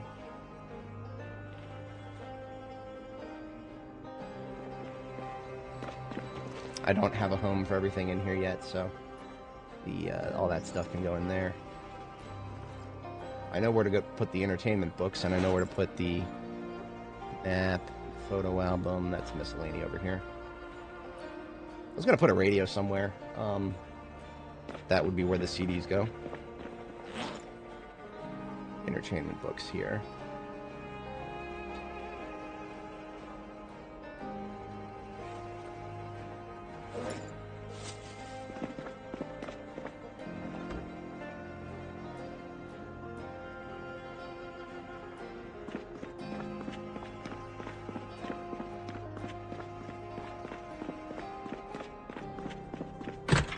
Yeah, this is where I was putting my other CDs. Okay.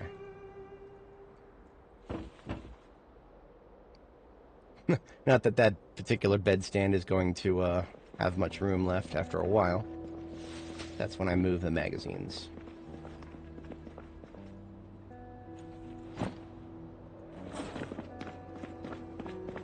Cookware. For a supermarket, this place surprisingly had very little cookware. I was rather shocked. Poorly equipped supermarket for certain things.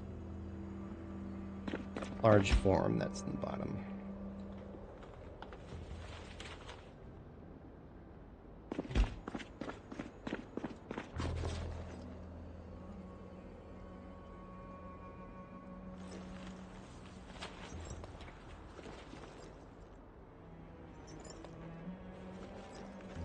Some of the stuff in here I do have a home for. I can get that out.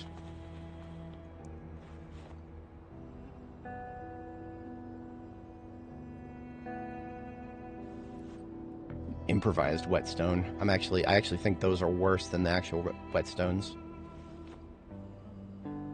Okay, those can all stay.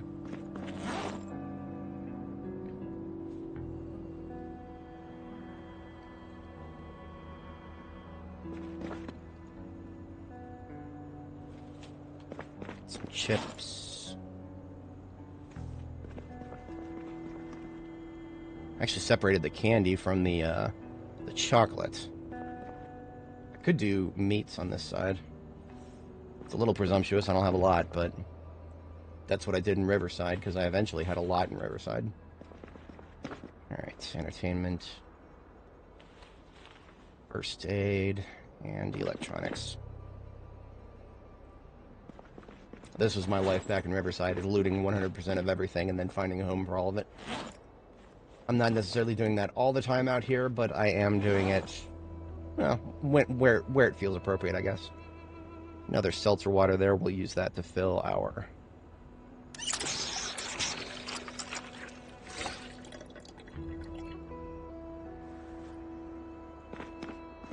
Okay, that should be all of the trailer sorted. Yep, I'm going to put the trailer back. And the van should then be ready. We need to get that zombie out of there.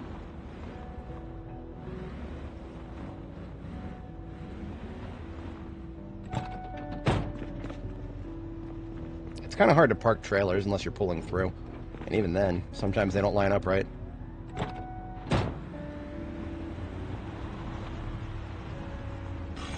That's right, you can't open the gates open inward.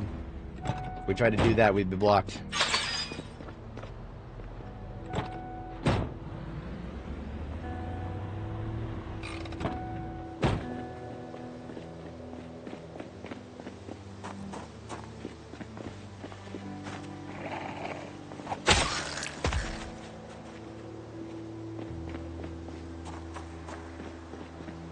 Hey, speaking of blocked, can I even...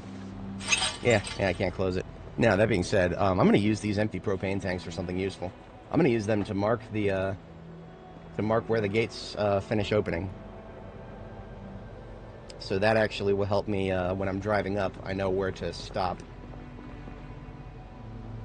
It's just 2 tiles, but sometimes, you know, tiles get a little confusing when there's...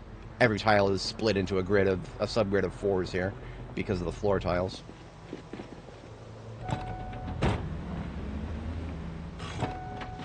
In other bases, I would use, like, wooden sticks or something to mark where the gates open.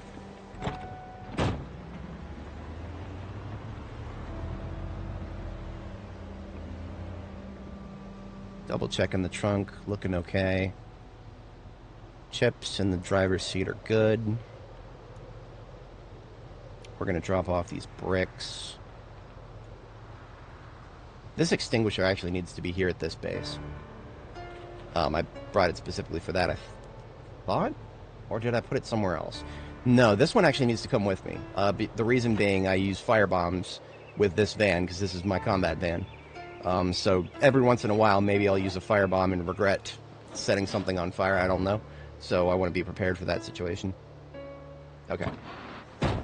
Bucket goes outside.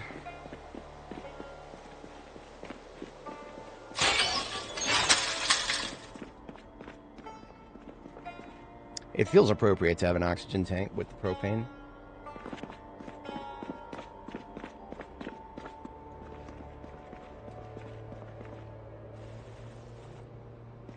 Bricks with the construction stuff, and then we just need food.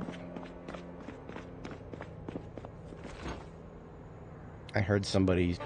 Oh, it was probably the rat.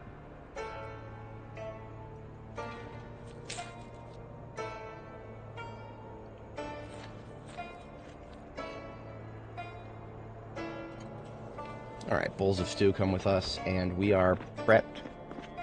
What I'm going to do is I do need to step away briefly. I'm going to sit right here while I'm away because I need to be able to hear if the any more uninvited guests come up and start smacking the window. Alright, I will be right back. Less than 3 minutes, but that's what my notice will say. One moment.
Alright, folks. I appreciate everybody sticking around. We are back.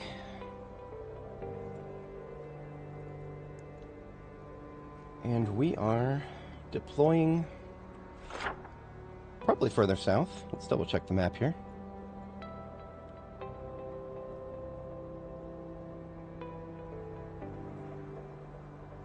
This little corridor here is still unexplored. Bethlehem and Nazareth. We should probably take a peek over there. I don't want to get too stuck in any combat there, not with those dead ends. Yeah, we'll see what that looks like. The extent of where we went yesterday, this was the roundabout there. And it looks like there are some bigger houses to the south there. And then a couple more houses here at the end. So I would like to clear, just basically say that I've explored this entire section. Now we have a whole nother section right here. TBA on whether we'll hit that today or not. It is right across the street from Golf and then Foxtrot, and we will need to go back to Foxtrot at some point to do some more blade work. So we'll keep our options open in that regard. We've got a short-term goal and a potential long-term goal. That makes me happy. The MSR 700 we're currently using has taken quite a bit of condition damage. I'm rather surprised that we already need to really replace it here. But that's why we brought some extra. So let's take the recoil pad off of it. And let's unload it. Hello, I said let's unload it. There we go.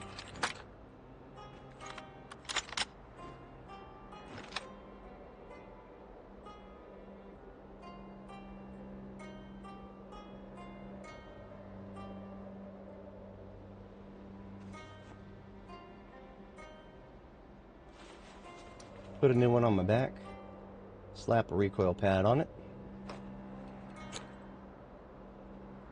and let's load that bad boy back up.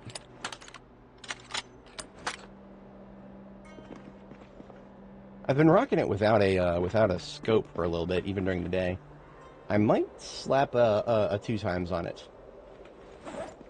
'Cause now that I know how it feels, I know how it feels without a scope during the day. Yeah, we've got a spare 2x in the bag here. Let's give that a shot really quick.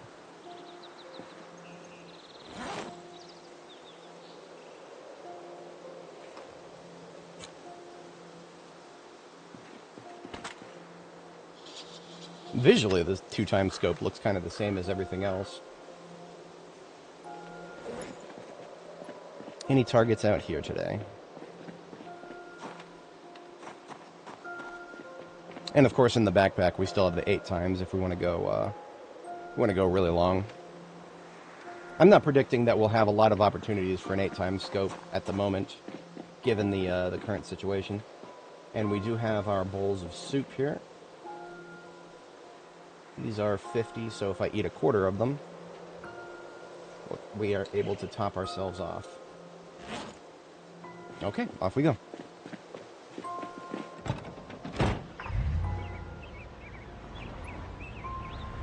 Keep my eyes open for a heavy-duty vehicle with a good window in it, because I do need to replace my passenger seat window. I did this. The van was kind of at an angle when I was trying to shoot, and I shot my own window.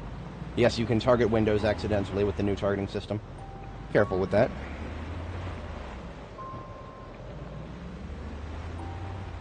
You know, let's just take a quick peek at this one's other window. I've looked at its window before, and I've seen that one's broken. What about the other side? Nah, the other side's just as busted. It does have a good hood on it, though. I'm going to actually take the hood off now and just leave it off to the side, because that's the only good part on it. Muffler's not bad either. So if I need a replacement hood, hopefully I don't, but if I do, there's one.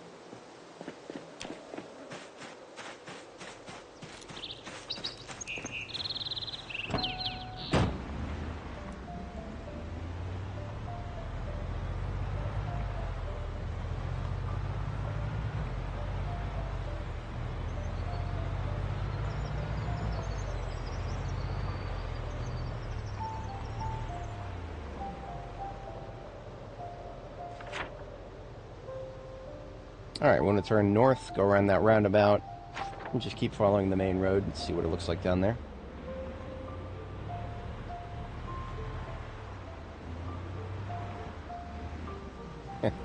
Big old pile here. I think, yeah, we are going to go ahead and, let's put the mask on and get a couple of these corpses out of the way. I would like to be able to drive through here. Just a couple. We put the mask on because the corpse stench gets you sick after a while. The sickness builds up much more slowly if you're wearing a mask of pretty much any kind. I prefer a bandana because there's no discomfort to it.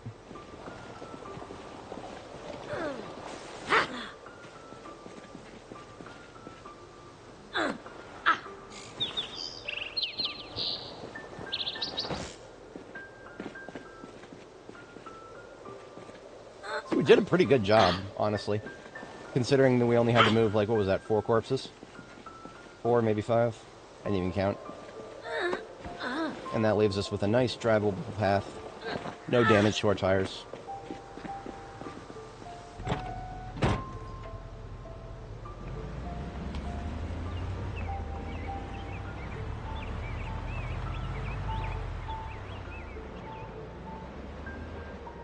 I could have swore that I saw a survivor house, but then I just got caught up killing zombies and I forgot about it.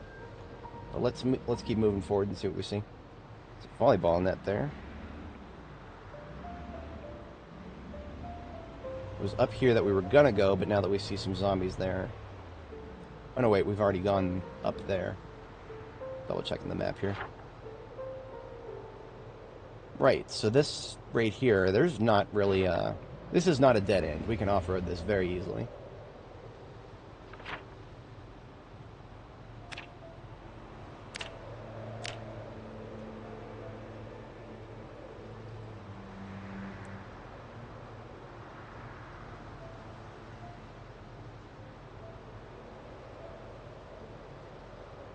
Whenever I make my own road, I use black, but I guess I'll use red to indicate that it's not actually a road, but it's something that I can drive across if I have to.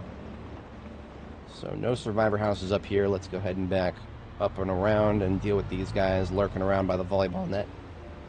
I'm guessing their last game didn't go very well for them.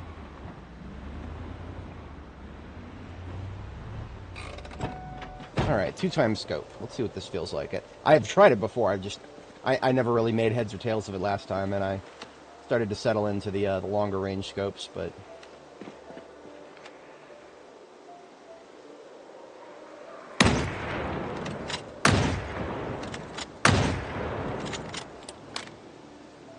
doesn't feel too bad. It's not all that much different from without the scope, really.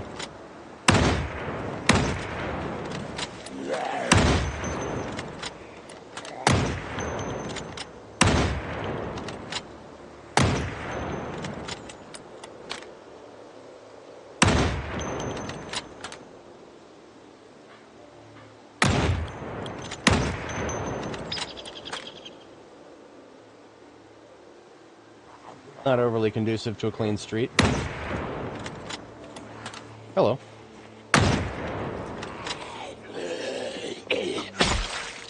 Hear me thinking I had that side clear.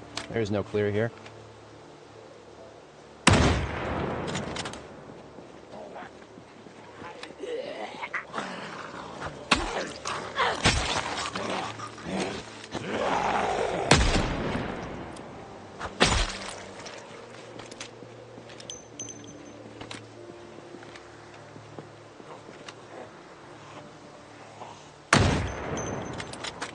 It doesn't feel bad, it just doesn't feel all that different from no scoping.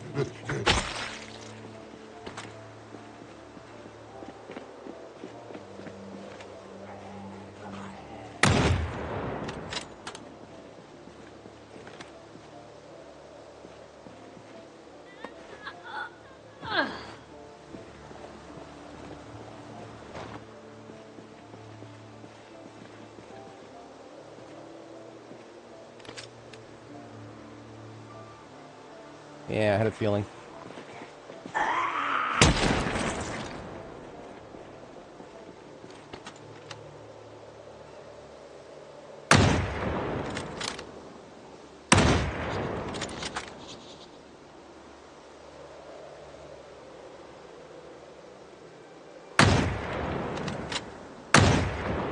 4 shots and still not dead.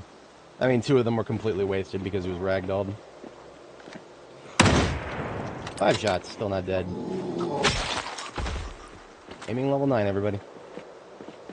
Sometimes you still can botch shit up.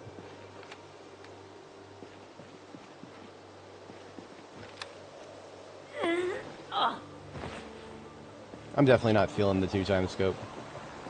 This is probably exactly how I felt last time I tried it, but I didn't remember.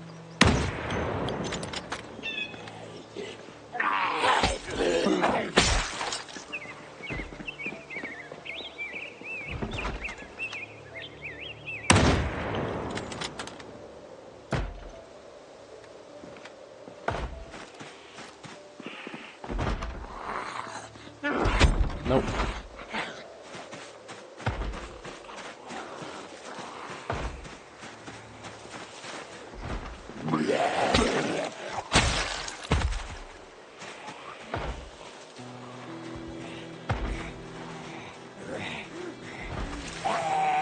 I hate trees.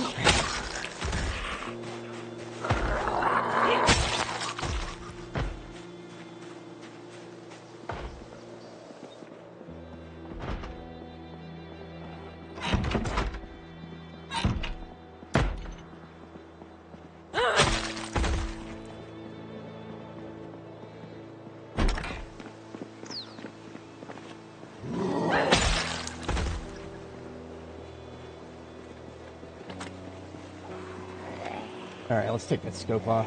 It ain't working. I think I hear someone north as well.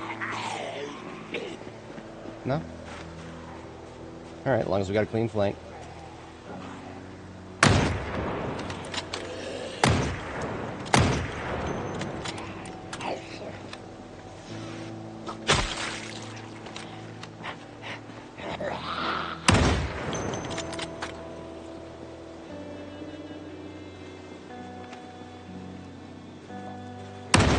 We'll just have to imagine the viewfinder. One right.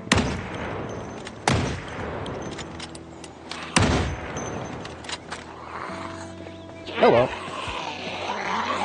One north as well, it seems.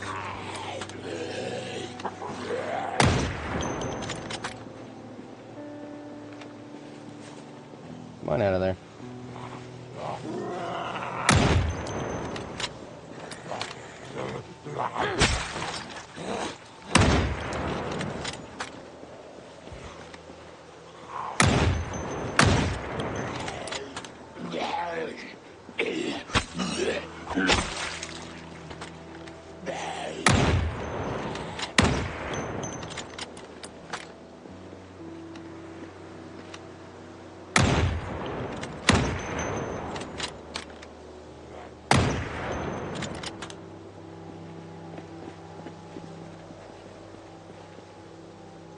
Alright, it's not too awful bad.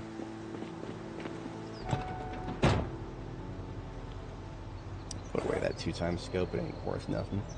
Let's get a blade sharpening.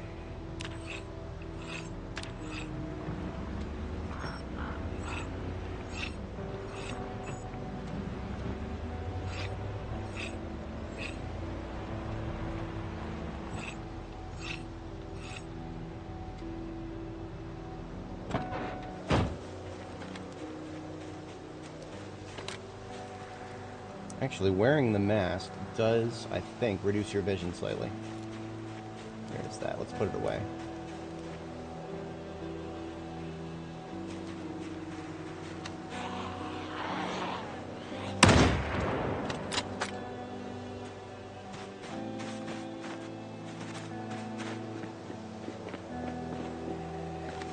Hello.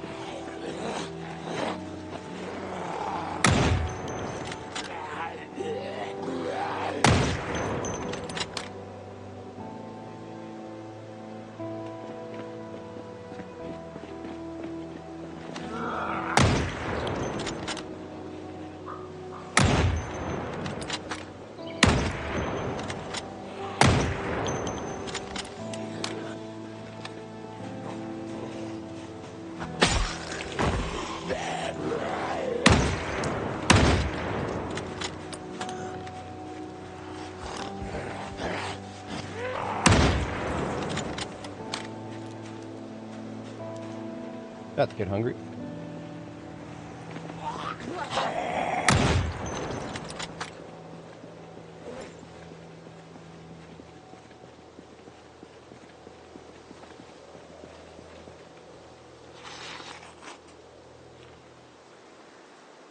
Oh yeah, that, okay, so the icon for the soup doesn't show the fact that it's got the butter and the vinegar, or the butter and the oils and the lard in it. It doesn't show up on the icon. But just seeing what happened to my calories, yeah, it's still there. That's good. That means we'll be putting on weight, no problem. In fact, I might need to stop eating this stew specifically and switch to something else. Hello, man. You seem to be in a state of distress.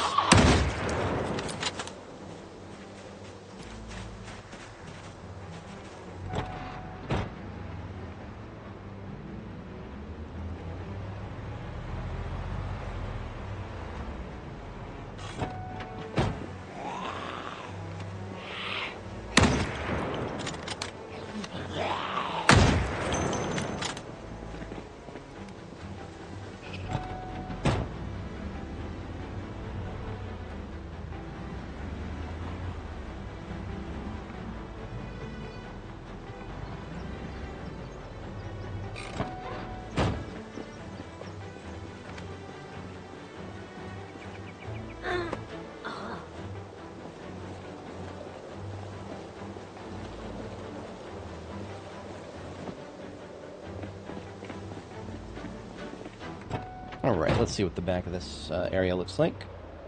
Any of them there boarded up windows around here? I'm actually going to not attract too much attention to myself right now. I'm just going to sword. This is, there's a lot of tight corners here. Well, tight, quote-unquote. Trees are corners in my mind.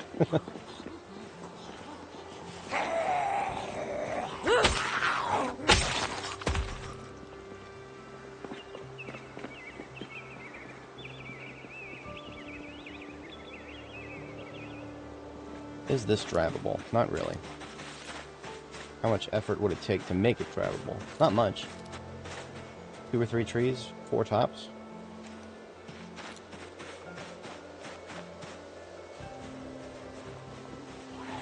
I think we've got commercial on the other side there. Woo! Look at that. That's a lot of Zeds. I think that's a Survivor Zombie event.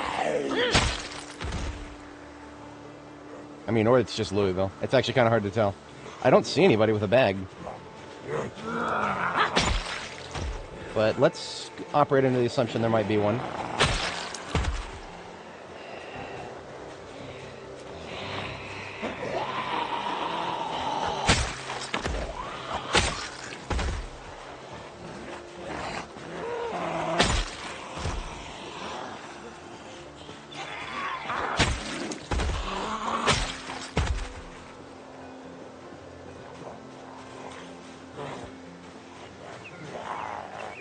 Now, the problem that I have right now is if I start discharging firearms, there's probably people to the north of us in the forest somewhere that are going to be coming up and causing problems for us. And I don't like that situation. But if we discharge fast enough... And what do I mean by fast? I mean, let's whip out the M16.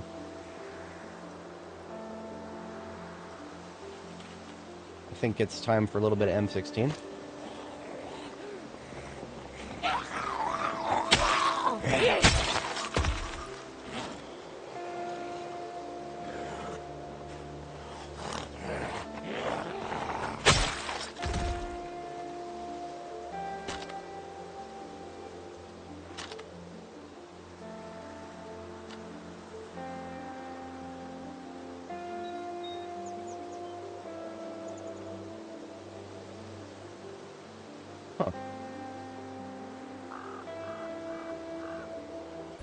There it is.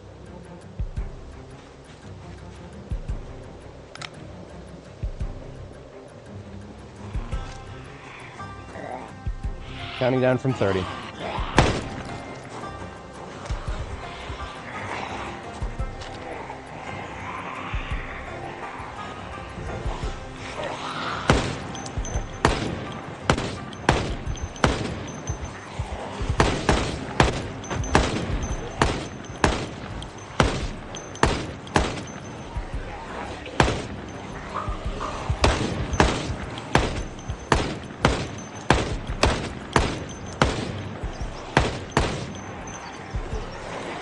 Knew it.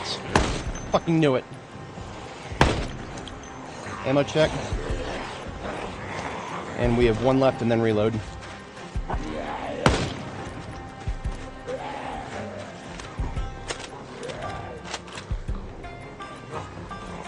This fence would be good if it wasn't for the trees there.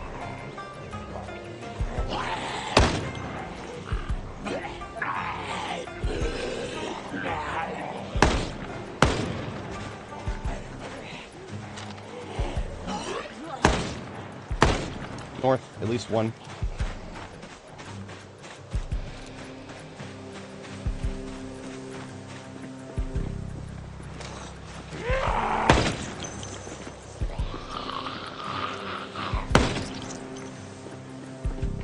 Get off my van.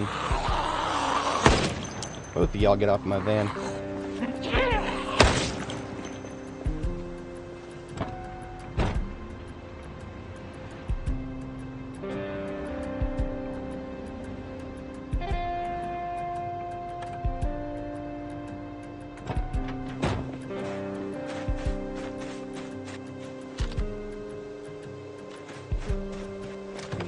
Hello.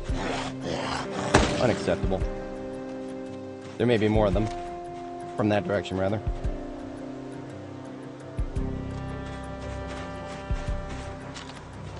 Ammo check. 20.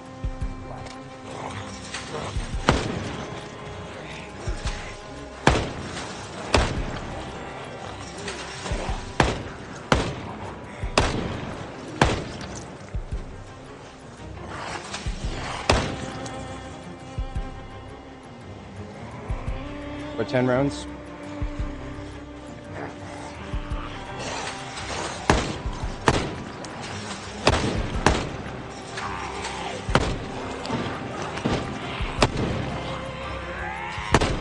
Reload.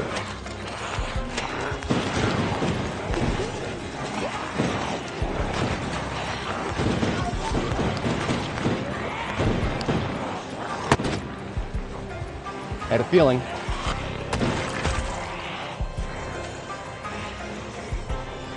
Falling back a little further. I mean, we got another nice fence right here, but on the other side of it, what do we have?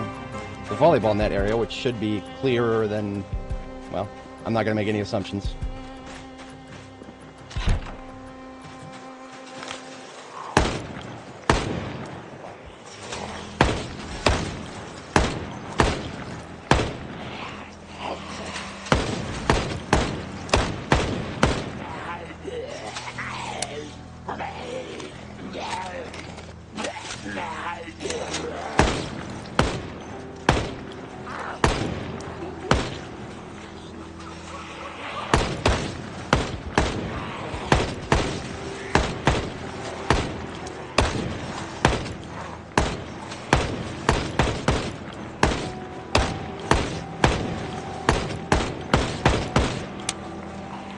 Yeah, that was a little bit of panic shooting. Not good.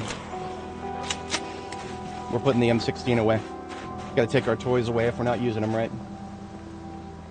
I mean, we don't even have any rounds for it left anyway.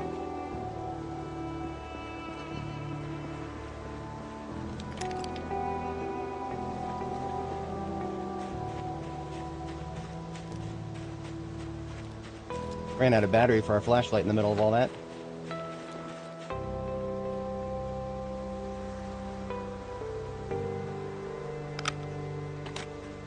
Okay. Gonna have a drink of coffee really quick because we are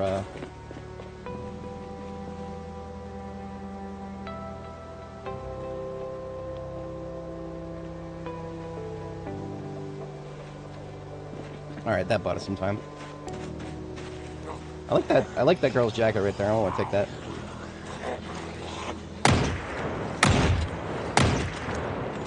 Hello, Richard. Yep. Doing alright today. Nothing particularly interesting aside from a bit of a panic moment. Discharged a lot of M16 when we probably didn't need to. Could have just kept falling back a little farther.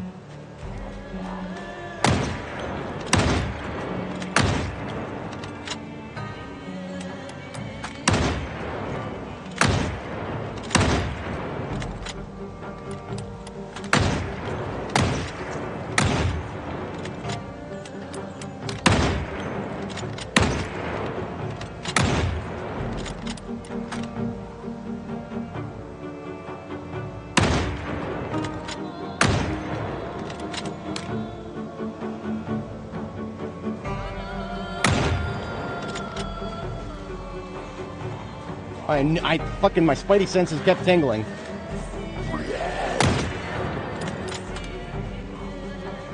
One over there on the right, fast.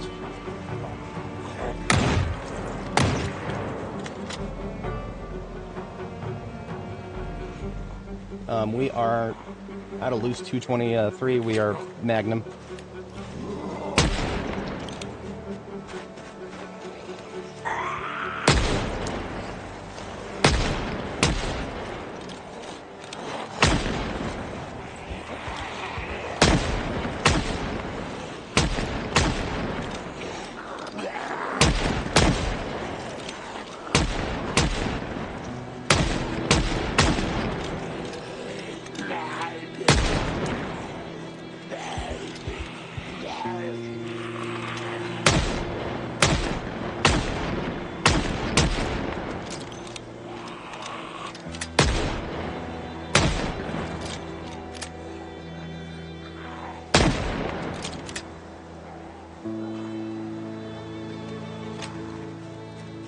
Doing alright?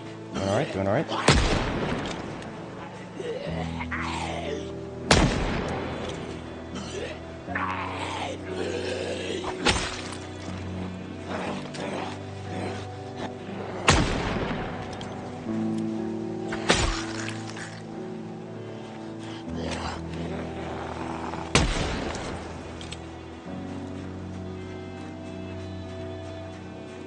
Yeah. That could have gone a lot worse than it did. We're doing all right.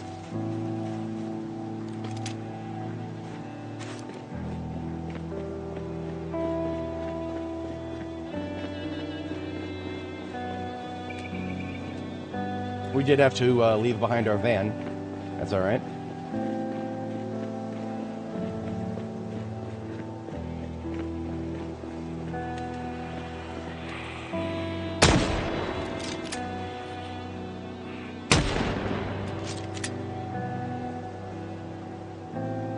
Come on through that tree. I know you're there.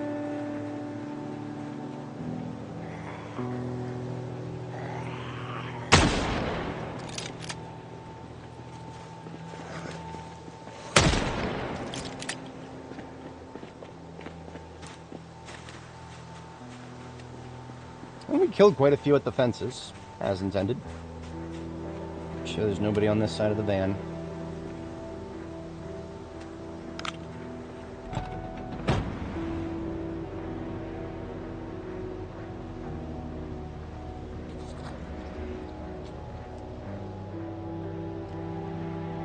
Now, of all the zombies we killed, I didn't see anybody with a backpack. They probably would have jumped out at me. I mean, they were jumping out at me regardless, but still. Hey!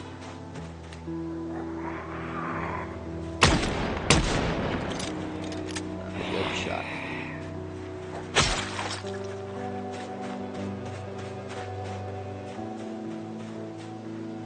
I can't remember where that one with the jacket went.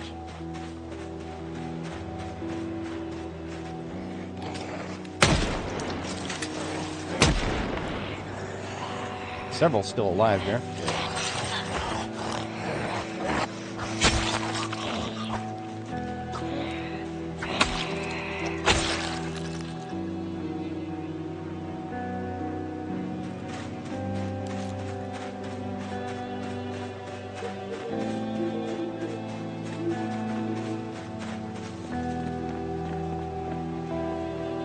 Ah, here it is. It looks a little light for law enforcement blue, but I'll take it. It's a unique, bright blue. If it sticks out to me in this game at this point, yeah, it's probably worth taking.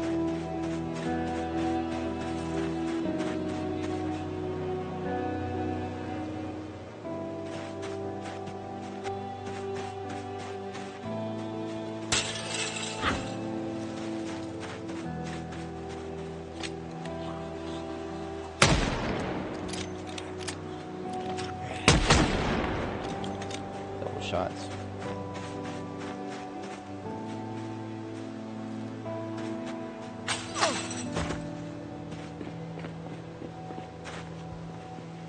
Cop.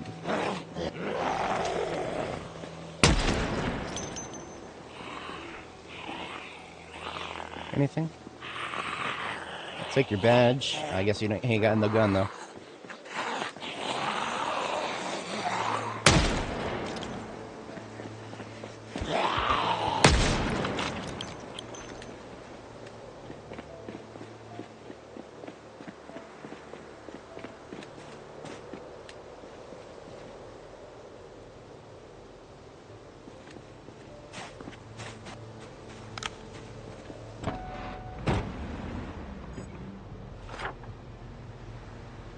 I think that means we've explored all of the houses in this area for, to check for survivors.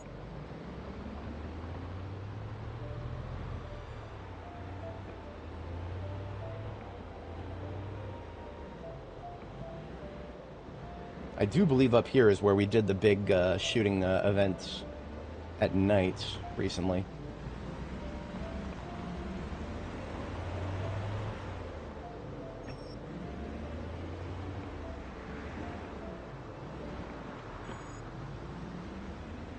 Yes. And that's where I threw a Molotov at the wall, and I confirmed that throwing a Molotov at a wooden fence does not result in the wooden fence burning, or any zombies on the other side of the wooden fence catching fire. So the trick that I used with the firebomb on the chain link fences does not apply to wooden fences.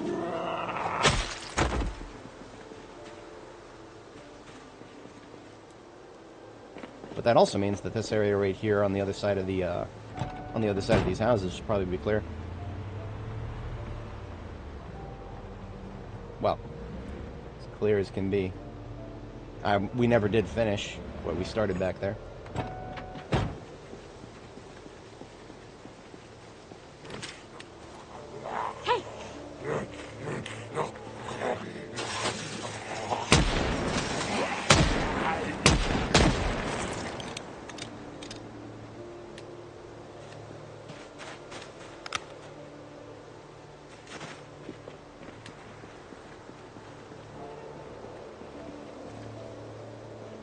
Anything to keep them from getting attracted to the fence and start smacking it.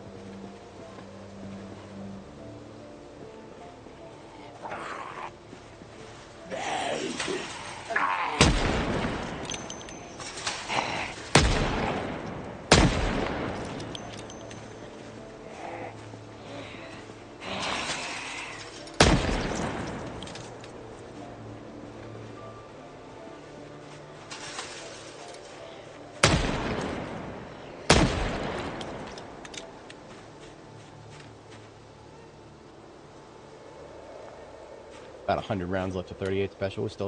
I was expecting to use it more often than I did, but the thing is the rifle now kind of fills a shorter range role than before.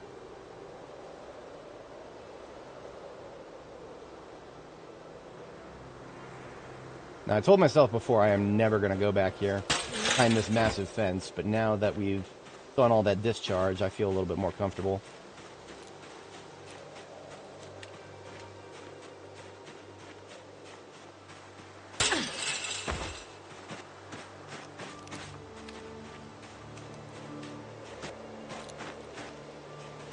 Of course, that mess right there, that's disgusting.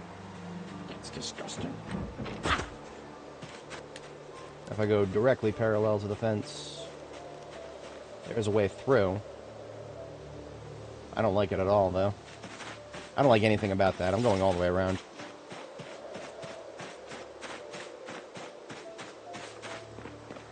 Fucking people with their forest backyards.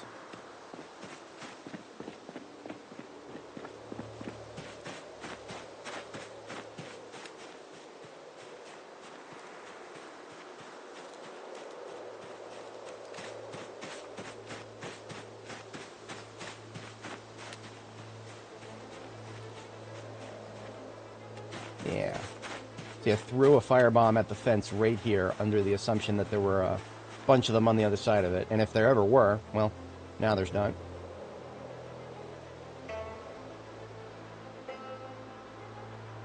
Here's what I'm going to do. I'm going to do something a little brave.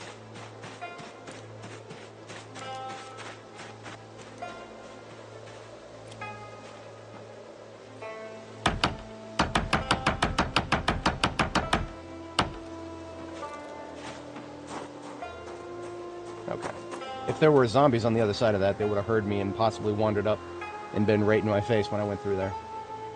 But I do think we did a good job of clearing this side on our way out there.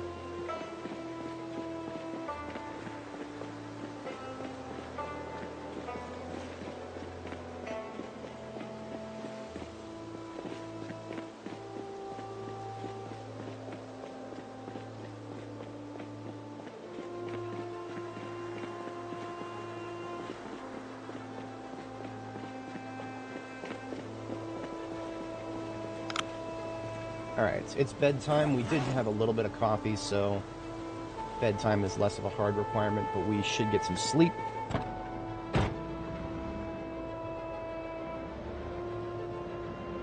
I think I can say definitively that we've done the single-family homes on this side of that area. Star Street doesn't seem to be fully explored yet. We'll go back to Jericho, but we'll check the side streets on our way back.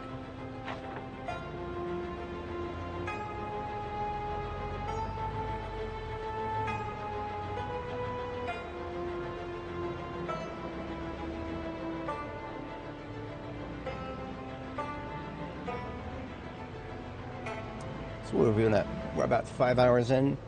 I said yesterday that I was going to stream some Terra Invicta today, and I do actually kind of want to.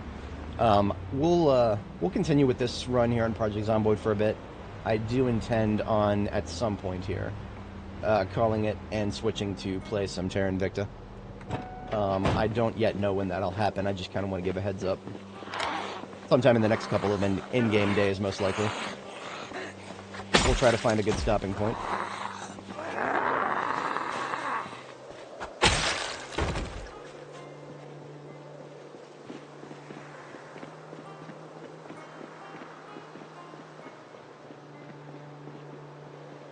I do see some Zeds up there. I don't really care, though. I mean, there's nothing to fight for here. It's not even a place that I would want to regularly patrol for zombies, because it's far enough away from Jericho that nothing from here would ever come up that way. Generally speaking. I can't act like I fully understand migration mechanics in this game, because I don't. Alright, Candle Street and Stuffing Street. And then the Christmas aisle is taken care of, I guess.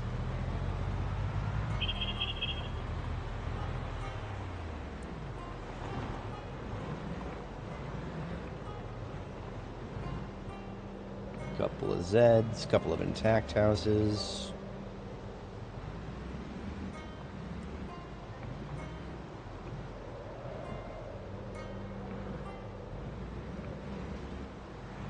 No boarded up windows, so no survivor houses, so no cigar, no interest.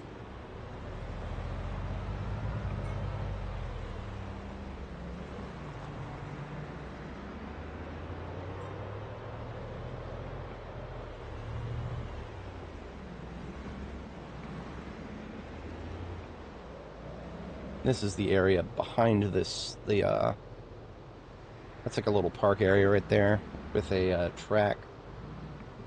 I have not tried week 1. I'm not really interested in it. I've seen some stuff about it. It looks fun. It looks like a very different game from this. It looks like it's like if this game was Half-Life, week 1 would be Gary's mod. It's, you know, same platform, but it's such a different game that it requires a different interest level. And it looks like, I think that's it. That is it for this area. So that is, this entire residential sector here has been cleared of any potential survivor houses. Now, we haven't quite completed down south here past the school. We'll take a look at that tomorrow. Or maybe as an overnight activity.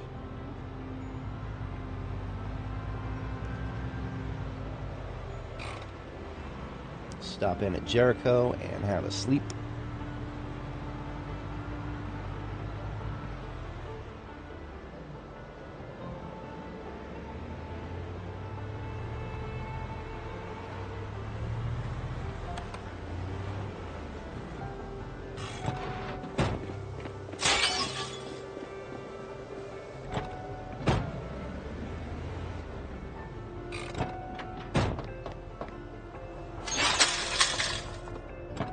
Actually, I'm going to go ahead and park here because I may need to re-up on ammo.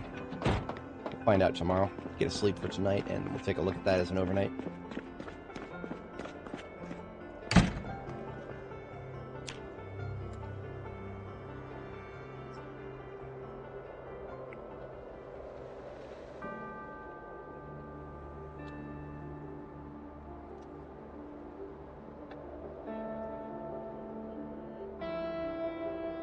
Alrighty.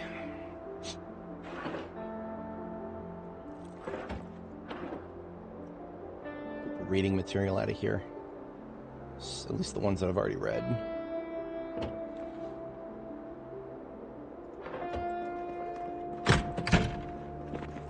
So, okay, after the nukes, are there any NPCs left? That's one thing I don't actually know about the mod. Like, I know it adds NPCs, but my understanding was that it doesn't transition into becoming Project Zomboid after the first week.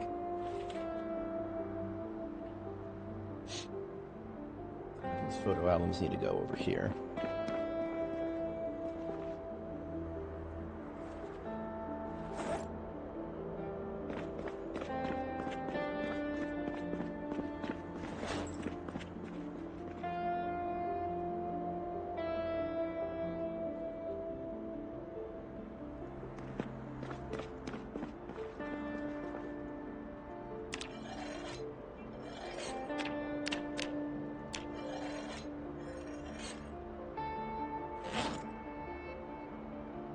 My sword.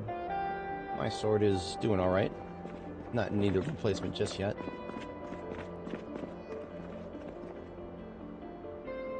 So this hoodie that I picked up that I might want to fix someday into the sewing cabinet here.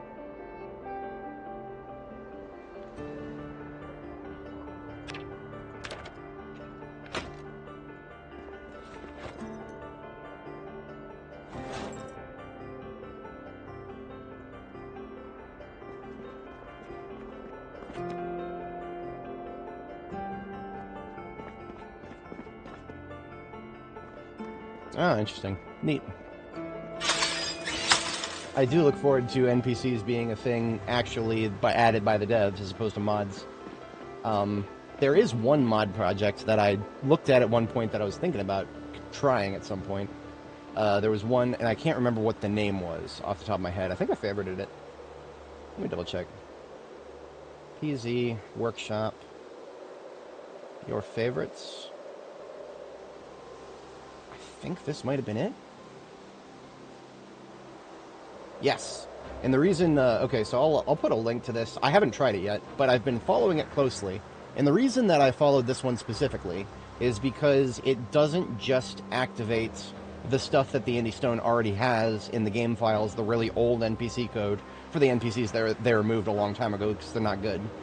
This mod actually tries to add more engine modifications to the game in order to support the NPCs that it's adding.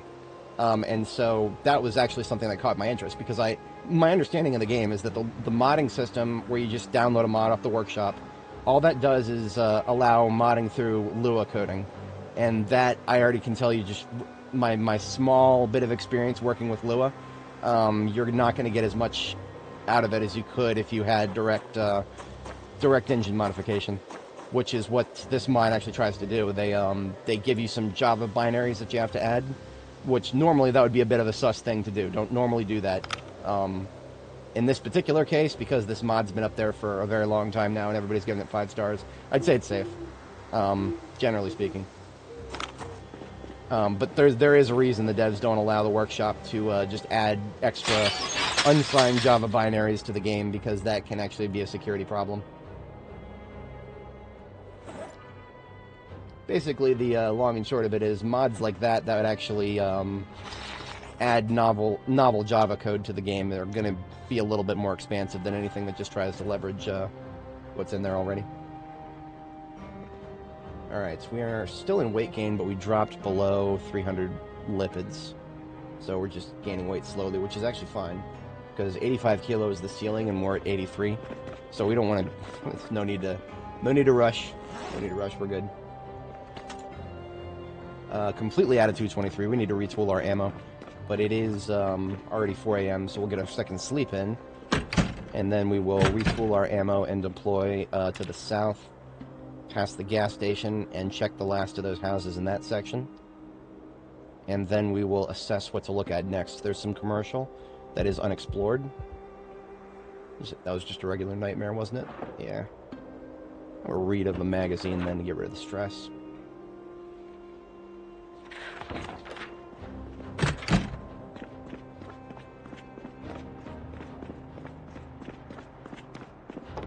Right. Yeah, that was my understanding, is that, I mean, especially because most of what I see about the mod has been just memes. Just like, oh, look at the survivors, they did this silly thing. And I'm like, okay, that's kind of funny. I mean, like, I don't want to say that I try to LARP or anything in this game, but I do kind of try to take it seriously, kind of. Sometimes with the ragdoll nonsense, you're forced to just try to have fun with it, because it's hard to take the game seriously when there's a ragdoll glitching through the fence. What are we? We're not short on anything except 223, which we just got 2 boxes of. And we still have plenty in the ambulance itself, so that's fine. No, we're good. We're good. We are quite good. Replace my battery for my backup battery for my flashlight.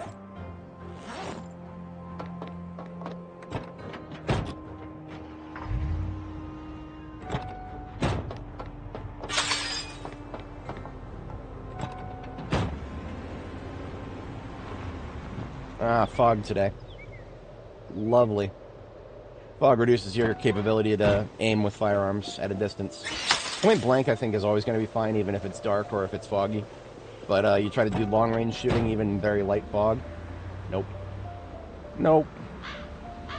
Sadly. That's alright, we just won't do long-range then. We should probably drive past that spot where we saw that massive group, because we fell back pretty hard after we saw that. If there are any leftovers, do any of them have backpacks, I wonder?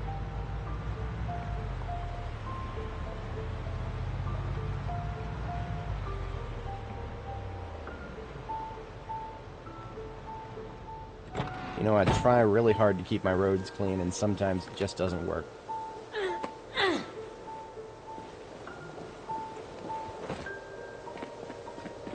But at least we got a drivable path. So, coming up on the school here, I think this game takes place before Columbine. I'm not going to make any further jokes. Let's just say that we did it right.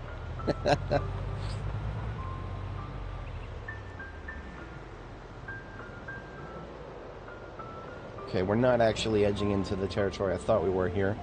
But this is also what we need to explore, so that's fine. This right here is just another edge residential with a lot of more wooden fences, tall wooden fences. I'm not a fan. And in fact, because I'm not a fan of these tall wooden fences, we're just going to do melee for now. You can already hear people smacking fences.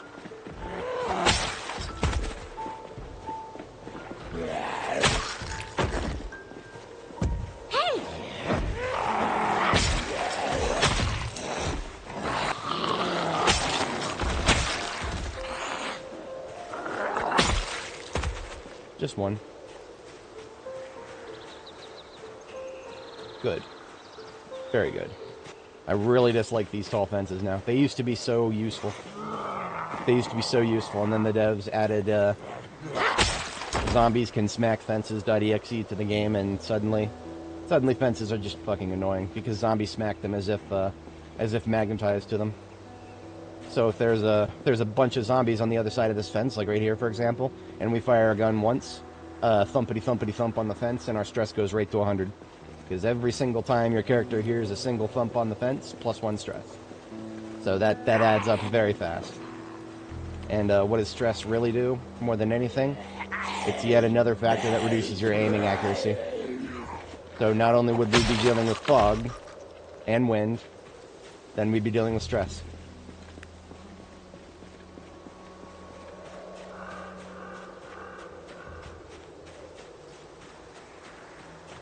One to the south. I just heard one flip out of a window. Front window. Yeah, no. No eyes. I hate these trees. I hate them so much. Whatever.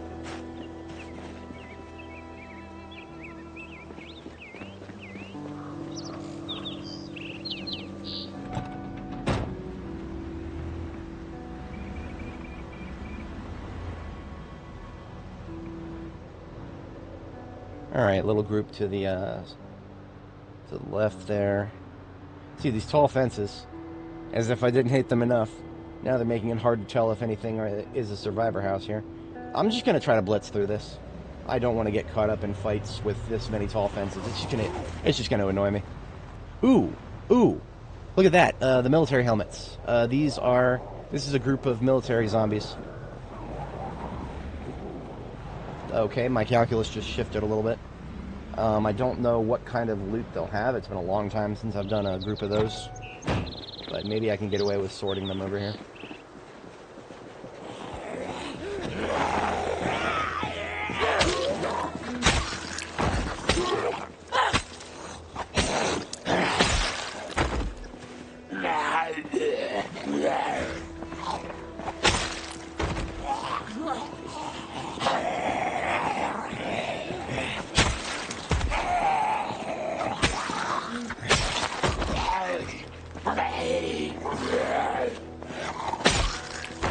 Thank you for your service, ladies and gentlemen. Let's see what kind of shit you got.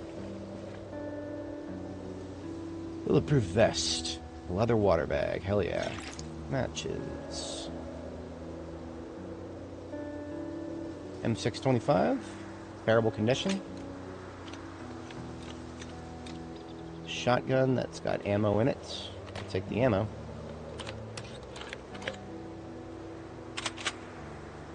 Elbow pads. Hydration pack. Alice belt with stuff actually in it. That's unique.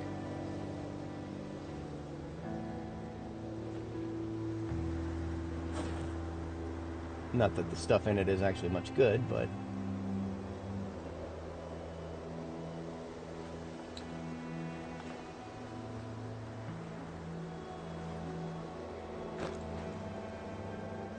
Ooh, map of Southwest. I think I already had a map of that, but now we have another.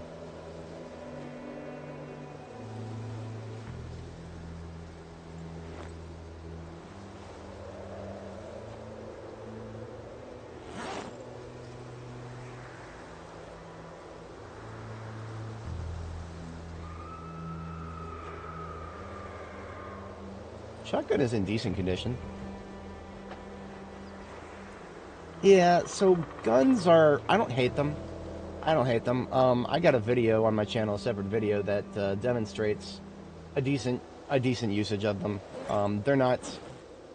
I don't have very strong opinions of them right now. Right now, the thing I hate more than anything right now are just the things that can add up to make guns less effective. Because there are several of those. So there are several things right now that just add up really quickly to make guns almost useless. And I really dislike that. I really dislike that. I really wish that was not a thing. I don't think that's going anywhere. I think the Indie Stone loves to make our lives miserable. I don't know exactly. A couple of extra elbow pads. Urban camo. Alright. Yeah, it's hard to articulate exactly the strengths and weaknesses without seeing them right in front of me right now, but the I would probably say that the I mean, point blank, if you just use your guns as a melee weapon, as silly as that sounds, point blank, they're pretty reliable, and that's a way to kill a lot of zombies really fast. A lot of people don't really feel like using guns like that because that's not how guns are in real life. They're actually supposed to be effective a little bit further out than just point blank. So that's a really silly part about it. Alright. Damn it. Some of the stew is already going bad. I'm just going to eat the rest of it now.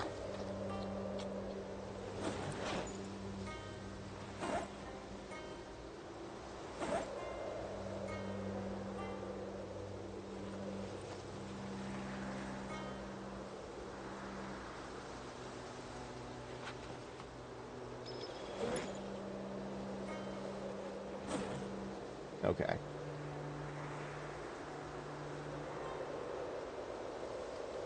That's fine. I think we can leave it like that. I was hoping for a little bit more out of a group of military zombies. There might be more. Like, they might have split up.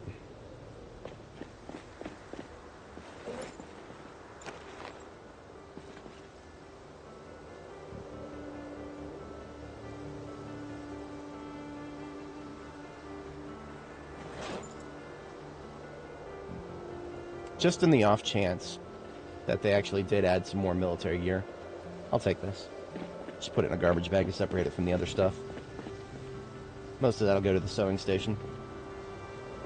Alright, I see a group to the south. I think we've uncovered most of this place, and I don't see any boarded windows. Therefore, our primary goal is not satisfied. So all I really want to do now is just take a look and see if any more of those military zombies are back there.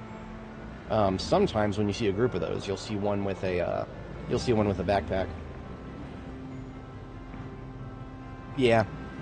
I don't necessarily... Yeah, see, look at that, look at that, look at that. Big group right there. Big group right there.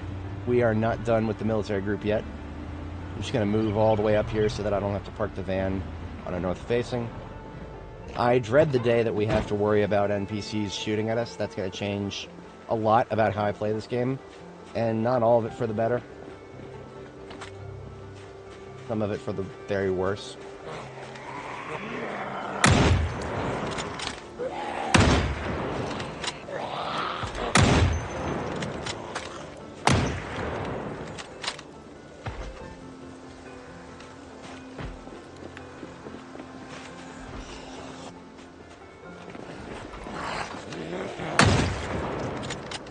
Yeah, I'm just letting them get point blank on me because I'm surrounded. Can't talk. Very surrounded. Backing up.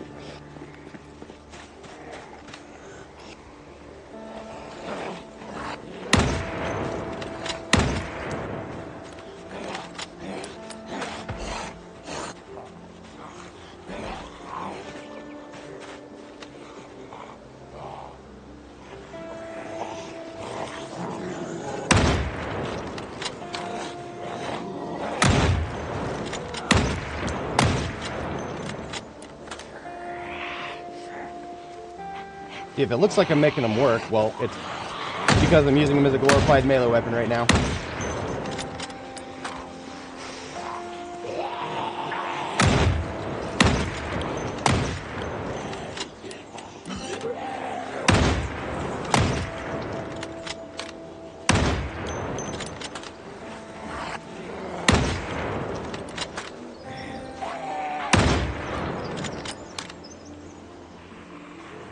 I can't shake the feeling that there's somebody coming from the other side of that tree. Gotta have eyes in the back of our head. Not a non-kill, wasn't it? No.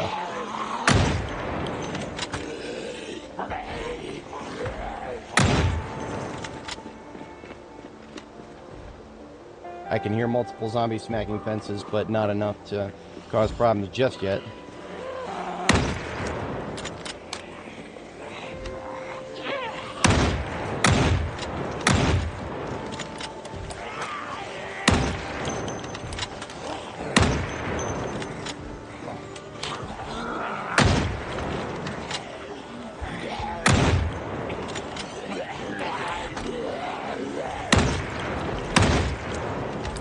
Alright, switching to the 625. Or the 36, rather. I knew there was one north. Fucking knew it. Camping my van like an asshole.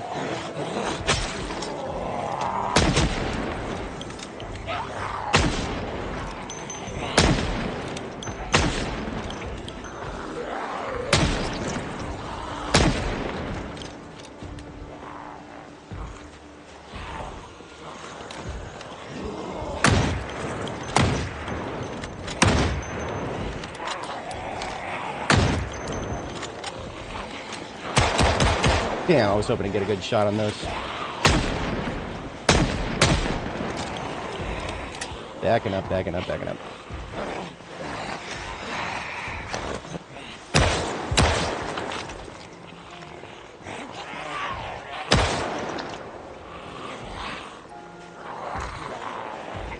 Yeah, I've settled into a niche on the rifle. This is a MSR 700. I save all my 308 for the M14, so I don't actually use the MSR 788.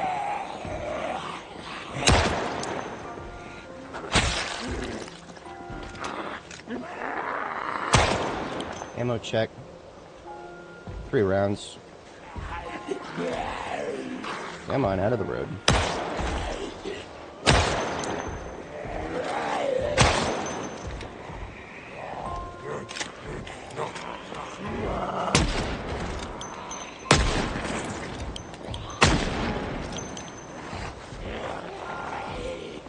There's the stress build up.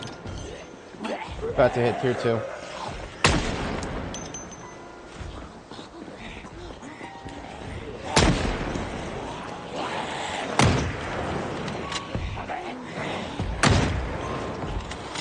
There's nothing I can do about this. I'm stressed now.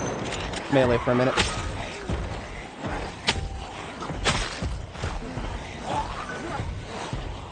I hate this. I hate this. You see how my stress is now 100 out of 100? We're never shooting long range again now. Who's still alive up here? There's somebody still alive on this side of the fence, and I can't tell where. Whatever.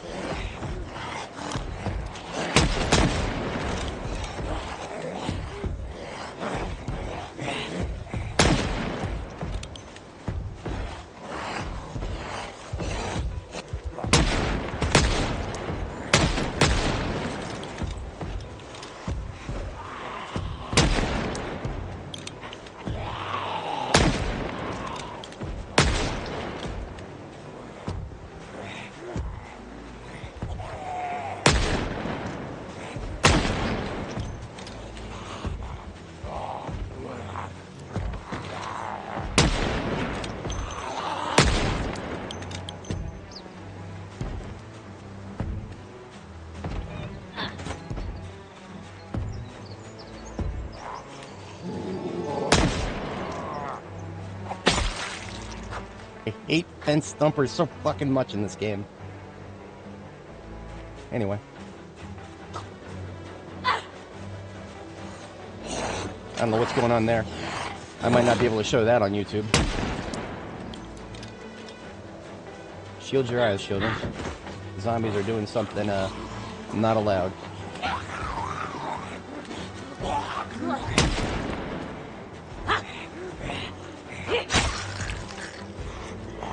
Oh, there's fence thumpers to the north too.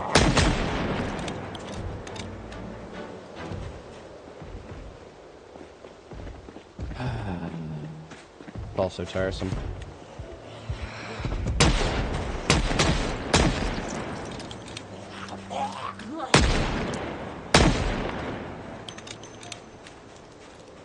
Dude, they couldn't just go right around this fucking corner. They had to stand there and smack the fence and make sure that my stress was 100 out of 100. Like they're playing a supporting role for the rest of these zombies.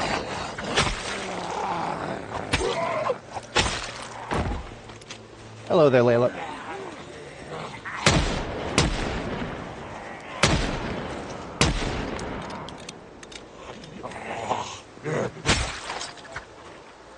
Clear.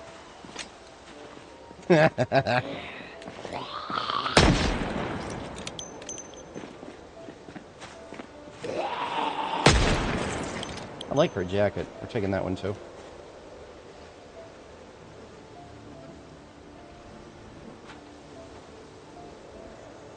Still at least one alive somewhere to the left. Slow guy here.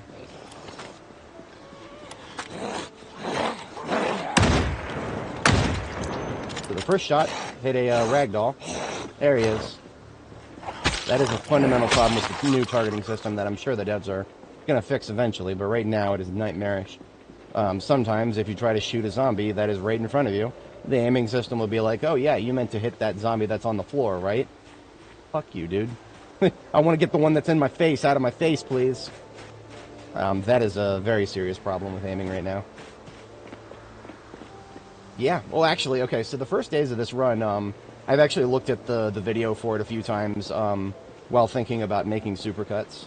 So I actually remember a lot more about the earlier days than I do like a little bit after the first several weeks of this character. It's after the first several weeks, and I get a little bit further into the weeds. That's where I start forgetting things. I remember the general aspects of the journey. But yeah, it's been a couple months ago IRL. We started this character's run on July 6th IRL. And it is now October 19th. Look at this guy. Looks like all the others. He sees a fence, he's got to smack it. Can't just come up to the human. Gotta start smacking the fucking fence. And look at that. I literally shot the dude. He gets back up, and he resumes smacking the fence. It's like they know that it bothers me. And I'm already at stage 1 depression. When we get to stage 2 depression, we lose speed switching weapons. And at that point, I just stop fighting because I'm not going to take that. That's an objective detriment that I cannot. We switch weapons all the time here.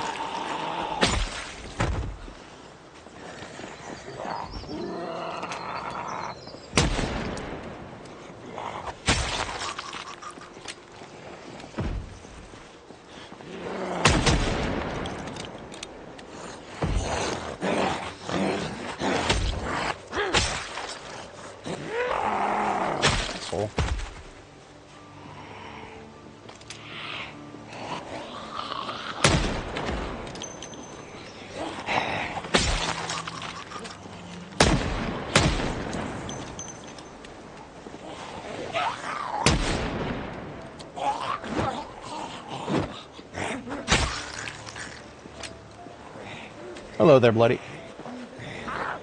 We actually just located another backpack ourselves. On the there's a zombie here with one, but of course there's more zombies and more zombies and more zombies and more zombies and more fence thumpers and more zombies. You notice how we're almost never killing them in one shot right now. That you can thank the stress for that.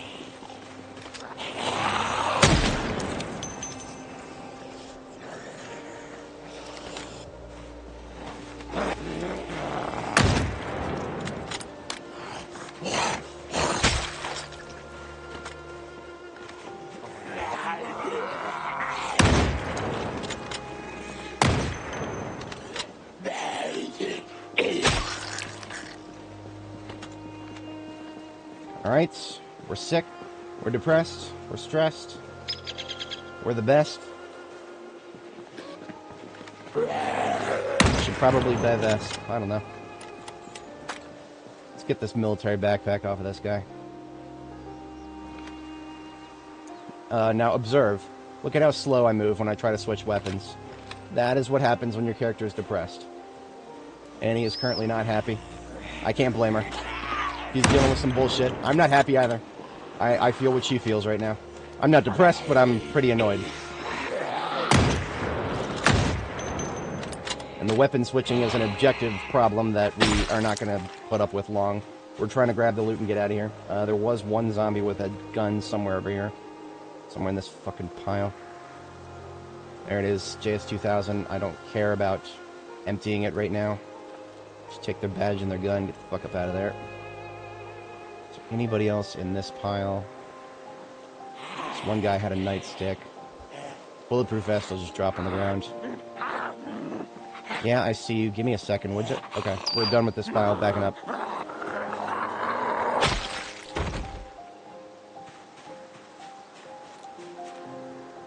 Alright, here's our backpack guy. Give me that. Horse camo. He's got a desert camo, too. Damaged. Easy fix. 625, shotgun, an empty wallet. Isn't that telling?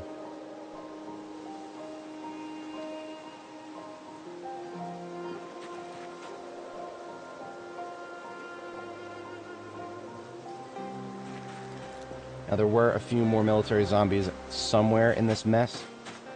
We got the one with the backpack and we got the ones with the visible guns.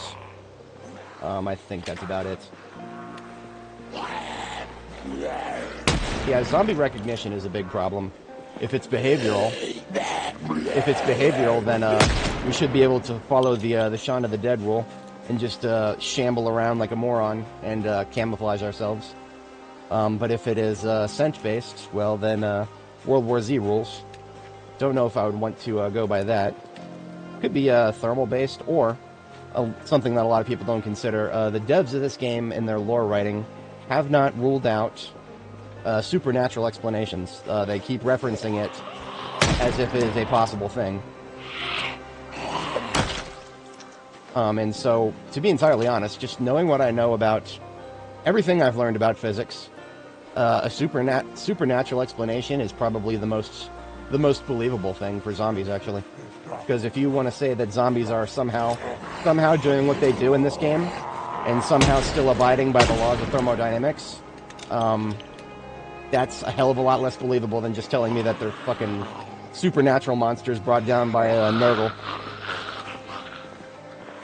I'd believe the flying spaghetti monster sooner than I would that there's some kind of virus out there that can make its host violate thermodynamics.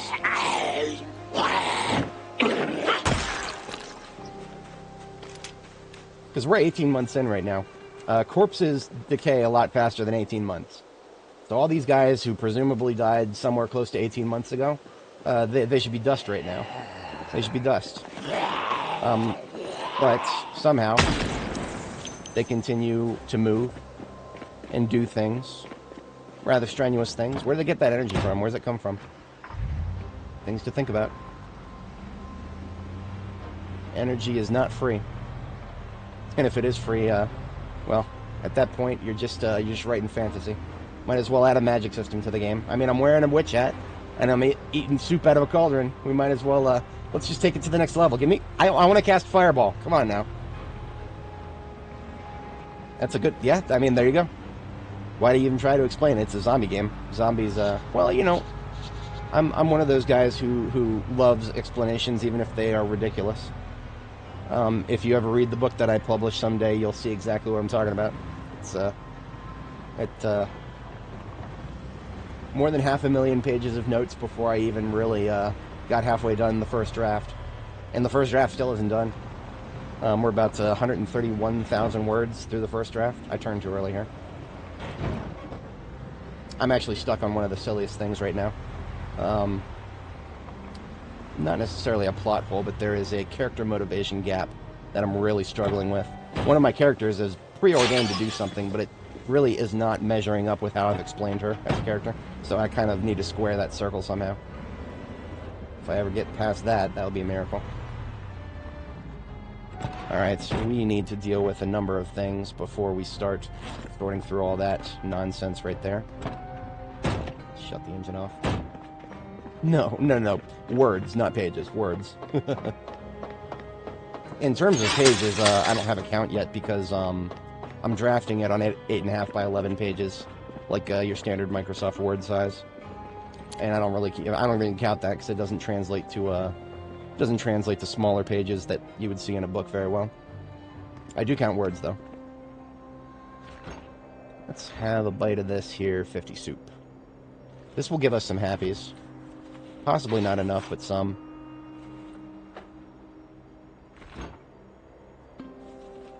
I don't know. I actually don't know what this is. It looks like a Gigamart, but it's actually missing a few things that a Gigamart would normally have. It is the standard layout for a Gigamart though, but because the direction the front is facing, there's no signs for it or anything. Alright. So we dealt with some of the problems. We are still at a happiness and stress problem. So that is, that's a book. We're reading a book. Oh, here we go. We'll read a picture book. Noisy Nate at the hospital.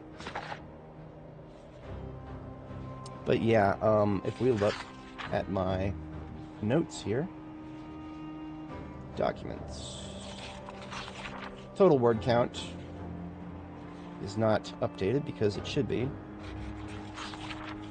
There it is. Total word count is currently 134,514. We are at 20 21 chapters chronologically, but chapters are a bit variable. Some of them have as little as 4,000 words. Some of them have as much as 6,000 words. Yeah, I'm at a bit of a state. But then, of course, there's all these text documents with nothing but notes in them. I don't word count those. There's just there's a lot, metric lot.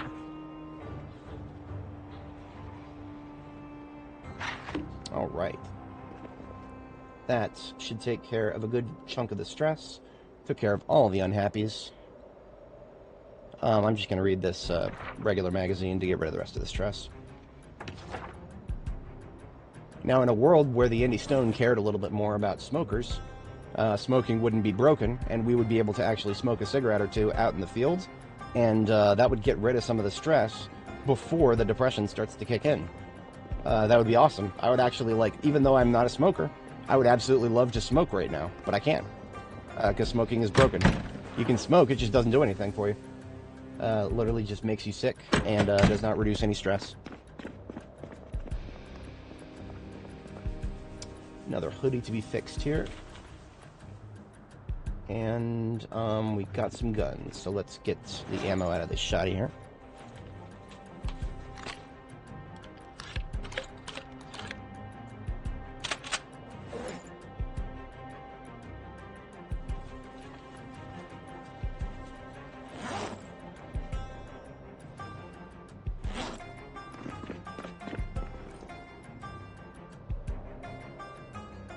Nightstick goes in here. Empty M9 mag. Replace that later. Shotgun, slightly damaged, can go in here.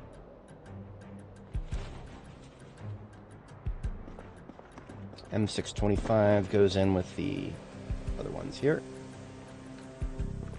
Now we probably have a few more in the ambulance. Let's get those out. Can actually take the mask off now. We're not surrounded by corpses. Yeah, B41, the combat has just changed so much between then and now. It is hard to imagine myself going back to it. If for no other reason than the simple change of zombie movement. Alright, let's just start with weapons first. Weapons and ammo. And maybe armor.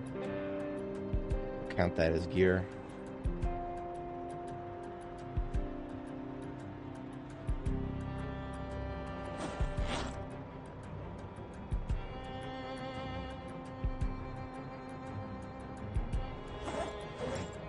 Okay, that's most of what we had.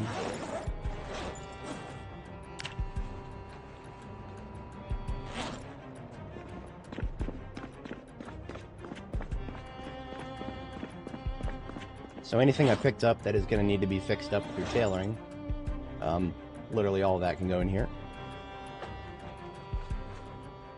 These bulletproof military vests are also tailoring related stuff. There's a camo jacket.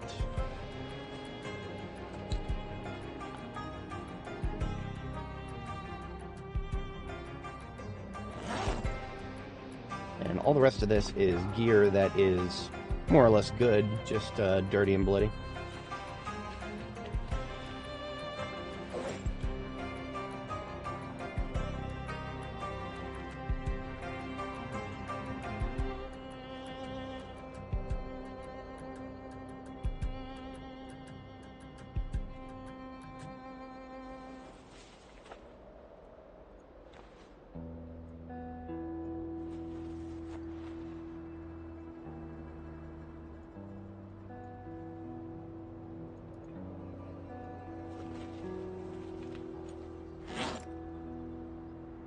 Hey, it's snowing outside.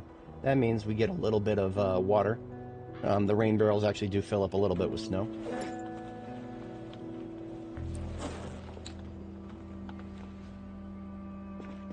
So there'd be another military backpack that we could make use of at some point.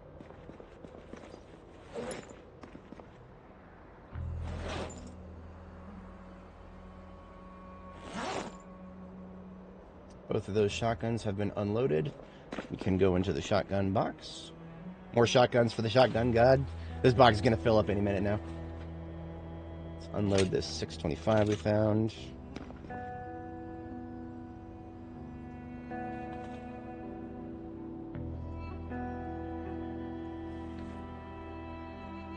And that should be the van sorted. Should be.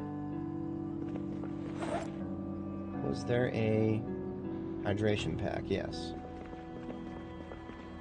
Let's take the water out of it.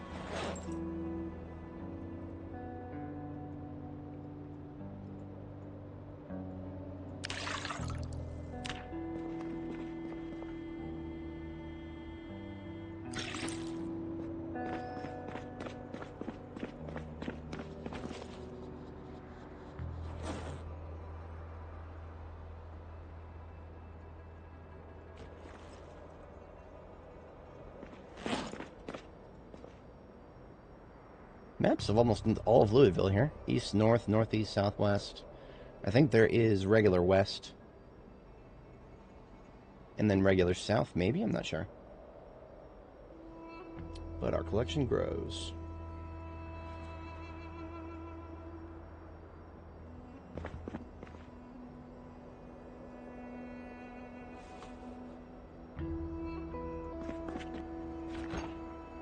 Just about to get hungry. Oh, we may need to, wow, we're really packing on the calories. You know what? That's okay. As long as we stop intentionally putting on weight and just eat to satisfy the hunger, we will eventually start losing weight. Medical supplies in here. And that's it. Everything that's left is just ammo.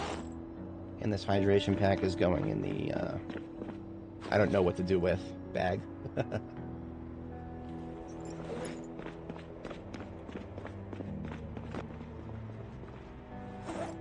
So my loose rounds are supposed to go in here.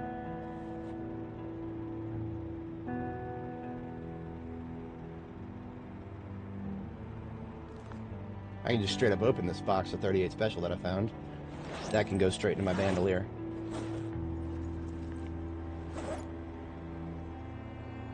The shotgun shells need to have something done with them. All M16 magazines are empty now. And the M16 itself is empty. So that's getting put away for now. Haven't taken any further condition damage on it, so that's good. We only have one, so we can't let it get too damaged. That would be bad. Alright.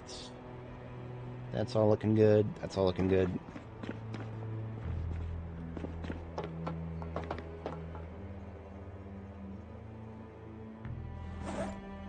Don't really have a good destination for our loose shotgun right now. Like, we got boxes right here, but the loose, we've just been kind of tossing into bandoliers as we go. I think I just left some on the table too.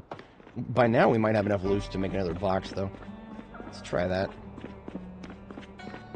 We will be using the shotgun at some point, just we're not there yet. We need to we want tighter quarters combat before we start going for that, because we'll get the multi-kills at that point. There we go. So another box of shotgun for the van, and then shotgun shells left over into the bandolier. If anybody is not familiar, I have these two-step vans right here contain all of the ammo on the map for the most part. There's only a couple of small-time gun stores that we've missed. Pretty much every other source of ammo on the map has been looted and put together. We might actually have enough loose boxes of shotgun at this point to make another carton. 12 boxes to a carton is the ratio. The shotgun is 25 to a box, and 44 and 308 are 20 to a box. Everything else is 50 to a box. And look at that, exactly 12. Let's make another shoddy carton. And we're going to do another shoddy bag too, because we've got 2 cartons of shotgun shells now. So we take another garbage bag and put those 2 cartons in there. And that is another full garbage bag of 12 gauge. Garbage bag, ammo, 12 gauge. The rest of the 12 gauges are in here, I believe. Yeah. Unfortunately, this is almost full. So we should probably remove the 308. Replace it with shotgun. Now it is almost full once more. 308 can go in the other van here. I don't have a lot of 308 right now. I spent a lot of it on the M14. Yeah. Okay. Good. Very good. So all in all, between all the shotgun that we found lately and what we already had, we now have another carton. So our shotgun ammo has been going up while we expend other ammo calibers. Just as God intended. Now, we don't have a lot of daylight left to work with here. I do kind of want to do a little bit more exploration of the one place that we haven't hit near the school here. Sheriff Street and Red Drive. We're not going to get out and fight. We're just going to drive out and see what it looks like. So because of that, I don't need to take the combat ambulance. We'll just take the one out here.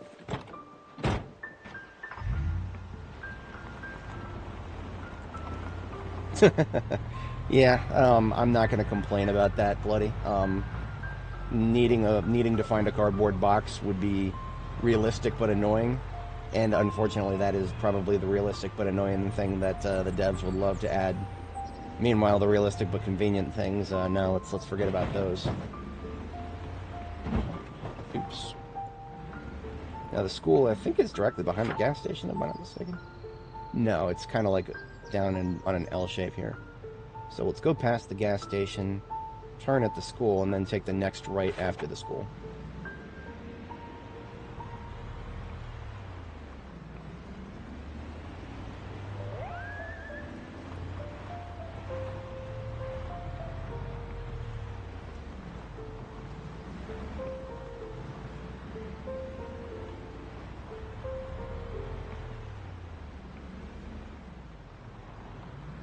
Sorry, did I say right? I'm pretty sure that's going to be like... Oh, character right. Yeah, character right. And I said I wouldn't get out and start any fights, but I think this might just be a loner. I think this area we kind of we should have fooled the majority of them, I think. Let's verify that, of course. The Zippy Market has some furniture that is prurient to my interests. Pretty red and white. Combine that with some of the furniture from the whatchamacallit, from the gas station, and we've got red, white, and blue. America, baby.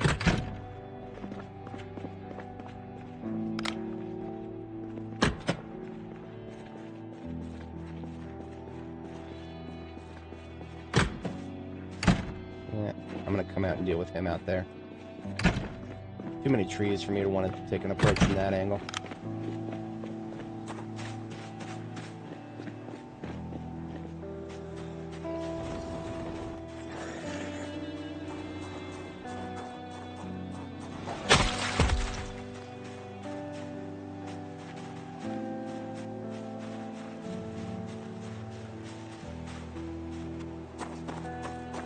Okay. Yeah, not bad. I'm not interested in looting the place. I just wanted to evaluate it. And hey, there's a jack. We now have a full vehicle kit at Jericho. Always check the trunks of your local step vans. Could be some really cool goodies in those.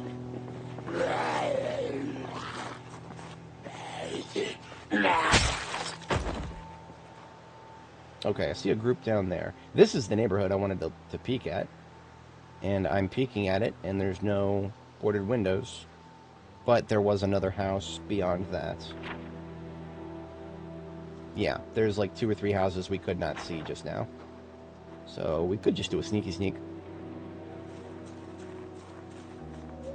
Because we're just on a scouting mission right now. We're not getting any fights.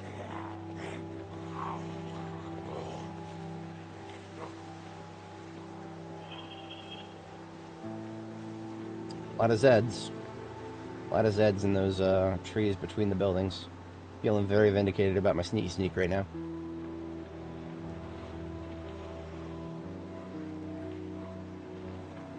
Now, I could do this. This doesn't feel like a good idea. I do see that one guy right there. Just want to... Yeah, there's no windows there. No windows there. Just like one more house. I would laugh so hard if this last house here is actually a survivor house.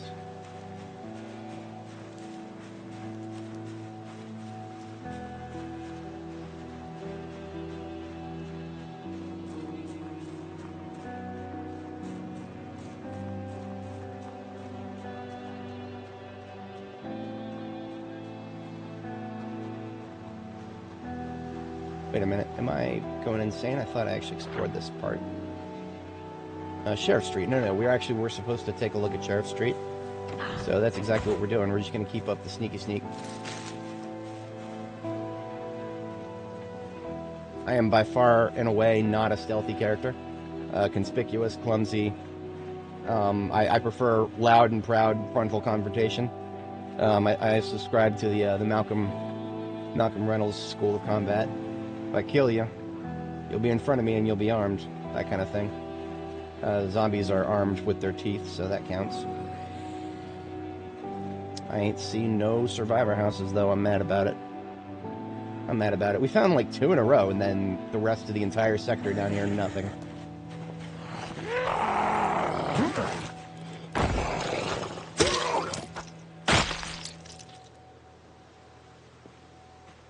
Alright, so we got... M, there we are. Right, okay, that is pretty much this entire sector. Everything south of Jericho, until we get to down here. This sector between Gulf and Jericho and to the south here, I don't... Definitely not today. And I might put that off for later, because, I mean, you know, we've been doing a lot of residential. I want to kind of take a peek at some commercial, too. I also...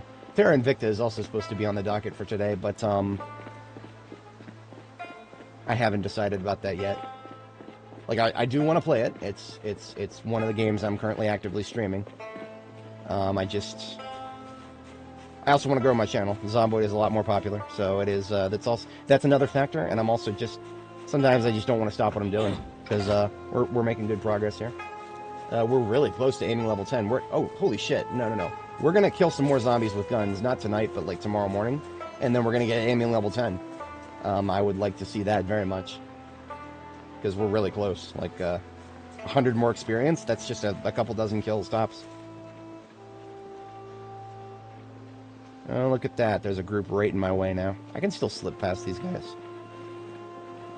Some of them will notice me, but good luck getting to me. Losers. Most of them are going to become fence thumpers, probably. They'll fall short, start slapping that fence. Slap away, losers. I do not care about fence thumpers that far away.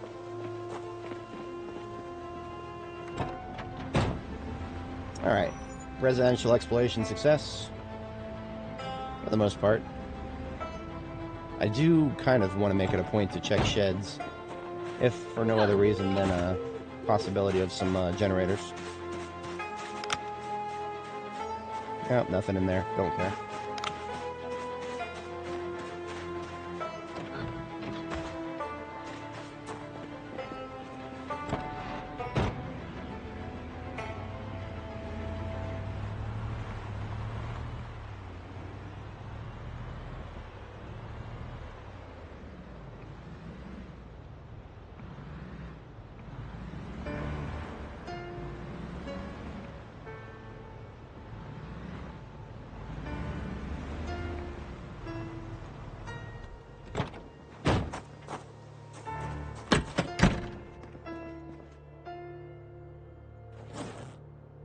Didn't leave a bucket here, unfortunately. If I had left a bucket here, I would fill it up and bring some water back with me. Even though we got snow, I have no idea how long it's going to last.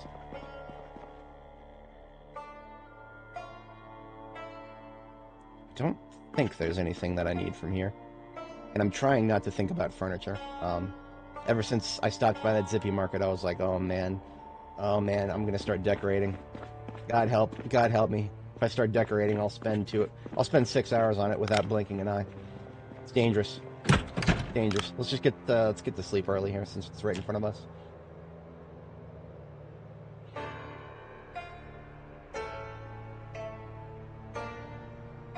All right. There's an overnight activity. We'll commute back to Jericho and... Oh, don't start decorating too much. Don't do it too much. We can afford to bring home a hot dog machine, right?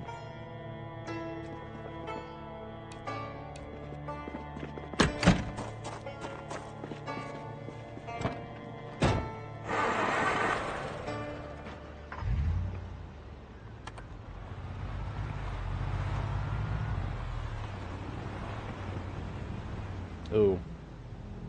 I just realized this is not my combat van. There's almost nothing in the trunk. So I could actually bring home furniture and it wouldn't waste too much space. Damn it. First started decorating. God help me. I will not commit 6 hours to decoration. Just gonna do a little bit. Just a little bit, I swear. Yeah, see, all these cabinets here I never actually loaded up with anything. It's still easy to take them up and move them.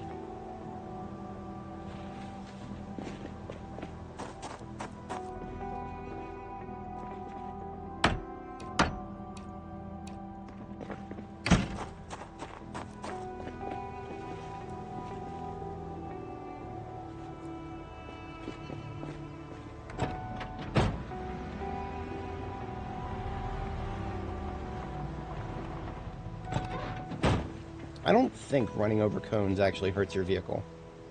But knowing these devs, I mean, running over a rat hurts your windshield and your hood. So it's like if a rat can do it, I always avoid cones as much as humanly possible.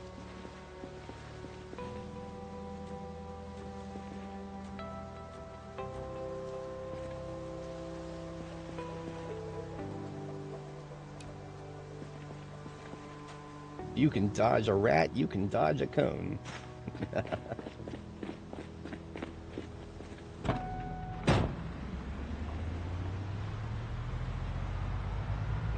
I'm mostly doing this because I don't have a lot of other overnight activities to do right now.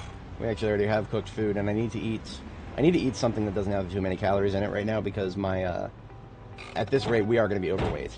We're only 84 kilo. 85 is the high weight threshold. But it's actually going to be a bit of a struggle to burn 2,600 calories.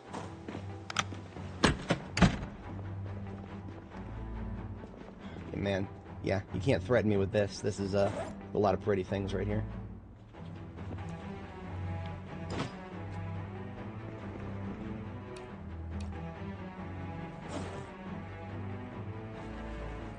Beef jerky is kind of low on calories. At least it won't nuke me. It's like 400, I think.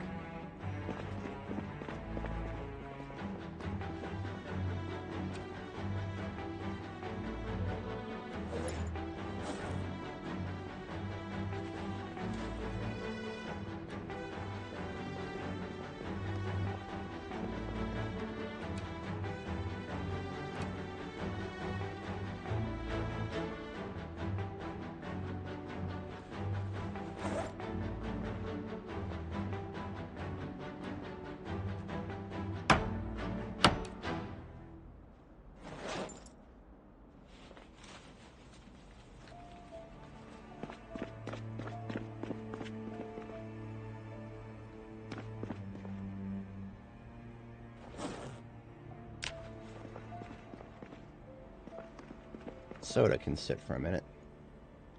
And cleaning supplies, we have a literal ton at we have a literal ton of cleaning supplies back at Jericho already.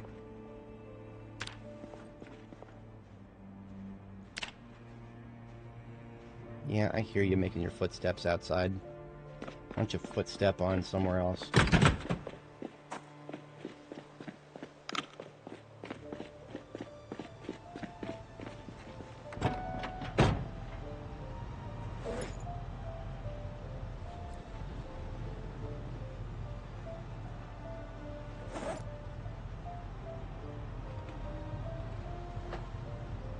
Still got quite a bit of room left. Let's find out who was flippity-floppeting their foot flappers here.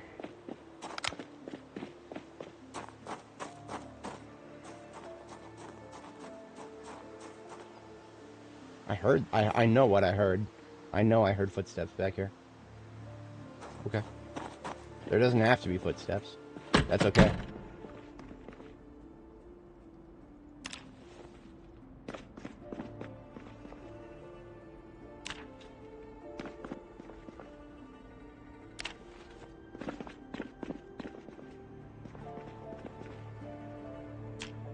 Now, believe it or not, these ones with the glass fronts, I think you actually can't rotate them as much. Kind of silly, but true.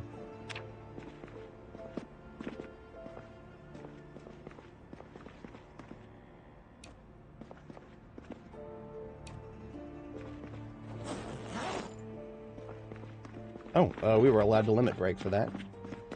We're currently carrying 62 encumbrance of stuff. Normally your inventory is limited to 50. Okay, that is pretty much a full trunk. Still have a little bit of room in our bags. Really just want a couple of regular pieces and then a corner piece.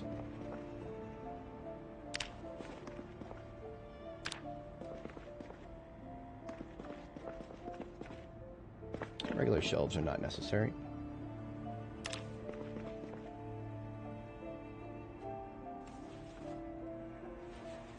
Actually, let's take all these because all of them reduce stress, and therefore, yes.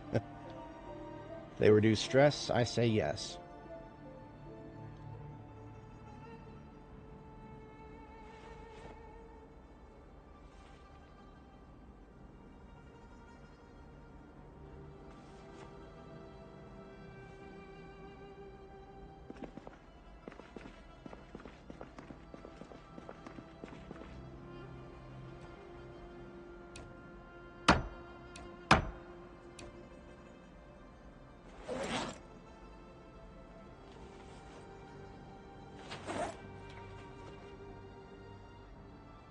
How much is the hot dog machine? That's 3? With that over there. See, because now it can fit another 10 in my main backpack. Perfect. I don't want to do the double bags thing. That just leaves me vulnerable. This place is not quite secure enough for that.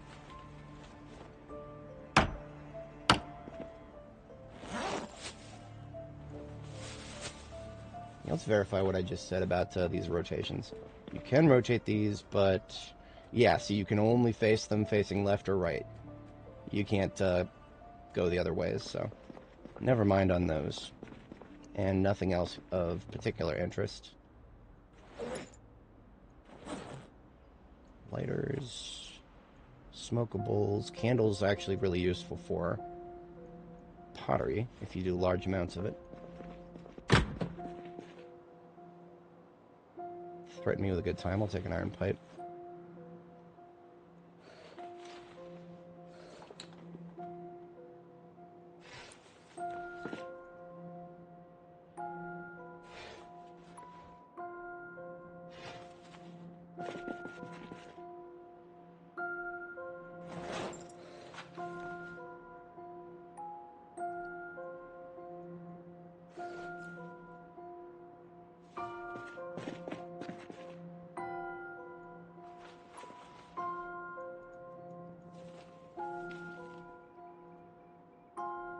Wood glue is...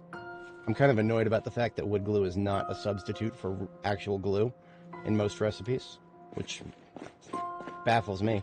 I mean, wood glue, yes, it's good at gluing wood together, but I mean, it's not like it can't glue other things together. It's just not, like, perfectly effective. It's specifically tuned to seep into the wood and bind it to other things. Alright, we're done out here. I got what I wanted from Zippy.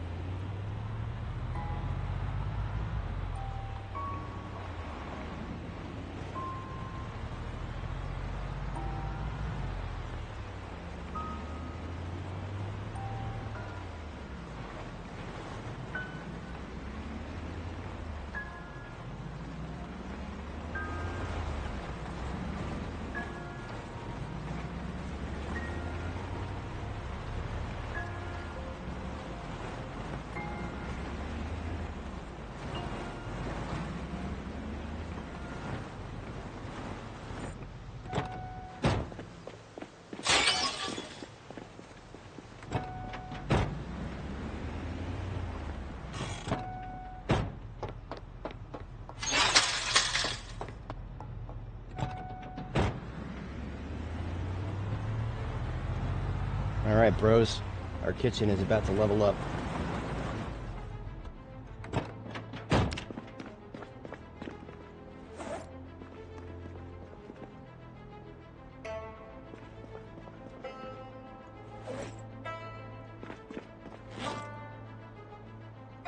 Empty all that. Empty all this. Yes, we do separate our candy by chocolate and the brights, the chocolates, and then the meats. Meats and I guess peanuts and whatnot can also go over here. Oh no, peanuts need to go in the savory. It's salty. There's the brights.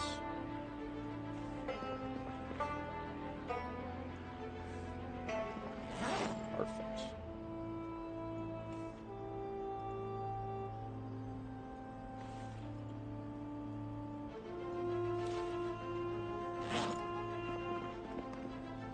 That's a lot of stuff not meant for the kitchen right there. I think I can put that back in my backpack.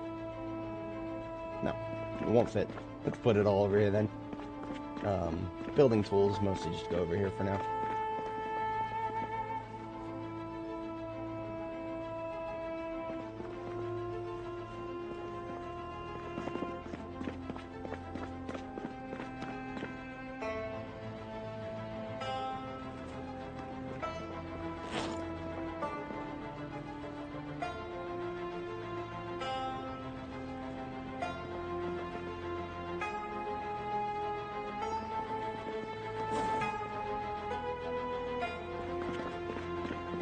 The jack goes outside. And there we have a full vehicle kit. Jack, tire, iron, and pump. Because I always carry a wrench on me. So I'm never at a lack for a wrench or a screwdriver.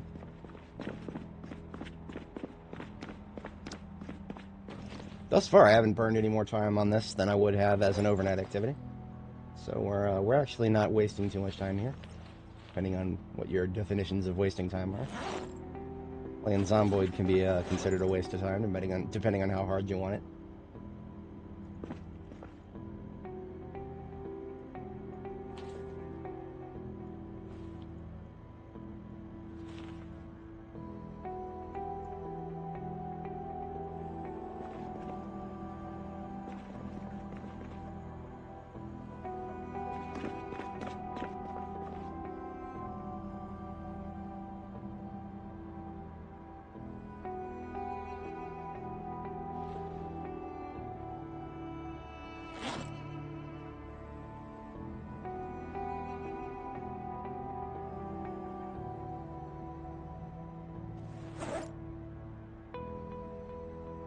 Books and reading material.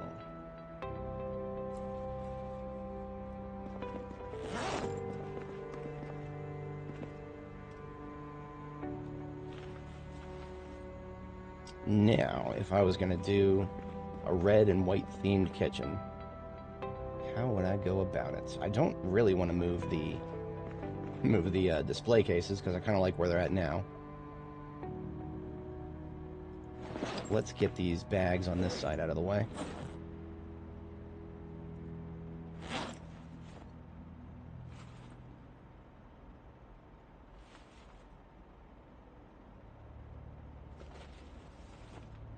The grindstone makes more sense to put it over here anyway. This is the gun shop so far, the workshop.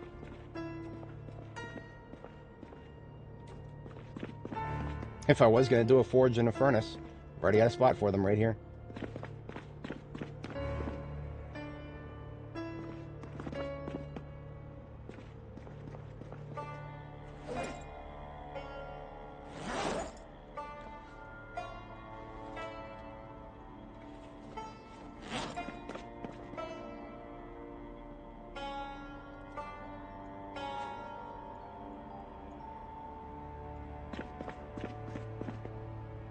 Alright.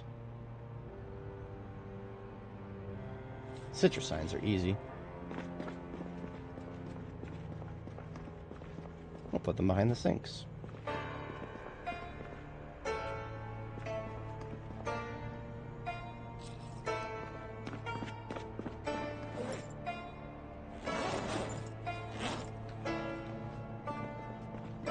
be amazing if we could make hot dogs in the hot dog machines. Unfortunately, there's no way to make hot dogs right now.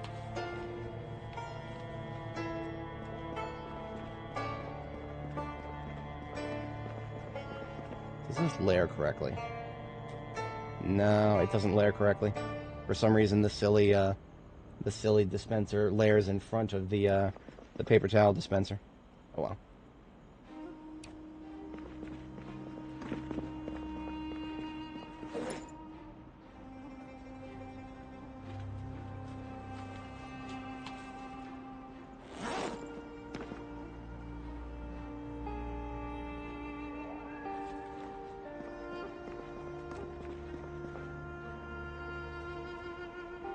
Did something like this.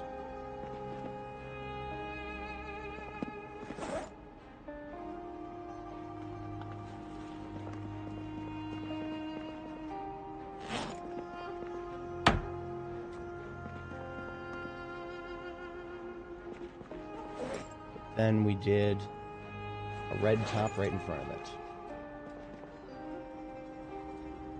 You don't even see the fact that the peach is there. But I would have to be a little bit more suave about it. I would have to put... There we go. And then put red right behind it.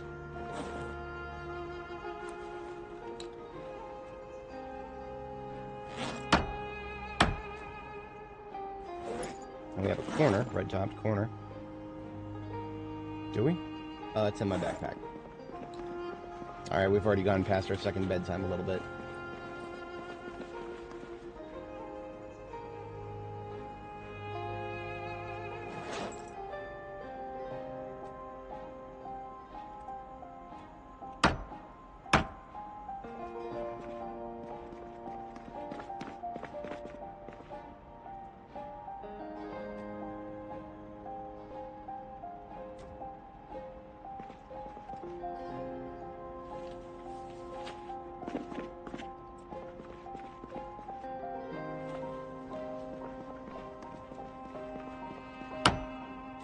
Oh, I like it. I like it.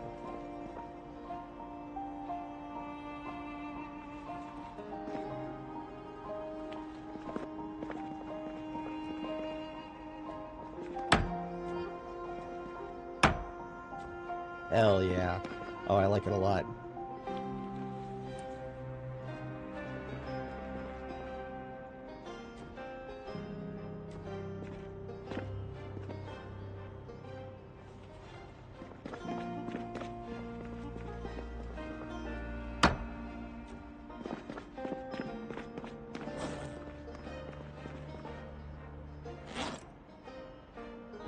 So we're short on a couple of things. That's okay.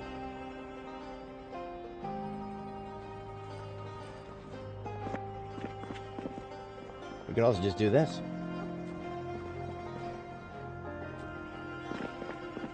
Ah, I like it.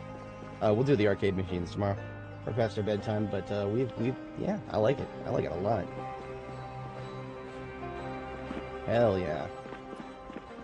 Decorative, doesn't have too much function. Doesn't really have any function aside from the storage, but that's fine.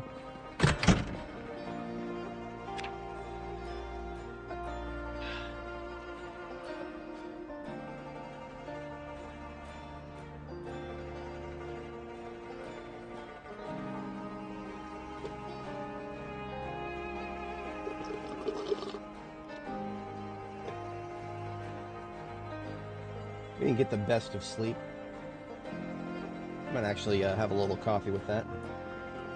Give us a nice big day ahead of us.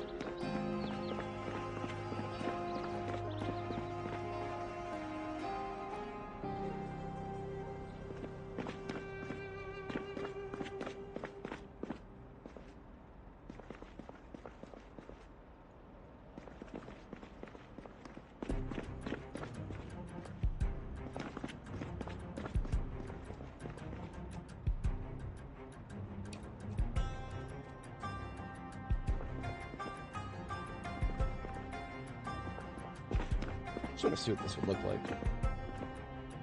That's not bad. You can't even tell it's a corner now.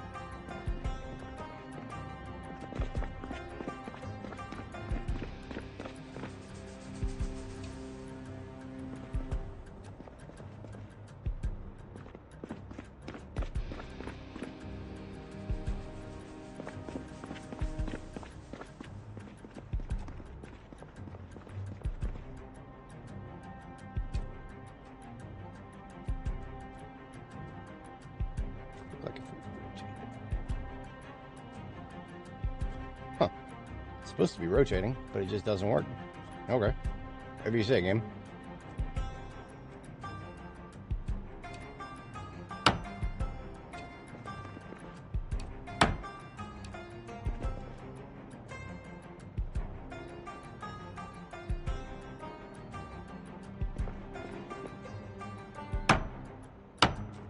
That actually doesn't look too off bad, even without the corner piece. There's a seam though that does kind of annoy me.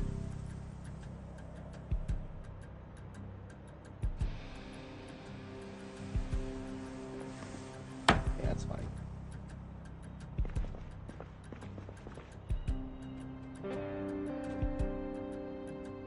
That'll do. Doesn't have to be too awful perfect. I do want to get the trailer out of the way now that we've committed to making the kitchen a decorative area. We can actually put these trailers out in the parking lot now that they're emptied. We brought them in here to fill them up in the first place.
Alright, that should do for the logistics for now. We'll get a bite to eat after this, and then take a look at what we can do. Take a look at the local commercial sectors. That's kind of what I've been feeling.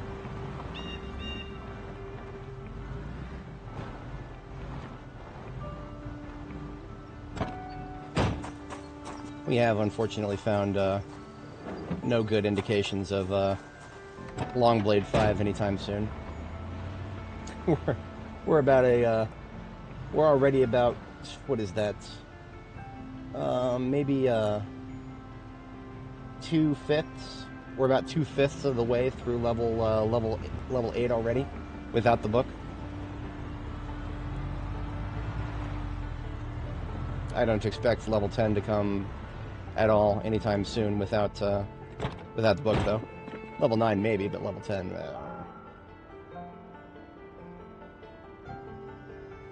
Put the arcade stuff in my bedroom for now.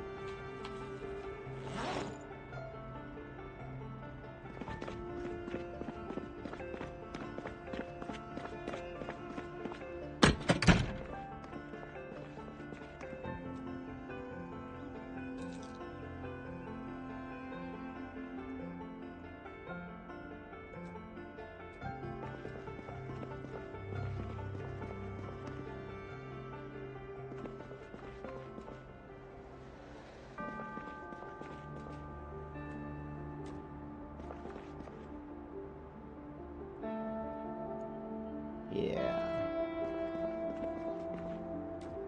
I like it. The pinball machine would go... It wouldn't be too awful hard to move the stove, but I would have to drop all of my equipment. When I say all of my equipment, what I really mean is just a few things.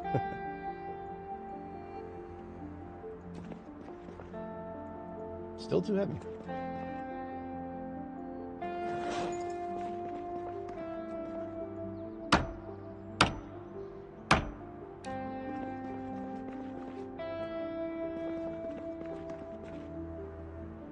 I suppose it doesn't really hurt to put it right in front of the window. I mean, it's not going to block the light.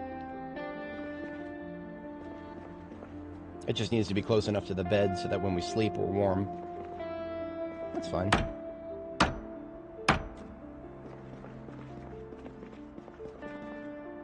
Now, in that case, I can put the arcade machines right next to each other. And the pinball machine can go parallel to the workbench there. Conveyor belt I'm using as a workbench. There we go. That's all the furniture we picked up then. I thought there were 2 types of pinball machines in this game, but there's actually not.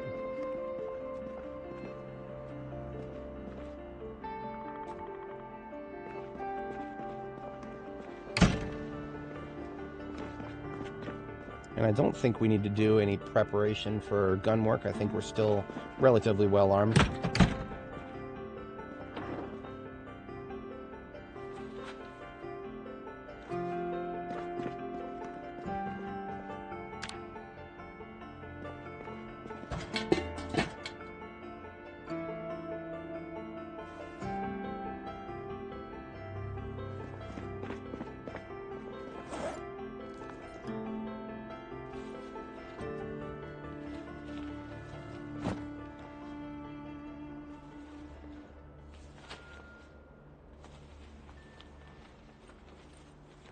Gear up. Food into belly. We're just gonna eat kale. There is still actually some calories in kale, but we need to eat it because it's gonna be what goes bad first. These soups are gonna last a fair bit. None of them have been unrefrigerated for a while. But yeah, even kale just by itself has a fair amount of calories in it.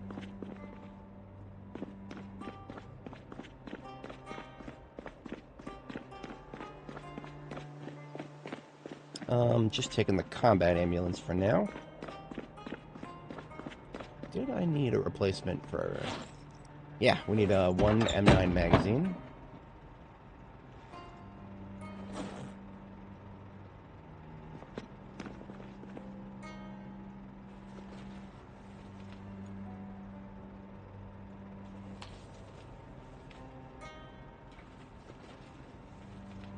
Sword back on the belt, and we are set. Get rid of these cookwares I'm not using.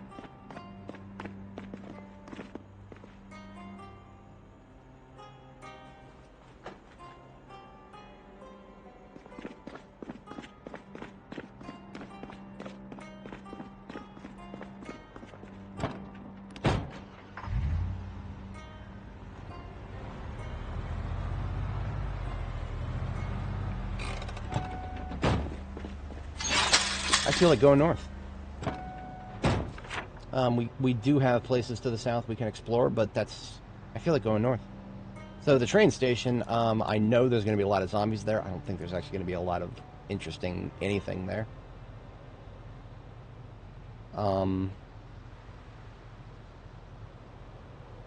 So, that's Pike Street. Here's First Street. So, I would like to take a look, just peek down First Street. Because First Street is an extension of the highway that we've already cleared on our way up here. So we're going to do that. We're going to take a look up First Street. As a reward for all of y'all who've stuck through me through the decorating phase. I appreciate you. We take the highs and the lows here.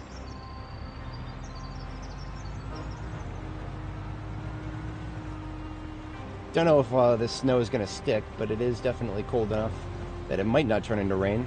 What is it right now? January 24th? In the middle of February, we'll start seeing trees start to blossom again. I think it's a little early in this game, but not mad about it. It's pretty. Spring is actually a pretty experience in this game. Now, I've been looking at this thing a few times ever since I found it for the first time. What does its engine look like? Quality 23%, so I would never fix that up, even if I wanted to. I am on the lookout for a D6 because if I had a D6, there would actually be an objective benefit to having a forge at Jericho, because a D6 could drive right in, and it's. I did this back in Muldrow. I don't like to talk about my my forge at Muldrow because it's gone now. We don't talk about Muldrow here, but the D6 was very useful at the time because the D6 the way that you can access the trunk from a wide radius around it. Yeah. It is pretty. So these guys up here were originally dealt with as part of the progression towards LSU. So killing them would be dealing with respawns. I'm not necessarily interested in that, but we may have to deal with them as part of the clean angle of approach for deeper into urban Louisville there. I do want to take a peek at this D6 here. Engine is quality 66. Not touching that with a hot rod. I don't care if it's just a charcoal van. If it has a 40% chance to fail to start, that's going to piss me off. I ain't touching it.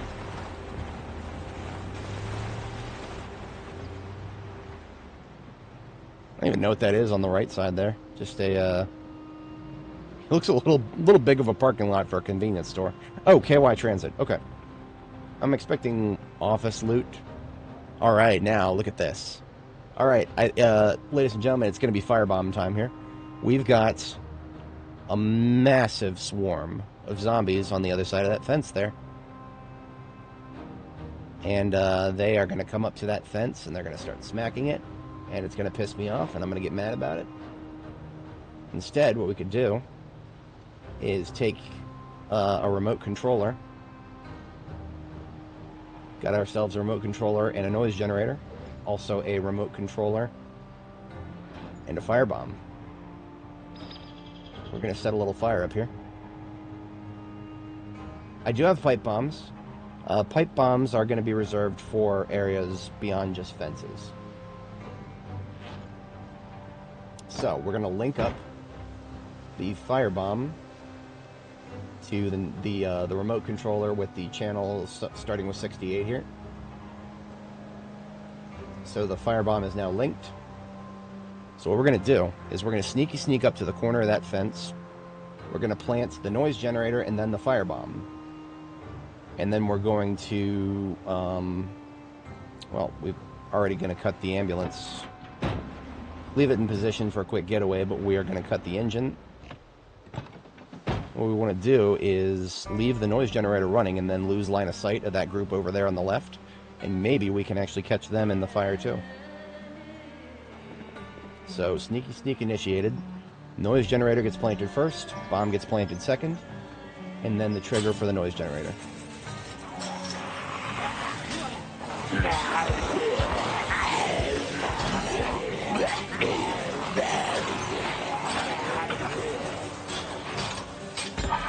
Noise generator initiated, backing up. So that got us stressed. That got us stressed, but we are already out of range. Unfortunately, the noise generator is not powerful enough to attract the other zombies from over there. However, observe. We have ourselves a horn right here. We are going to augment the noise generator with a horn. Because look at all those zombies back there. Now that being said, a lot of them don't have line of sight on us. So they're going to mosey towards the bomb there. Now the ones directly to the north, we're just going to have to get out and deal with them. It's fine. We'll melee them.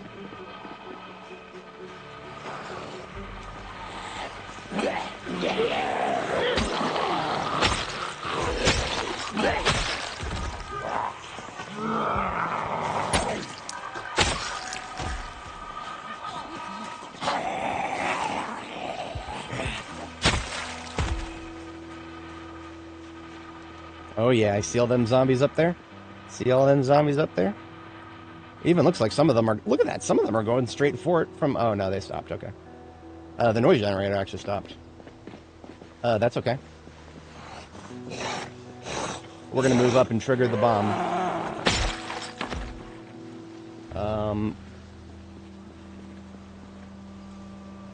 Here we go. I think I just need to be up to this street lamp up here. Bomb is on 6,800 or 68,000 here. Quick, quick, quick. Boom, got him.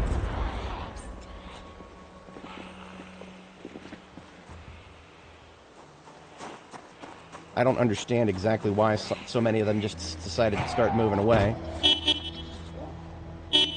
I'm trying to get the attraction of the ones behind the fence that have started moving away, so that they will come over there and mingle with the ones who are on fire. Alright, let's kill this bitch here. And anybody else over here that are not on fire right now.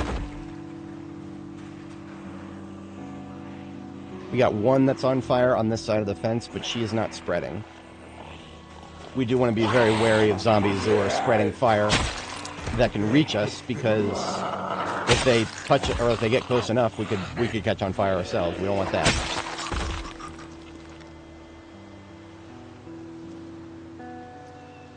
Yeah, look at that. They're spreading the love over there. The burning passion of fire. Glorious.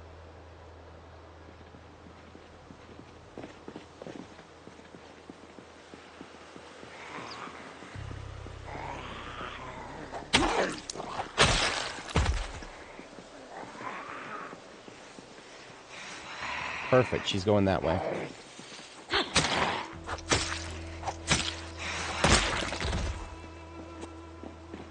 And what bring this guy this way? Down you go.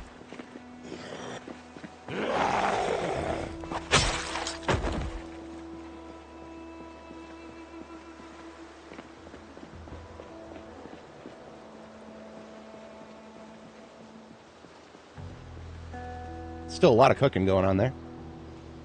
We're letting bro cook. Actually, what I'm going to do, I'm going to move up over here and discharge the firearm a few times. And I'm going to back up.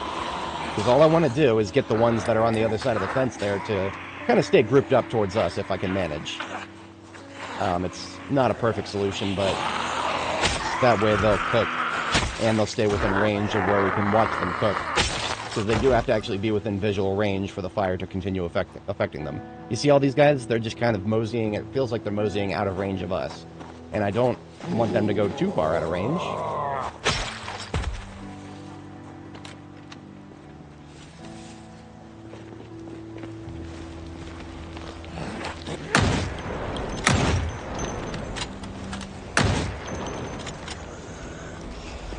That's more like it.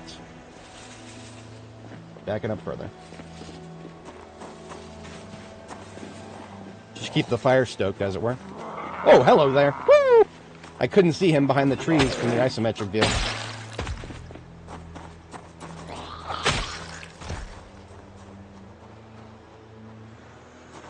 We definitely got a lot cooking. That's all I want. Just want to keep them cooking.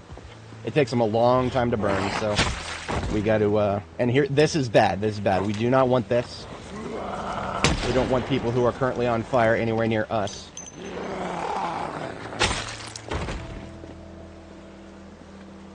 Hopefully that fire goes out. I have not yet had to use the extinguisher, but I do have one. I do have one in the van if I need it.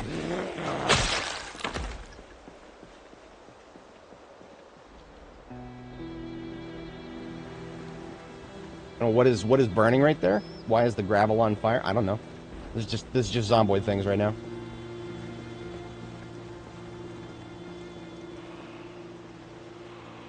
Now look at that. We do have some. They're coming. Apparently they're coming. I know they're just kind of grouped up right there. So I'm gonna put a moratorium on the firearms for now. We're gonna noise discipline for a bit. Make sure that we don't. I don't want to pull those people down from the north. Like it doesn't look like I have a choice. They're coming this way. I don't know if they're gonna stop, but they're coming this way. Fire is a big danger to us as well as them, so we want to make sure they're... Yeah, there they go. See, they're not coming towards us anymore. They're just trying to group up right there. And that's okay. They can group up. I want them to group up. Ignore the human this time.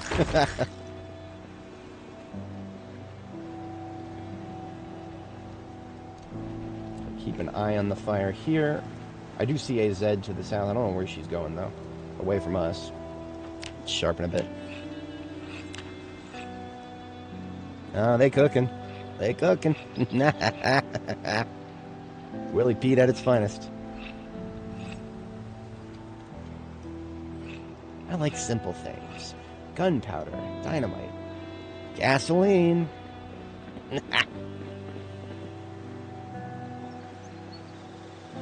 Imagine the smell. That's got to smell pretty bad. You know what? We actually could re-trigger the, we could trigger that, we could trigger the noise generator again. It's still there. It doesn't have that big of a radius, but it'll keep them all clumped up, and it may actually cause it to spread a little bit. We could also do this. Augment the noise generator with our ambulance here.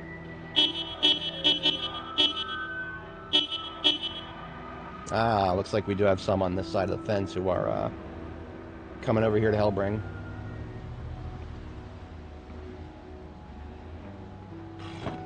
I see one guy in this area. Kill his ass. Double back. We do got to keep an eye on the ambulance because, yeah, we got one coming towards the ambulance. Just got to keep tabs on her. There we go.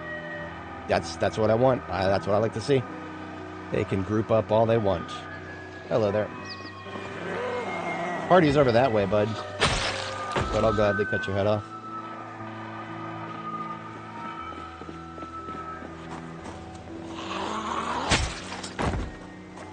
No, we don't get credited for those kills, but I do actually think the Zomboid devs are working on a way to track player kills with fire.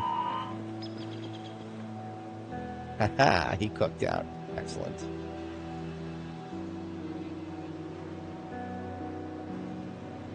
Zomboid to eat. Oh, we didn't bring our perishables. Of course we didn't. Doof moment. I wonder if I could find some food in the nearby area. There's a vending machine right over there. We do have a big fence in our way. But you know what else we have? We have a sledgehammer. This one's red. That means it goes faster.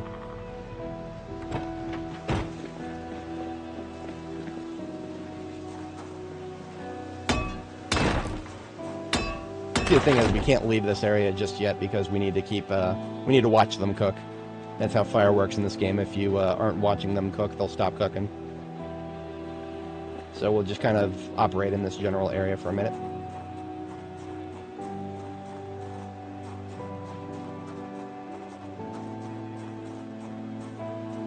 Of course, nothing in the vending machine. Oh, there's milk in the trash. That's still good, right?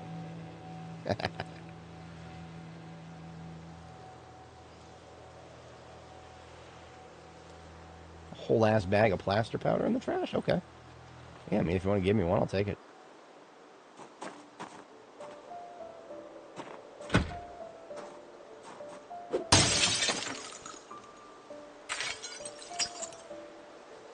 Oh. Break room with no fridge? What is this nonsense?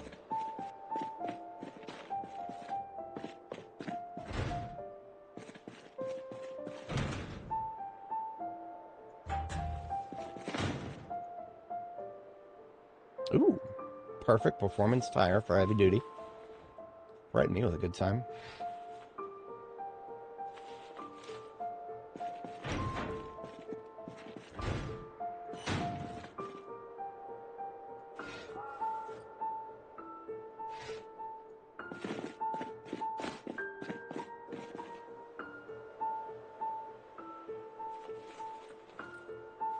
Parts for standard, don't really care about that.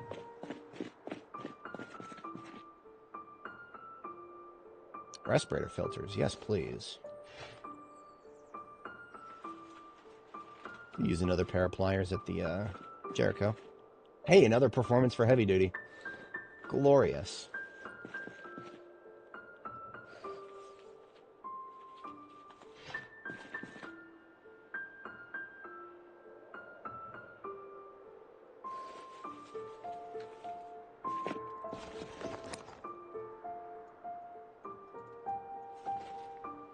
Okay. Didn't find any food, but that's okay. Couple of tires, very useful. And they're still cooking.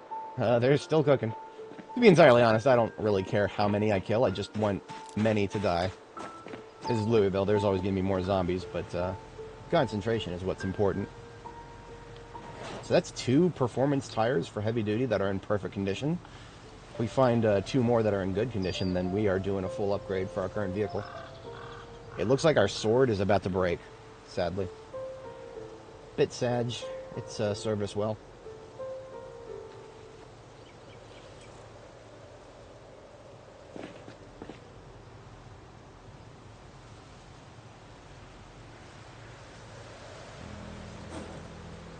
I'll just have to remind myself later to make another firebomb with a remote detonator on it, because that's the last one I have right now. I still see one guy cooking up there.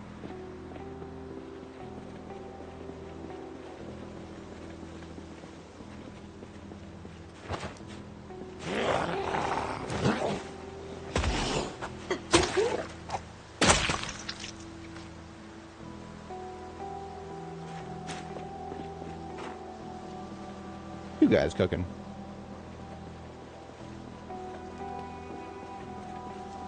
We could turn this into more guys cooking. We just got to bring more to the party here. But more than anything, I want to take my noise generator back, because it's still good.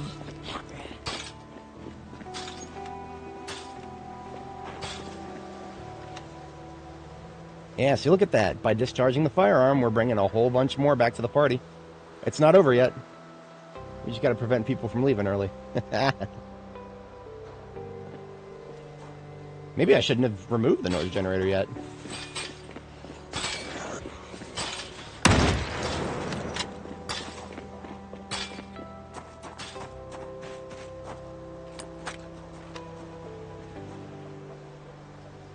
Come on, spread that fire. No? Are they done burning? They might be done burning. I think they're done burning, sadly. Well, fire bombs are easy. I mean, to be entirely honest, we can make another one right now. It's the remote detonator that might be a bit of a challenge. But we might not need a remote detonator now that we've gathered them up.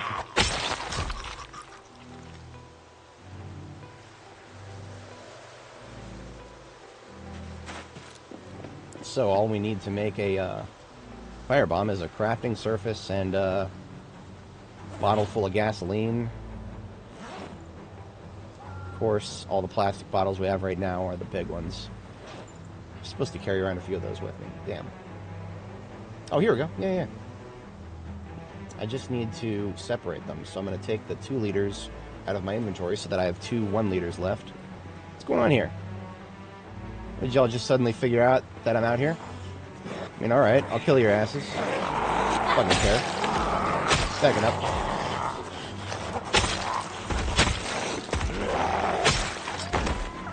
Don't fucking scare me. Go on, send me your fastest shamblers. I'll send you to the grave. You don't want to go up there and cook like good zombies? Then fuck it. Oh, there is still fire going. I just didn't see it. Good. We're not done with the burning yet, boys. We're not done yet. That being said, I might actually go ahead and throw them another gift here. All we need is a rag to go with that.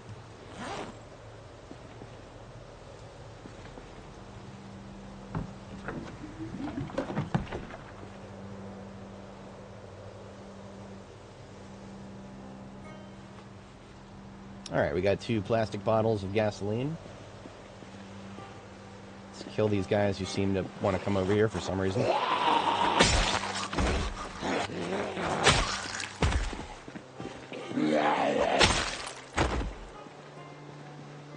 Everyone wants to come over here for some reason. I don't get what's bringing them this way right now. There's nothing making noise. I mean, the sword is not that loud. Our footsteps aren't going to bring them from all the way over there. They just feel like moving in our direction, I guess. Whatever. As long as we got more cooking on the other side of the fence, I'm okay with it.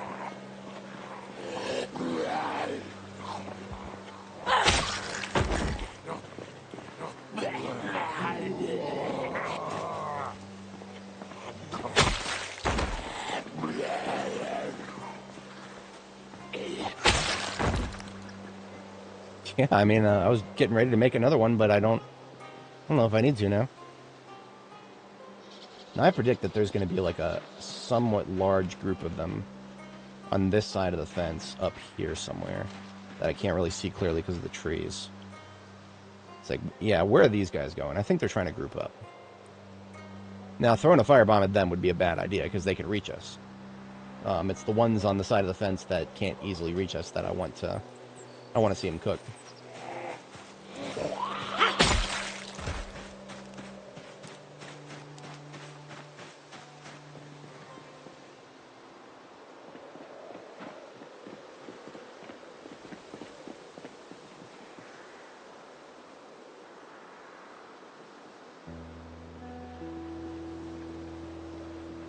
I have an idea. We're going to do a little bit of noise making all the way over here. And I want to see if that brings the ones that are up there on that side of the fence. Maybe it'll bring them over here.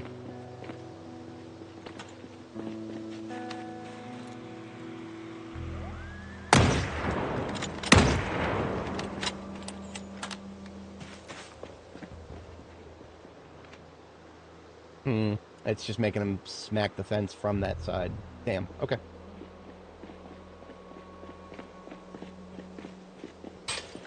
I mean, we are successfully getting them to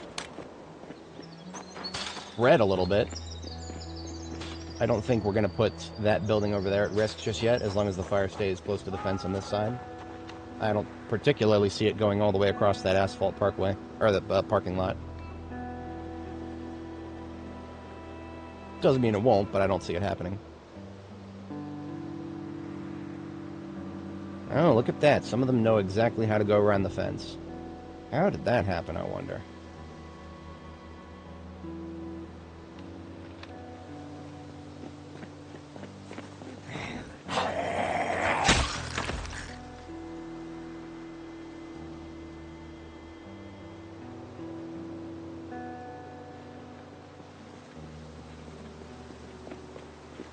Look at that. We stopped gaining weight at 85.1 kilo. So we won't be overweight for too long here. We are technically overweight since we are over 85. That's okay. I don't mind being a little chubby. Just a little chub.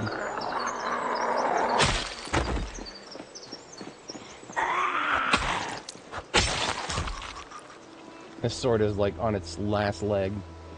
Probably moments away from breaking. Yeah. No, it is, it's about to become a shard instead of a sword. I'm gonna use the knife for now.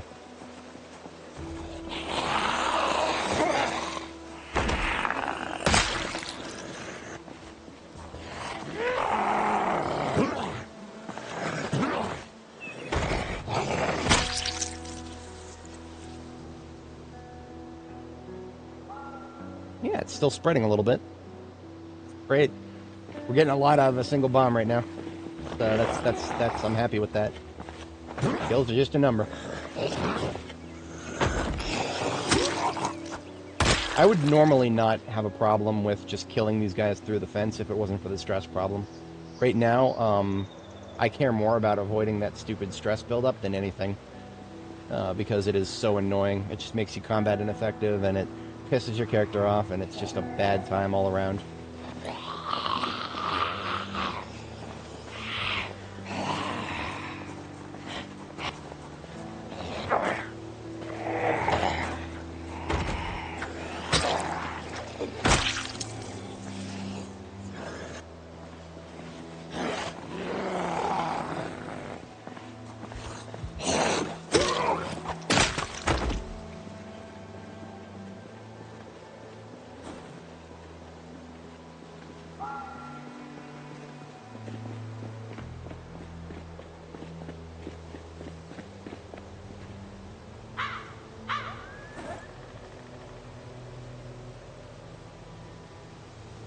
As long as I burn off a lot of calories, I can afford to eat some jerky right now. Just got to, I'm going to swap my 223 for a mace, since my sword is no longer effective.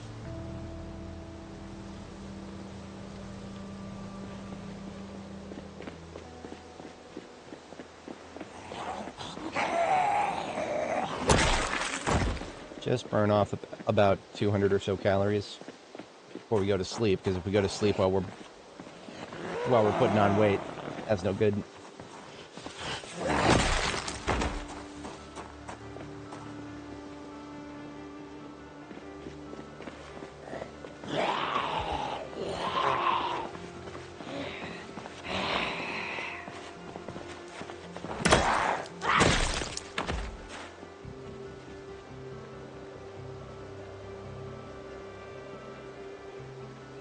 I think we actually did successfully clear out the group that was on this side of the fence over here. Fantastic. I was afraid most of them would get stuck up on the fence when I saw them do that earlier.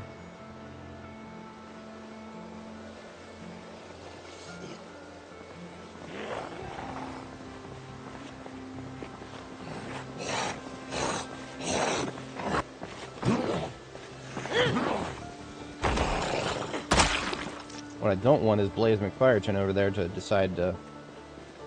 too late. He's coming over here.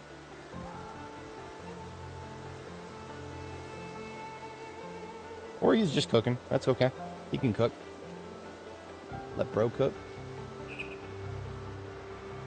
So we're just going to move up with a little sneak.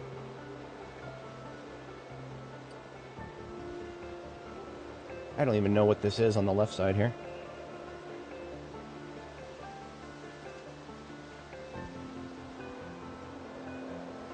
Louisville, what is that? Something building?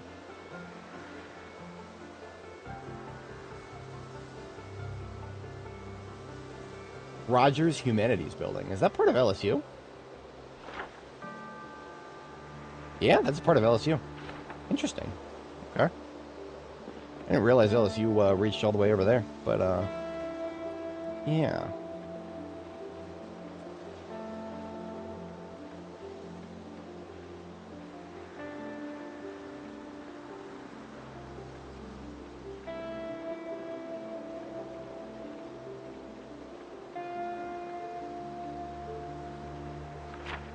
This isn't first, is it? No, this is Pike. First is, we would have to go around the other side. I predict that these houses to the south of me are just crawling. That's why we're doing this sneak.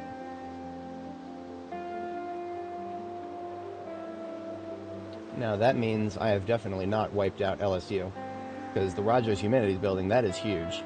And we haven't even looked at it yet. So all that progress we made through LSU. We got the library. But we have not cleared that whole place, which means that there are, the hordes of hell have yet to spill out of that particular part of it. Now, I suppose we could do a little sneak through this fenced area. We'll get some zombies slapping the fence. Oh, no, we're not doing that.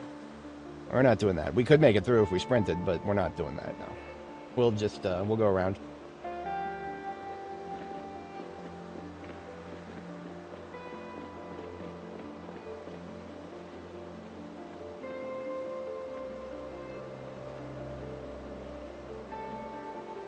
Okay, that burning is done. What about further down? Are they still cooking?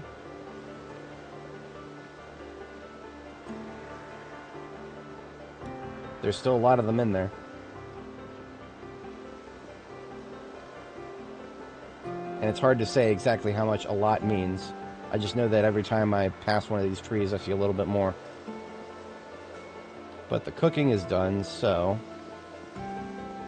I wonder how many of them I can get just by shooting through the fence right now. If I can get the rest, be done with this corner, I will be happy.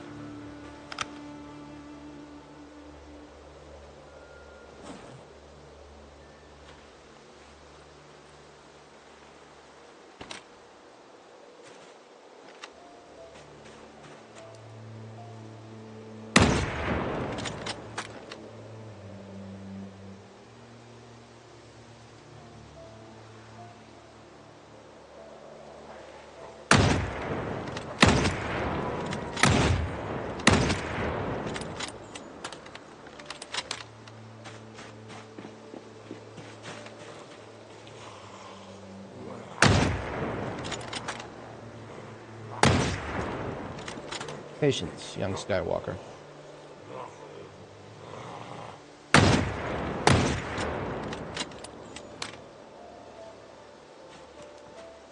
One left.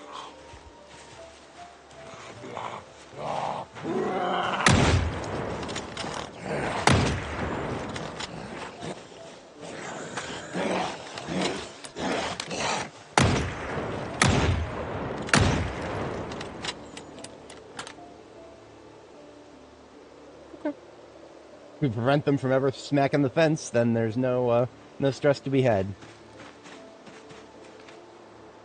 That guy's still alive, but he seems perma-ragdolled. Oh, now look at this. Another fence down here. I'm not even going near that right now. Just want to get a beat for how many more there are in addition to that. That's a lot. We may want to do a cook on this corner here. Now, could I just do that right now? Well, no, I don't have a built bomb. I've got bombs. I've got gasoline, right? I just got gasoline. That's all I got. Gasoline in bottles. I need rags, and I need a crafting surface to actually make a bomb.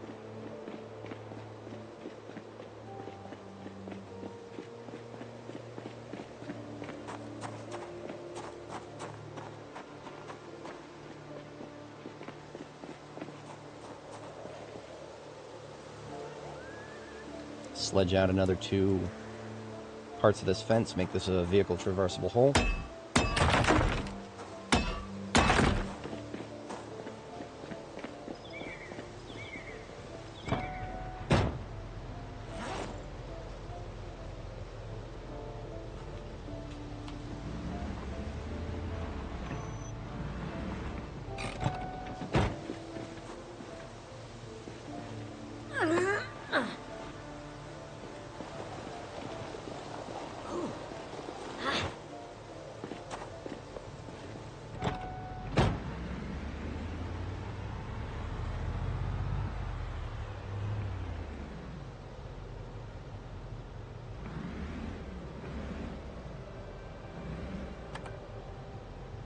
Need light.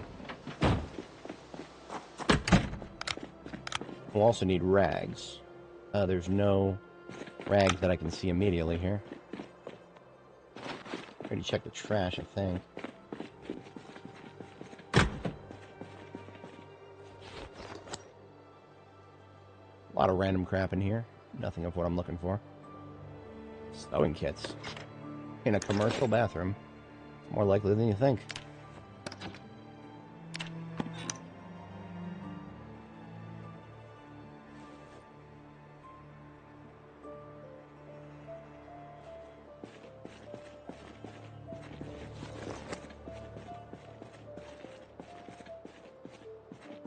I think I do actually have some rags in the trunk.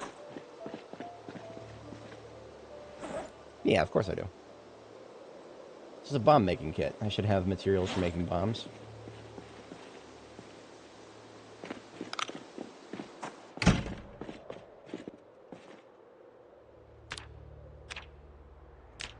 Make firebomb ×2. Remember, these are not remote, so I will have to just chuck them by hand.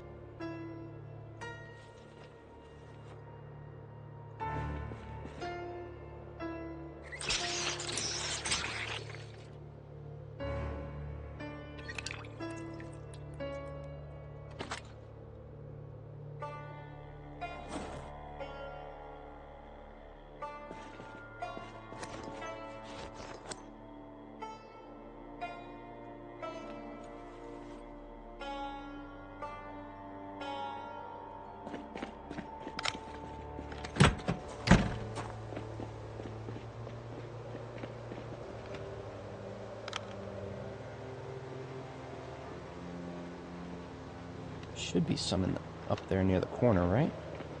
They all move. They might have all moved. Ooh, there's an ambulance out there. Hey, hey, hey. Threaten me with a good time. I love a good ambulance. Always a fan of ambulances.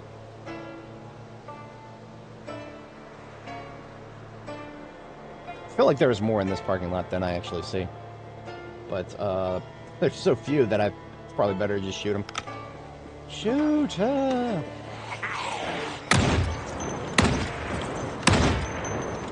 best part about this is, if there is a massive swarm in this parking lot that I'm not seeing, well then they'll come this way and we can blow them up.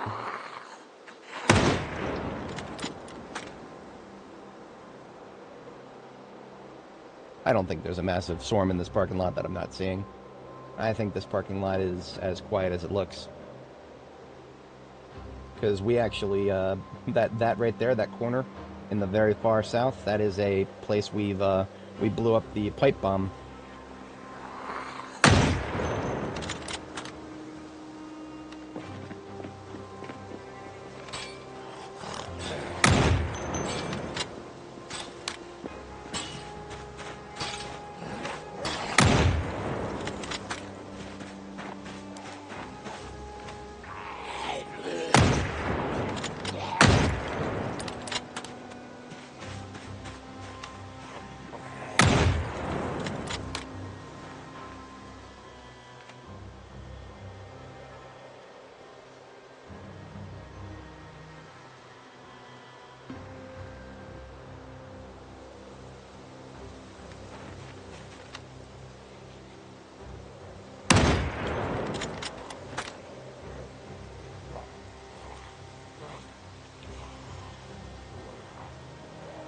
Come on, get up.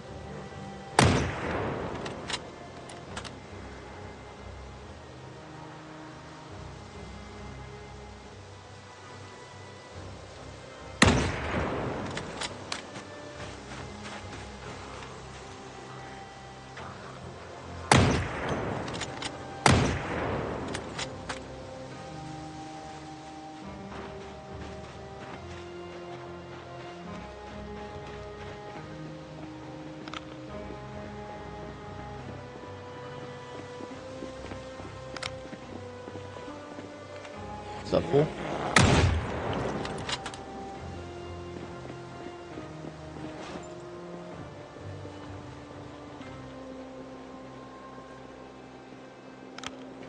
Alright, backing up a little bit, and I do want to see if I can just yeet that ambulance and then leave with it.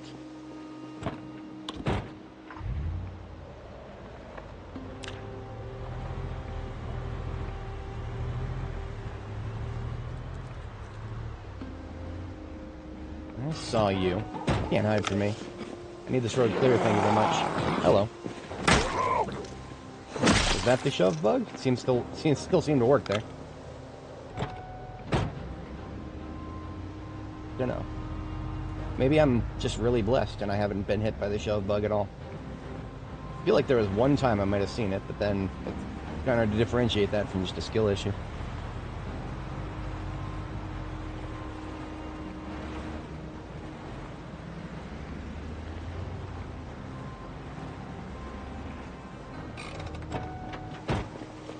I applaud your effort, but y'all failed.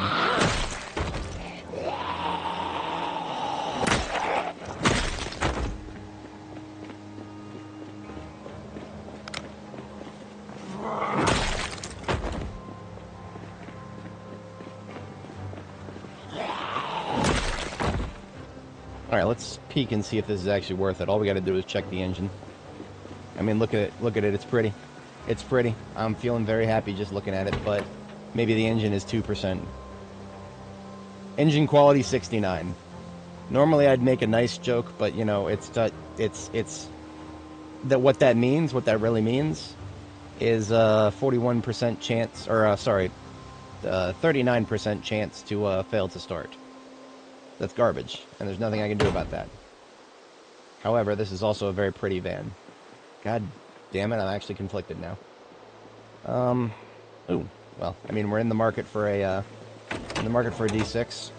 Do something nice. Engine quality 50. All these green parts, these beautiful, pretty-looking green parts, engine quality 50.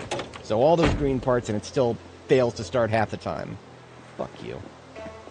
Engine quality really annoys me.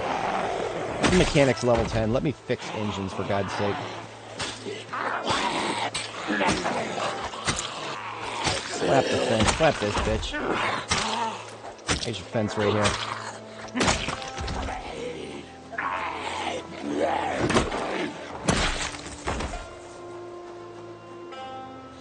Well, the mega parking lot seems to be done.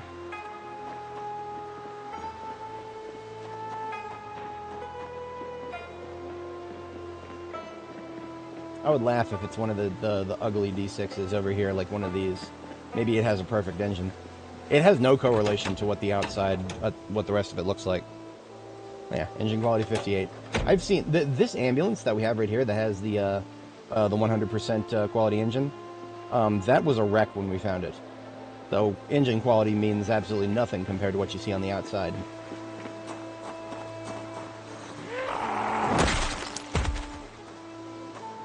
But I digest. That was what we were looking for, and we didn't find it, so let's get out of here. I'll take the ambulance. Maybe I'll just use it as a decoration. I want it. I mean, light bars are always valuable for some things.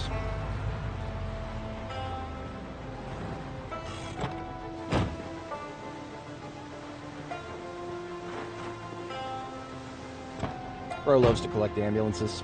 They're the best vehicles in the game. Just a damn shame we can't do nothing about the engine.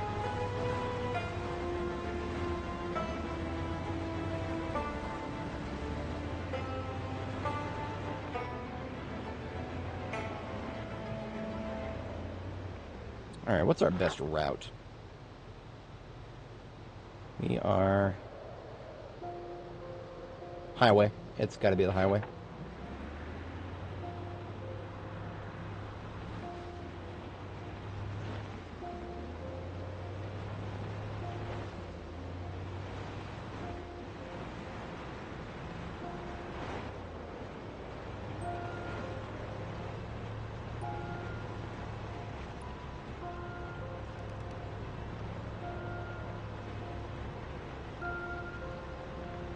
Alright, I do think actually tomorrow morning in game, I think I'll call the stream there. We're having fun. Always quit while you're having fun, right? But also we have a lot ahead of us. Like that was one corner right there. One corner is all that was. There's still quite a lot ahead of us, and that pushing further beyond that building is going to be another fight in and of itself. I think I will get some cleanup done tonight, and then we'll go ahead and call it tomorrow morning.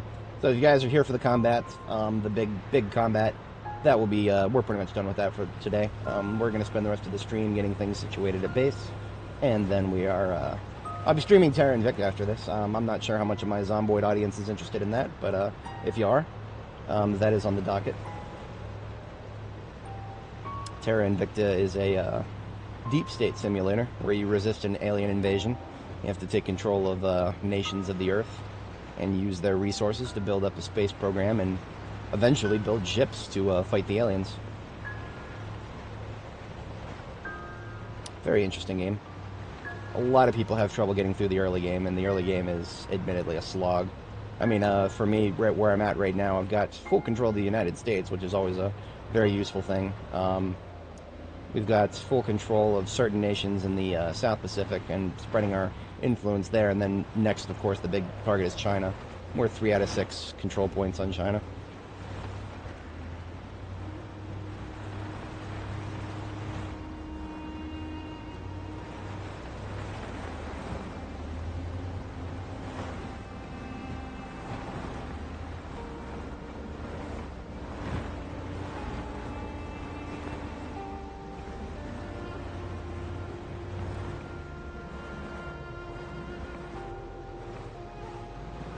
There we go.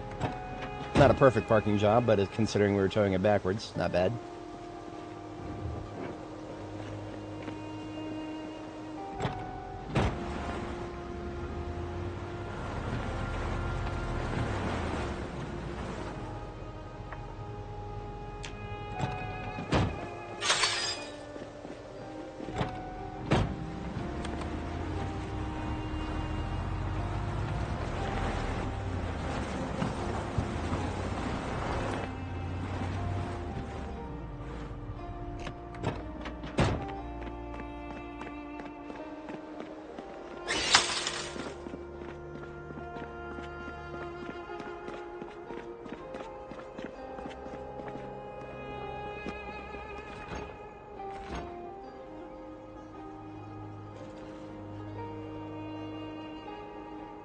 Still 51 kale left to use up here. That's, I feel morally obligated to toss some of that into frying pans here. Just because I know it's going to go stale any minute now.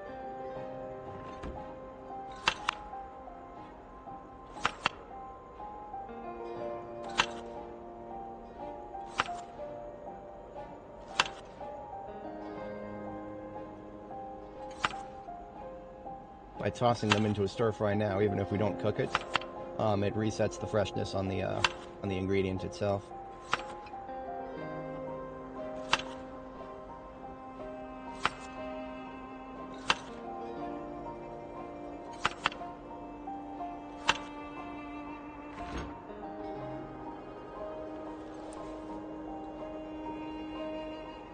Still a whole lot we have left to use up. I wish I could put more in the freezer, but right now the freezer is already full. Okay, here's what I'm going to do. I'm going to take all the potatoes out of the freezer and this egg carton, and I'm going to put the rest of the good kale into the freezer and see if I can't get a little bit more life out of it. Just seeing 50 kale in the fridge is just a... I know something that's going to go bad if I don't get it put away somehow.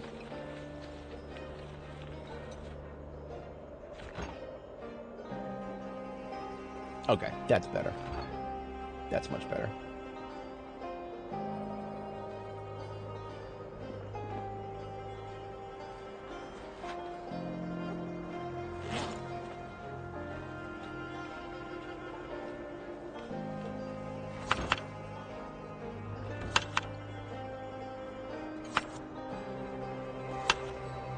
This is all my kale. I grew this myself. So watching it spoil is worse than normal food.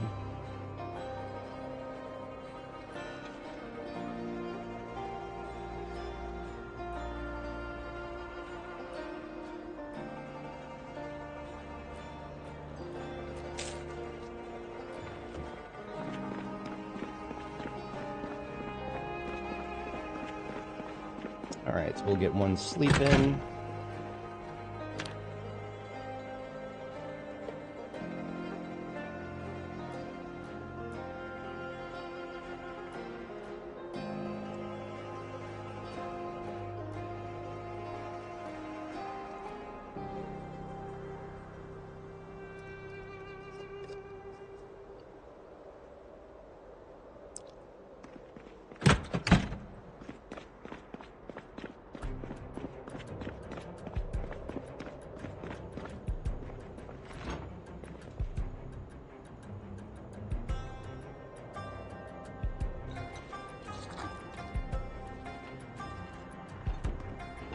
Actually put it back into weight gain. Oops.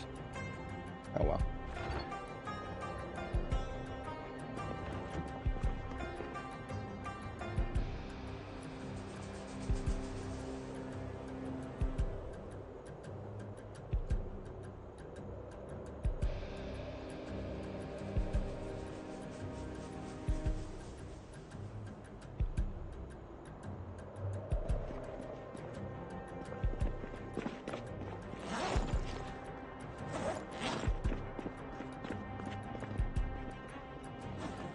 Just gonna get ourselves situated for next time, so there's some stuff we gotta get out of our inventory.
Dismantle the sword.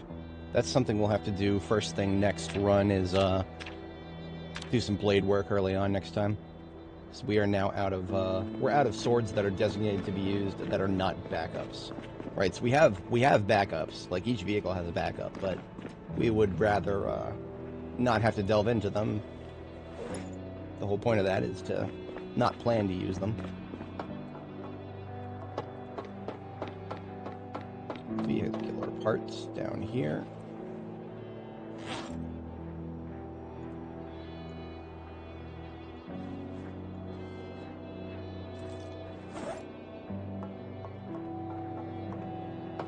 Alright, I just gotta put back my noise generator.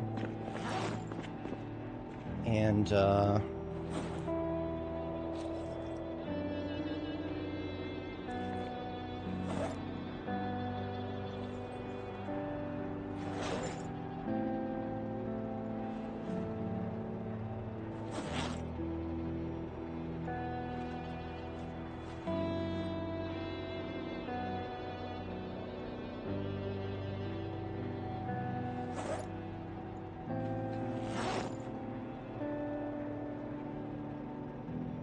okay. That looks good. Nice and cleaned up for next time. Let's get our second sleep in, and we will be well rested for the start of next session. I think I'm settling into a streaming schedule of Thursday through Monday, right? So Thursday, Friday, Saturday, Sunday, Monday. I think. I'm not 100% sure on Thursday. Maybe starting on Fridays. But in any case, that's the general plan. The middle of the week is slow for YouTube, so that makes sense. In any case, I shall catch you all in the next one. Document the evolution of this base. I take a screenshot of the whole place after each session. See the vehicles here. There we go.